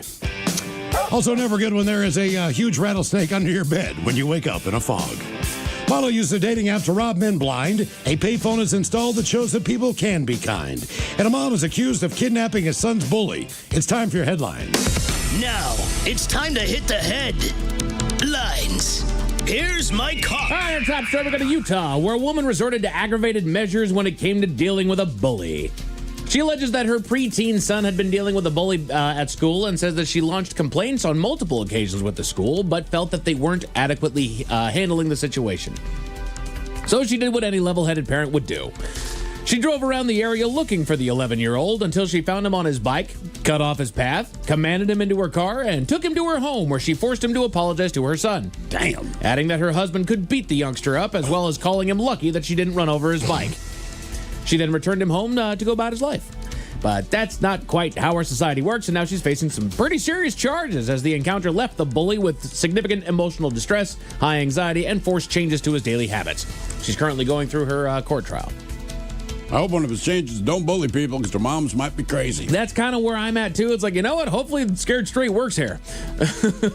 And you're not, but again, if anything threatens your kid, your normal sensibilities just go out the window. And so she did not do, quote-unquote, the right thing, but I'm like, I get it. Right. And I that's kind of where I was at as well, because I know that being a parent does kind of change your brain out in that vein there. Now, that's a little bit overkill. A little bit overkill, for sure. But apparently she's the parent of a disabled child, which was also the source of the bullying. Okay. So There's different factors to this. Again, will not condone such behavior. However, effective. I don't condone it because I shouldn't. Correct. But I think lessons were learned. Yes. Moving on. In other news, a model in Los Angeles is facing felony charges for her side hustle. According to detectives, the model used dating apps, as many do, and developed several friendships during her time on the social sites, sometimes even agreeing to meet people in person for a nice little hangout. Mainly the company of wealthy older men, where she would allegedly pose as a girlfriend or a travel companion. Yeah. All harmless, right up until she would make her way into their homes and steal cash, credit cards, high-end designer items, all that fun stuff. Her ruse was eventually discovered, and now she's due in court to answer for 6 felony charges. Damn. All right. Can't just have them pay you out of their pocket. Yeah, I know. We know what you're doing. All right. Just, really? Okay. Well, she's done that stuff all over the world. Oh, really? yeah. Yeah. Damn. All over the place, man. Good times. Sleeping alone is a must for some, but for some of us, some of us require the company of others in order to get a good night's sleep. How many? There you go. Well, you said others. Yeah, baby. Now that can come in the form of a human counterpart or even household animals will suffice to get you through the night. But authorities in Texas were summoned to a home on reports of an unwanted snuggle buddy, a rattlesnake that snuck into the bedroom and to take refuge under the bed. They cleared the house to avoid injury and sought help from a local animal trapper to remove the snake and relocate it to a more suitable location. There's a few things that I would have a panic attack about being under my bed, and while snakes will surprise me and they don't really freak me out, a rattlesnake under there Did you would see do the that. size of that? How That thick thing was freaking huge. I know. It was not just like some little guy. This guy was big. Yeah. I mean, big. Yeah. I don't know how the hell it snuck in there. Yeah, Big that's old the part. fat Well, sucker. you leave a window open, you leave a door cracked. It's 99 degrees down there. Ugh, that is just frightening. Right. Even the snakes want to get out of the heat. Again, It's Texas, yeah. I don't. Yes, the heat I'm sure is nice around there. However, I don't want to live in a place where I have to check my bed and my shoes before I put them on. I am an idiot. I will not do it well. Scorpions, too, man. Yeah, exactly. People in Arizona, like, check your shoes before you put them on. Right. Because unfortunately, the one that's in there is the deadliest one. If it was a big old fat sucker, you'd be better off, but... You'll be fine. It would hurt, but you're fine. The little one's like, did I give you too much in my bed? I'm so sorry. Right. It's on me. I don't know how to control you, man. Are you dying? I'm sorry. I'm so teeny-tiny. Oh, I stabbed you. I got foot fetish. Your shoes smell good. I just kept pumping. I'm sorry. I really should have stopped. Now we turn to China for another animal story. Local social media was fuming about a man that was photographed in the area riding a modified vehicle on the road. It appeared that he modified an e-bike by taking out the engine altogether and instead propelled the bike using his golden retriever. The dog was harnessed to the bike. Muzzled, that's the word. It auto-corrected for me. The dog was muzzled and harnessed to the bike, complete with a set of reins, and the rider appears to whip at the dog with a stick to make him go. Oh, man. Come on, man. Animal lovers bashed the man online, though local officers let him off with a warning. As far as the modified vehicle goes, they don't have a whole lot of rules on the books as far as animal welfare. Yeah, I don't think they do. Yeah, exactly. So, what was he in? He was so the way that this thing looked is that it was an e-bike. All right. And underneath it, where the engine would be, he modified it to where it's basically a cage that holds his dog, and it's Flintstone style with the dog. Oh, all right. I thought it was like a sled dog thing. No, the dog is actually underneath the bike. right. And it's just still got wheels and all that, but it's propelled by the dog. Whip it. That would be different. Right. It's what people get pulled under skateboards. I see people get pulled under bikes because their dog is just one of those dogs that wants to go. Yeah, and I didn't see any video or anything like that, so I don't know if he was whipping it like a jockey on a horse. Right. But I think he would prod the dog a little bit, maybe a little tap, because if you whip a dog, it's not going to go forward. And eventually it's going to turn around and rip your face off. Yeah, no kidding. You got to think horses That's are what the muzzle's for. If that little mother effer hits me one more time, I'm running as fast as I can, dumbass. Guess his bike had one dog power. Yeah, there you go. One dog power. Exactly. But just in case those stories with a bad taste in your mouth, Thankfully, there's good news. there's an experiment that's spanning the nation that looks to tackle the loneliness issue facing two generations, the boomers and the zoomers. Studies have found that our seniors and our budding youth both feel the most isolated in our society, so now a couple volunteer groups have put something together to bridge that gap and connect the two. They've installed phone booths, one outside of a coffee shop in Boston and the other inside of a senior facility in Reno, both of which will call the other as soon as the phone is picked up. This has opened the door for young folks to talk with the members of the senior community and vice versa. One is in Boston and the other's in Reno? Yes. Yeah, it's not a combination of cities to say, hey, this is where you connect. Like, I don't think either city needs to know people in the other city. I also see this going so wrong so fast. Hey there. You know, they're just gonna crank call the old people. Is your refrigerator running? No, Grandma, send me money. Exactly. Is this my long lost grandma? I heard you were there. Boston, wow.